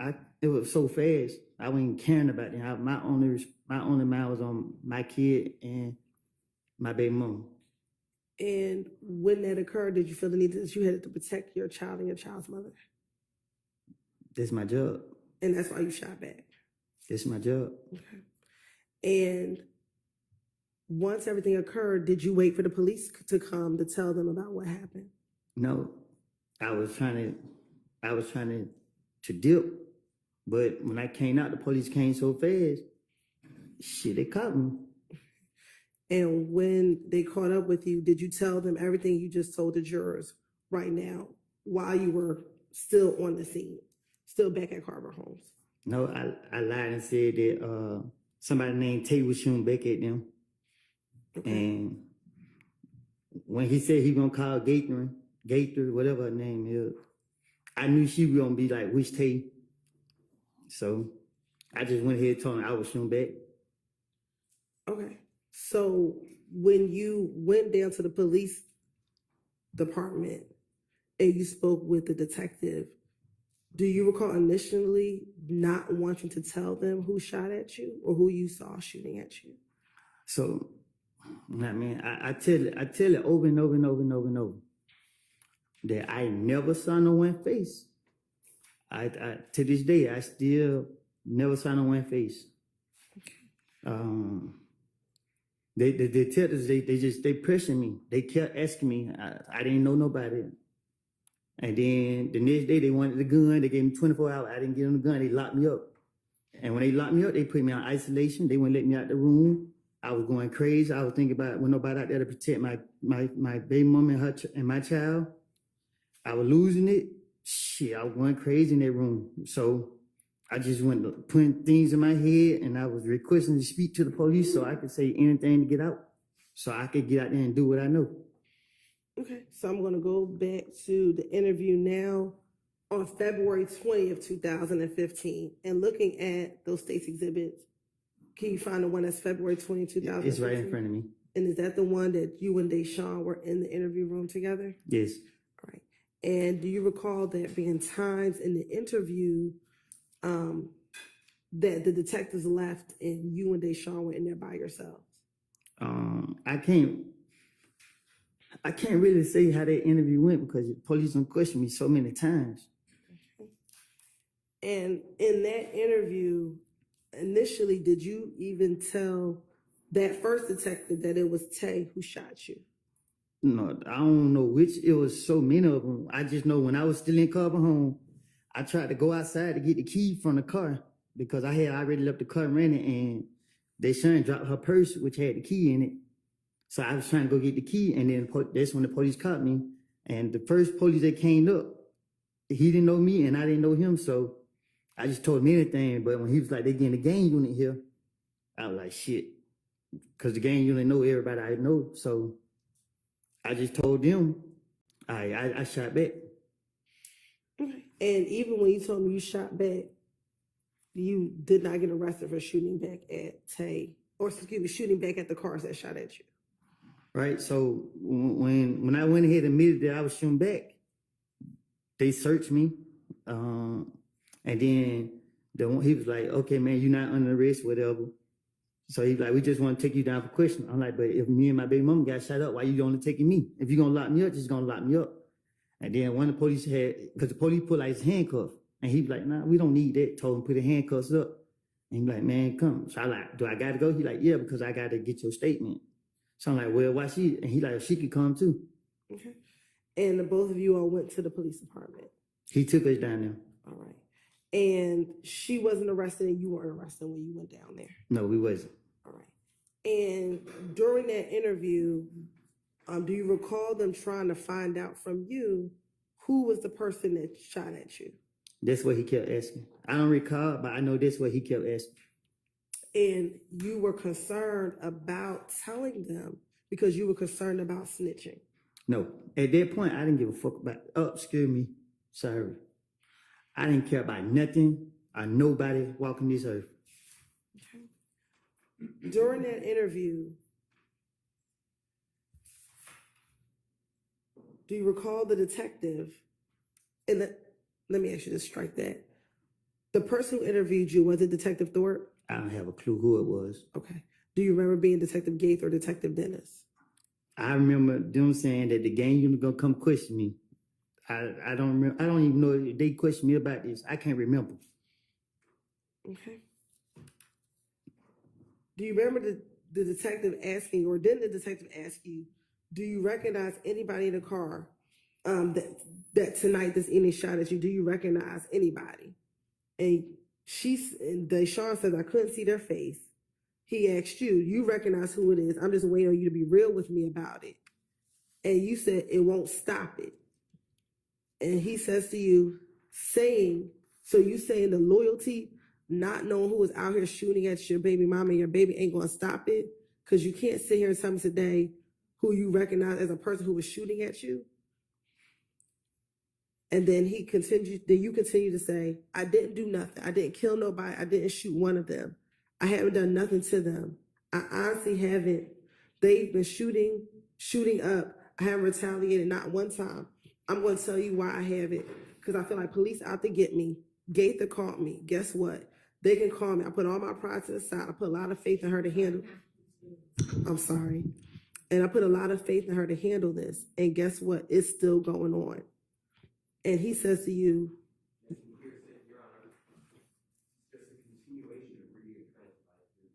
All right, where's the question? that he was concerned about snitching. Were you concerned about snitching? No, I'm not. I wasn't concerned about snitching.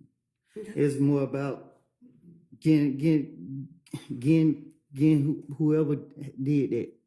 So if I had to throw the police out by saying anything for the person who actually did do it, I don't want the police to know who did it because you shot me while I got my child. Fuck jail.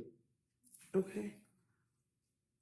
Do you recall telling the detective that one of your cousins was getting tortured now because people thought that he had snitched? What I'm trying to do to people who shot at me and my child, I ain't trying to see them in jail. Okay, but did you tell the detectives, again, you were concerned about being labeled a snitch? I don't. If that was the case, then I wouldn't be a snitch. Isn't it true that you told the detectives, your cousin, he's getting shot at, all this because they think he snitched? I'm already going through enough about something I didn't do. And I know if I was to tell you what was going on, as much as I know, they're going to be on the records and all this here, and you got to get him locked up, and he going to get his discovery package. First thing you're going to do is send to two places, to the street and to prison, and float it all around the city of Atlanta, and then all around prison. But my name's over that. I'm not going out that way.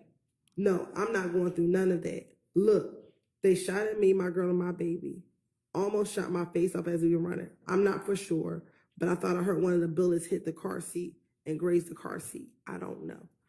I've been to jail so many times that I know whatever I say to the police will be in black and white.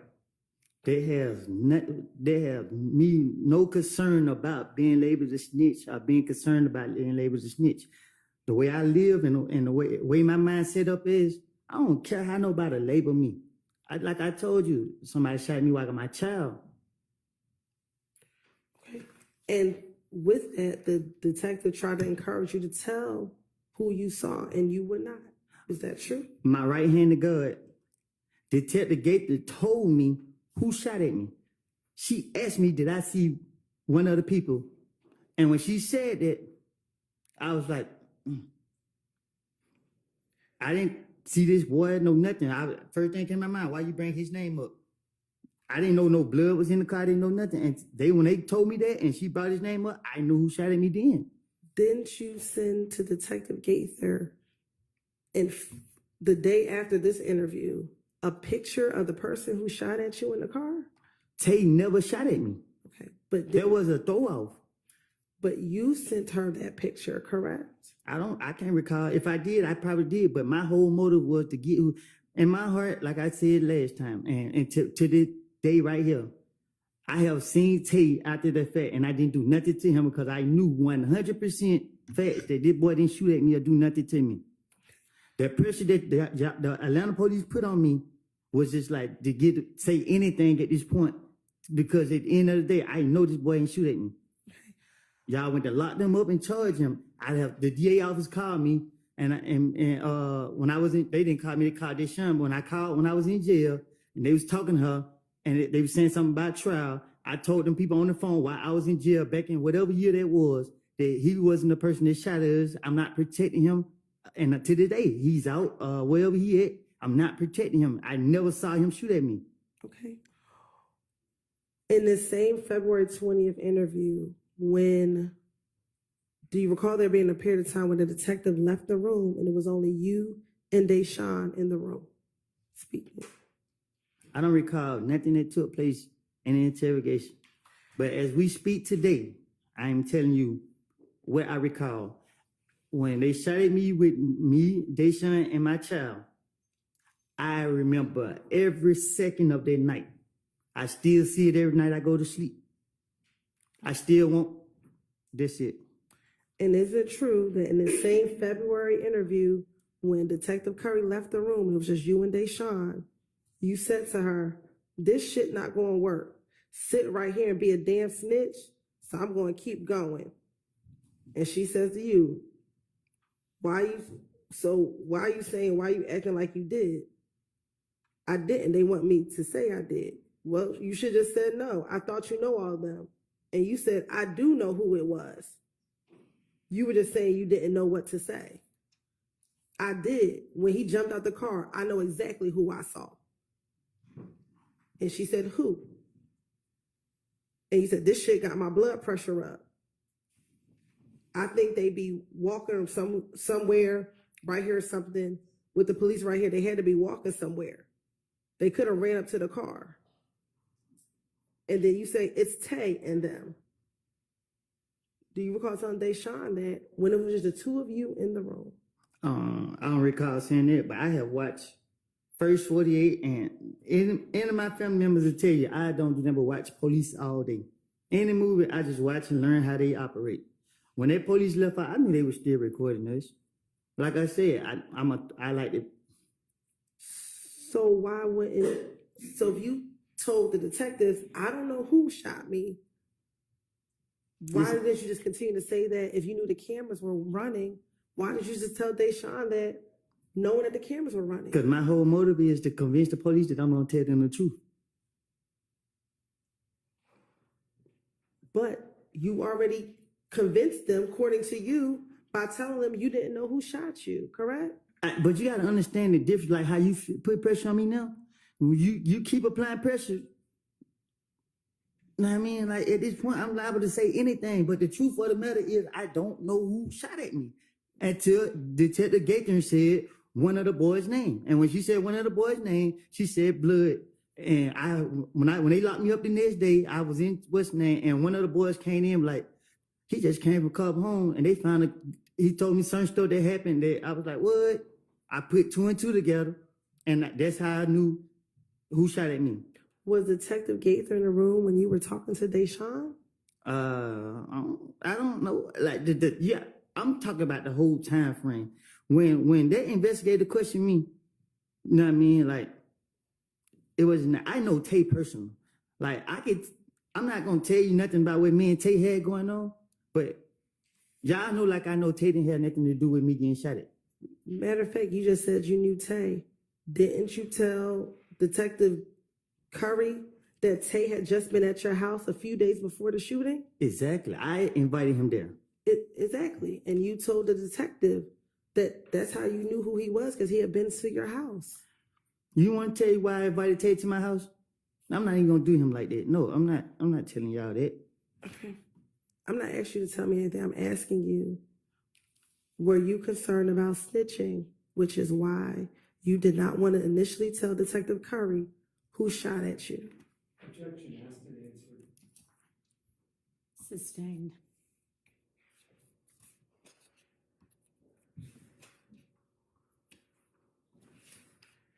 After, in that same February interview, once Detective Curry left the room and you had an opportunity to talk to Deshaun, do you remember Detective Curry coming back into the room and speaking with you some more? I don't recall how the interrogation went. Okay. I don't recall.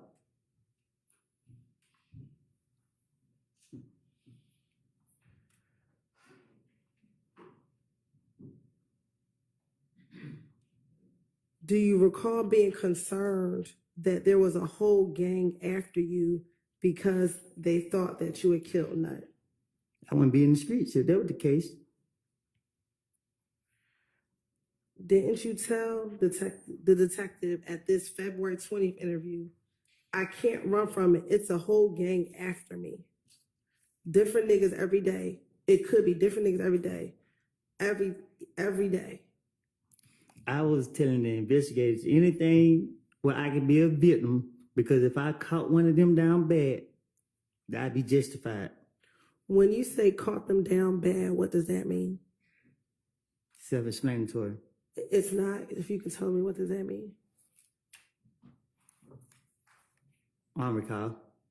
Okay, so why did you just say that? I don't know.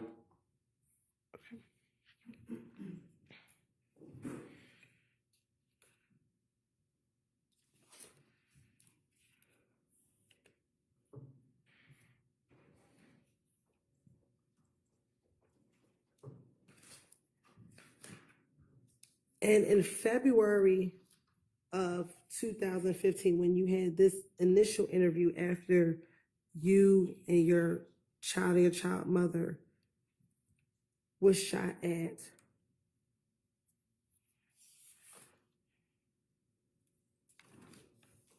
did you just want the police to do their job and find out who killed Nut so that people would stop coming after you? Can you say it again? Sure. In February of 2015, when you had this initial interview, did you just want the police to do their job so that people could stop coming after you? You wanted them to find out who killed Nut so people could stop coming after you. You saying, did I say that? Yes. I guess I don't recall. I think so. I don't know. Were you tired of people coming after you thinking that you killed Nut? I was tired of getting shot at. And were you getting shot at because people thought you killed Nut? Sustained. Did you believe that you were getting shot at because people thought you killed Nut? Well, I was getting shot at before that. I'm talking about in January 2015. I never got shot at in January 2015. I think I got shot at in February or something like that. When you were shot at and while you were in the car, was that in January 2015? I don't recall. The only time I remember getting shot at is when I had my daughter. That's the only time I think I got shot at, if I'm not mistaken. After Nut got killed. And you said you don't recall the time on the highway. I don't remember if it was before or after he got killed. I told you I've been shot at a lot.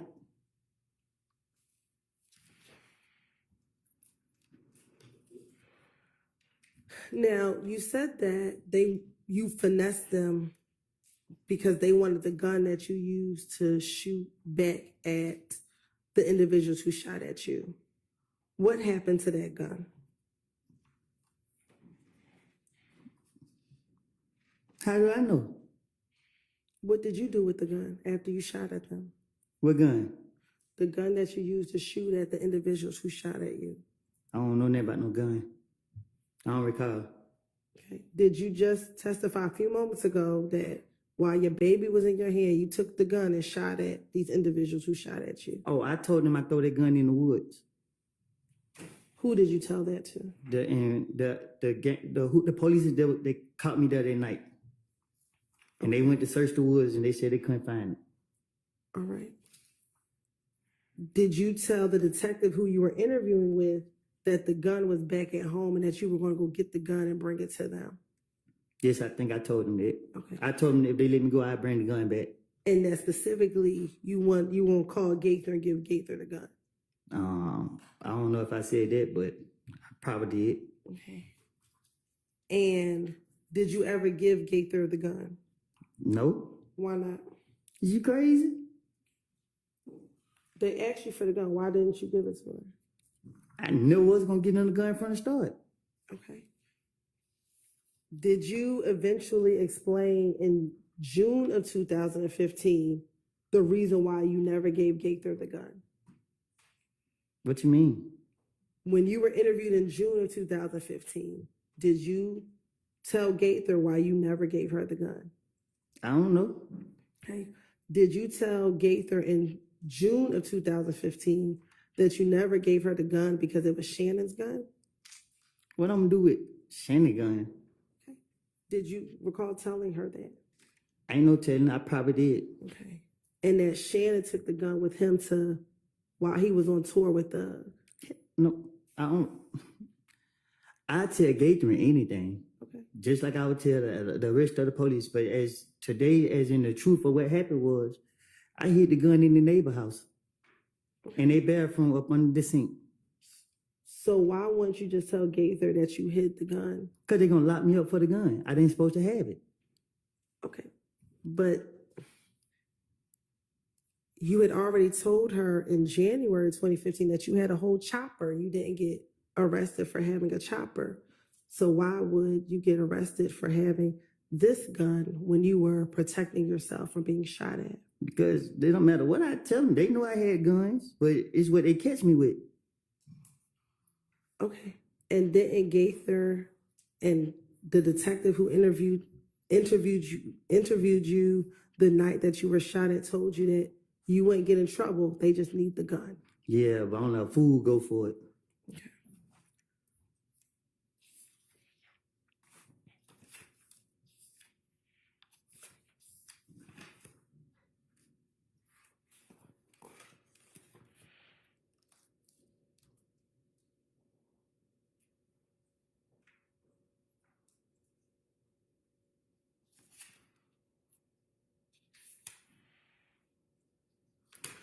Now, when you were talking to the detective back in this February 20th interview, do you recall him asking you questions about Tay and where Tay was from? Which state?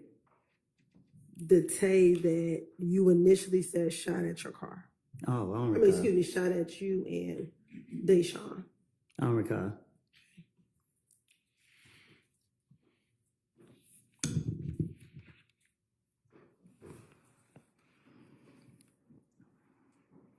And that Deshaun actually told the police that he's either from Mechanicsville or he's from Simpson Road. Deshaun ain't tell them nothing. Okay.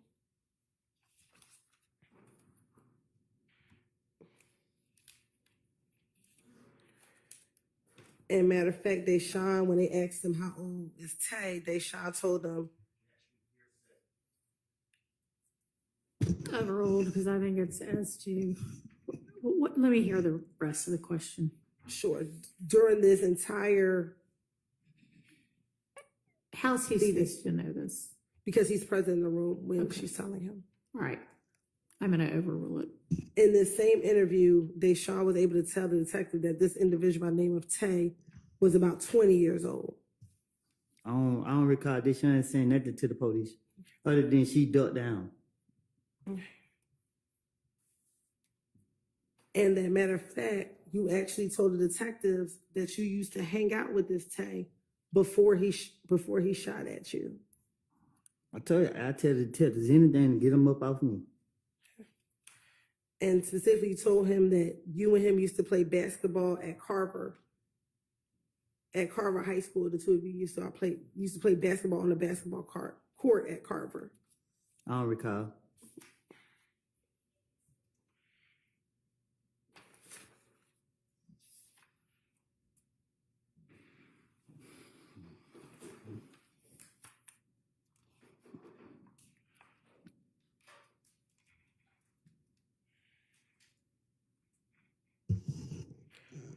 Ms. Hilton, we're gonna need to, I mean, it doesn't have to be right this minute, but pick a stopping point sometime in the next 20 minutes or so. Okay. Thank you, Your Honor. You said earlier that you weren't concerned about being labeled a snitch. Is that fair to say? Say that again? Earlier, a few moments ago, you said you weren't concerned about being labeled a snitch. Is that fair to say? I wasn't. You was not. What you mean? That you didn't have any concerns being labeled a snitch. Is that correct? I don't get what you're asking.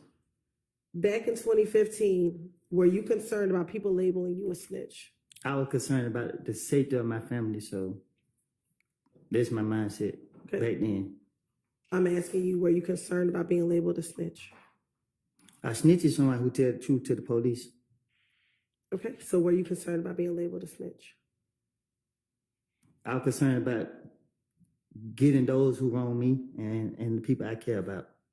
In the same February interview, did you tell Detective Curry, I went down here and I talked to her. Now everybody, excuse me, let me start back. Did you tell Detective Curry during this interview, how can I survive this? How can I survive this? I can't go anywhere if I don't have money. Because Gaither called my phone when I was in front of Young Thug. She wanted me to talk. She wanted me to come down and talk. You feel me? Everybody there, everybody right there. You feel me? That's what I did. I left, went down here and talked to her. Now, everybody look at me like I'm a snitch now. It's just like I can't get no money. You know, I was just getting money by just doing nothing. Hey man, I need to borrow this right here, just hanging around going for the mall. He paid for everything for me. And now they think I'm a snitch. First of all, I was breaking in the stove, so I'm always get me some money. That's what I'm gonna do. So what I told the investigators is just anything. I keep telling you that. You know what I mean? Like, okay. So my question to you is, were you concerned back then about being labeled a snitch? I was playing the victim card. I keep telling you that. It was about being labeled a snitch, because if I was concerned about being labeled a snitch, I would never even try to finesse my way out of no situation, because even lying to the police, y'all to put it in there as in this and then third. I know anything that I say to a police officer, they're going to go into a police report anyway. So it's self-explanatory. I only care about getting myself out of situations to protect my family. That's it.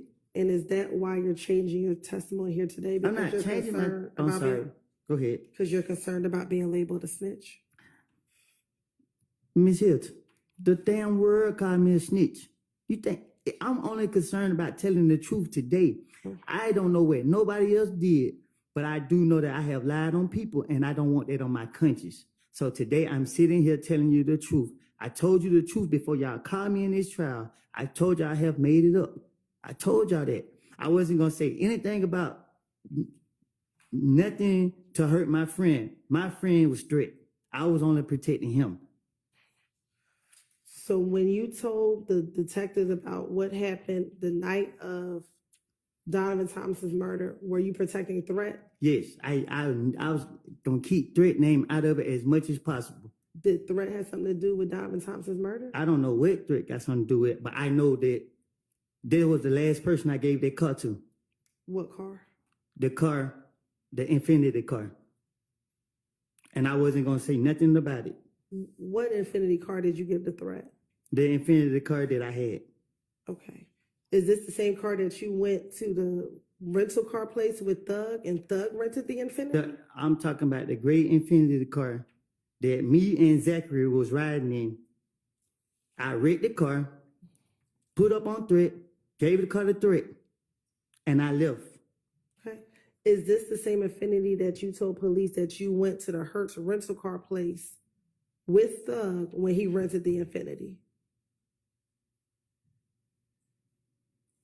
I just told you that I gave threat that car. Ms. I don't know. Copeland, that's not what she asked, so listen to what she asked and then answer that as best you can. You're saying you gave threat that Infinity. Is that what you're saying? Hold on 1 second. Y'all just confused me. What you say, Yana? Well, I wanted Ms. Hilton to ask the question clearly and you listen to it and answer it. So ask the question you asked him a minute ago, if that's what you want the answer to. The Infinity that you're talking about, is that the Infinity that you went to the Atlanta airport with Thug when he rented the Infinity? What you asking? You're talking about an Infinity that you gave the threat, correct? Right. The Infinity that you're referring to, is that the Infinity that you went to the Atlanta airport with Thug when he rented the Infinity? Yes. Okay. And that was the car that Thug rented, correct?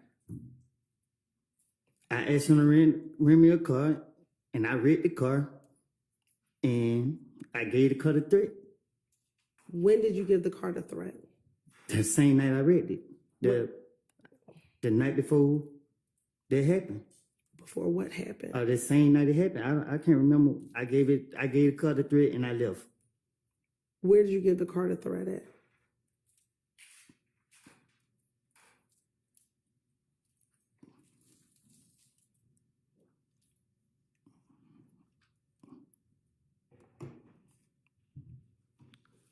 At the studio. What studio? I pulled up and gave it to him and pulled right off. What studio?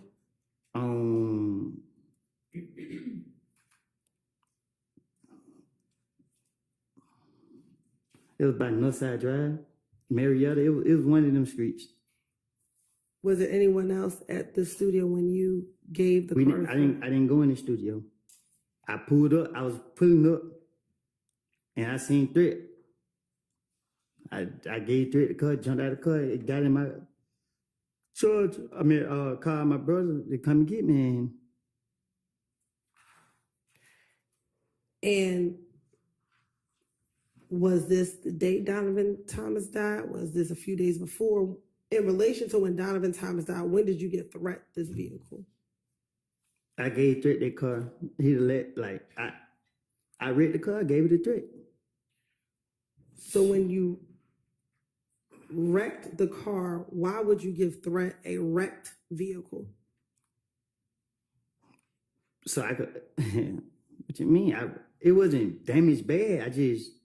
I don't know. I hit something on it, and then shit, the thing on the cover, it was tripping. So when I pulled up, I wasn't giving it to threat, but I just seen him standing outside. And I was like, he like, what you about to do? I'm like, just get the key real quick. I'll be right back. Gave threat the car, and I dipped. I don't know if it was late. So when I woke up the next day, I came outside, and this when I heard what happened. Okay. All right, Ms. Hilton, is this a good time to Yes, stop it's a good for the time to day? stop. All right. Yes. All right, Mr. Copeland, we'll see you back here at 9 in the morning. 9. 9 in the I can morning. go? Yeah, you can go for now. All right, ladies and gentlemen. To maintain the integrity of this trial, remember that you need to decide this case based only on the evidence that is admitted during this trial and the law that I will explain to you. should consider only the evidence admitted inside of this courtroom. You may not conduct any research on your own about this case or about any of the people or the places mentioned in this trial. You may not visit any places mentioned in the evidence, and you may not refer to any books or documents that have not been admitted during the trial. You should not take or review any photographs or video of any person or place involved in this case, except to review the evidence during your deliberations later. Also, you may not use any dictionaries or any other reference materials, including online reference materials, to help you in any way with this case. You may not use Google or any other internet search engine or consult websites, blogs, podcasts, any social media websites, apps, including but not limited to Facebook, Instagram, Twitter, X, TikTok, Reels, Twitch, YouTube, Kick, Reddit, or the like. I'm sure I left out a few, but any of those. Or any other source, electronic or otherwise, to get information about this case. And do not use any of these sources to get information about legal terms or concepts or about the law. Finally, do not watch, read, or listen to any accounts of this trial that might appear in the news media, whether online, in print, on television, on the radio, or otherwise. And this includes any social media as well. In short, do not seek any information about this case from any source outside of the confines of this courtroom. Remember, you are the ones who've been qualified as fair and impartial jurors to decide this case, and no other influence should affect your decision. For that reason, you may not discuss this case with anyone, including your family and friends, or let anyone discuss this case with you or around you. This includes discussion or sharing information in person or by phone, email, text, blog, or any form of social media. And if anyone does approach you about the case, please immediately let Sergeant Ingram or another deputy or court staff know that. Please remember that you should consider the evidence with an open mind, do not jump to conclusions, and do not reach any final conclusions until this trial is complete. And by that I mean until the deliberations begin, after you've heard all of the evidence, the lawyer's closing arguments, and the law that applies to this case. You must not, until that time, even discuss the case amongst yourselves in the jury room, during breaks, or anywhere else. Please remember to leave your notes and notepads in the jury room as you leave for the evening. Thank you so much for your time and attention, and we will see you at 9 a.m. in the morning. Thank you. You're excused for now. All right,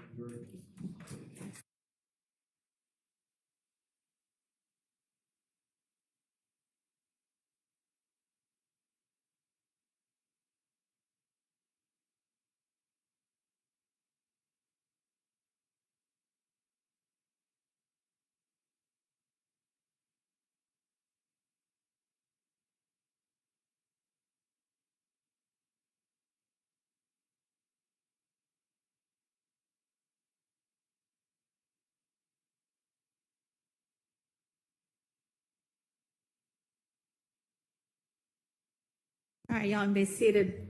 I'm going to have Ms. Pursfield double check and confirm with the jurors their understanding of what days next week they were released. I thought it was Monday through Thursday, but I just want to make sure that they don't think they're also off Friday. I got told that maybe the one juror who's taking her kid to school might be doing the whole drive back on Thursday, so I'm just going to double check on that. But I am planning for us to work pretty much the whole week next week, just as a non-jury week. If it turns out that they are ready to come back on Friday or think that that's when they were being called back anyway, then that'll be a jury day for us. But otherwise, at least it'll be Monday through Thursday non-jury, and we'll just see about Friday based on what they think. I'll just go with whatever they have already been told by the predecessor judge. All right, so I know there's some things we need to deal with next week. I know, Misty Williams, you have sent a more particularized motion to suppress, so I appreciate that. I haven't had a chance to look at it yet, but we'll take that up. There's a motion to exclude late identified, I guess, co-conspirator statements that we'll take up then. If we're lucky, we can get to what everybody understands the exhibit list admissions are. I don't think that's the most critical thing to do, but if we get around to it, we need to have confirmation on the motion in limine 49 concerning the PowerPoint. Do y'all have an answer to that yet? Your Honor, I don't mind answering preliminary. I just remember what I said, and it was not contained in, partially contained in the motion in limine. So we are looking back at the transcript and the video, because my recollection of it is different than what's being represented in motion in limine number 49. And mine was specifically that we were not intending to introduce it at that time through that witness. So, and that day. So we're going back. All right. Because. So you think that it's possible that you didn't actually say, we don't ever want to introduce it or use it? You think it may have just been. I know I didn't say that we don't ever want to introduce it. All right, and so then it sounds like there's still going to need to be a ruling on that, because y'all do want to introduce that? We do want to use that. We intended, that's why we gave it to them. We were going to use it through Detective Dennis at the end of the Donovan Thomas and at the end of the retaliatory shootings. All right, and I know that I've got the defense position on that. I don't know if you had said that you filed a written response ever. I did, but to his number 49, I will file a written response, Okay, because when we got that, we were looking through, like, that's not the recollection that I have. We were looking through to make sure that he had contained, and it doesn't. His motion does not contain the entirety of what was said in that colloquy, and it the matter of the PowerPoint was addressed on 2 different days, I believe. Okay, well, just get that in sometime this week, so that's another thing we can deal with and resolve next week. I know we still have wiretap evidence outstanding that we need to reach at some point. I think that's everything, other than we need to have a date for the remedial training. And Ms. Love, if you can provide to the court the identity of all of the team members, at least the lawyer team members, and if you want to have investigators or anybody else participate in the remedial training, that's up to you, but at least all of the lawyers that are on this team.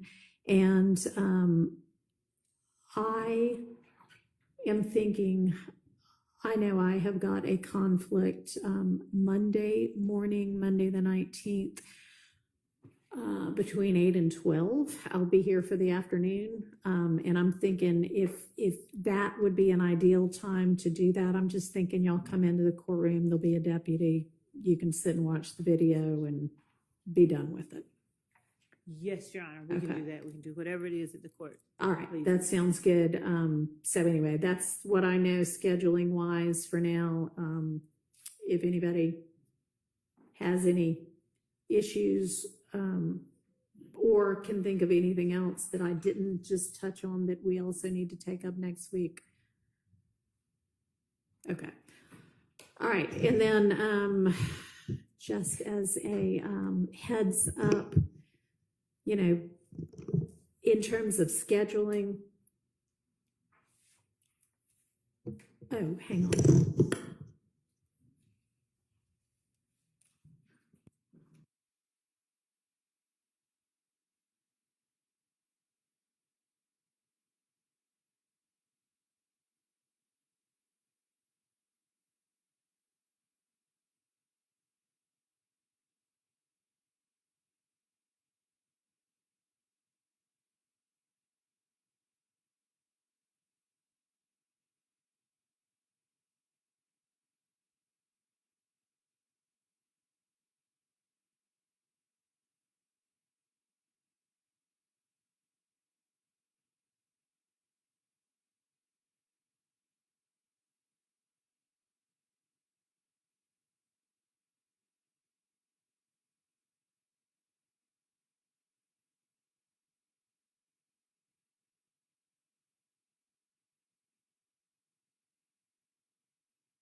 All right.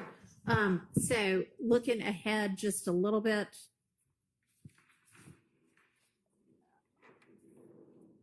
Next week, we've already discussed. The week after that begins the 26th, we will be in court, I imagine, with the jury, the 26th, 27th, and 28th. That's Monday through Wednesday. The 29th and 30th, the court has plans because the court was not always assigned to this case, and the court's not changing those plans. The court needs a break every once in a while. So we are going to have Thursday, the 29th, and Friday, the 30th off entirely. That's Labor Day weekend. We have the Monday off anyway, because that's Labor Day. So y'all can choose to also take a break. You can choose to work the entire time. You can choose to make some other judge's day by actually being able to have a day with them in court. That's up to y'all, but y'all do not have to be with me on August 29th and 30th. All right, and that's what I know at this point in time. All right, anything else before we break for the evening? Yes, ma'am. I just want to get clarification on the timeline of the witness and exhibit list that state's supposed to turn into us, and whether you want our motions after they give it to us, or you want us to file it now. What do you mean? Because like my Jackson Denham motion, Yeah. I filed it late because I didn't know until July 31st that they were going to use that interview. I'm not sure that, okay, I mean, if that's what you say, great, you didn't know for certain, but I mean, Jackson Denos are normally a pretrial thing, and y'all can get with the state and ask them anytime, but as soon as you know that there might be an issue with something and you know about it, you just go ahead and let me know. And if we get around to it and the state says, we don't even want to use that because you haven't bothered to ask the state yet or for whatever reason, then we won't worry about it. But yeah, don't wait. Don't wait. Go ahead and file everything. Everything should already have been filed. But yeah, so on the timing. I did ask the state, and they said they weren't going to use it. All right. Well, we'll take that up next week. All right. I will see. Anything else? All right. I'll see all of y'all at 8:45 because inevitably there's something that we need to sort out or put on the record or something before the jury gets in. See y'all tomorrow. Thanks.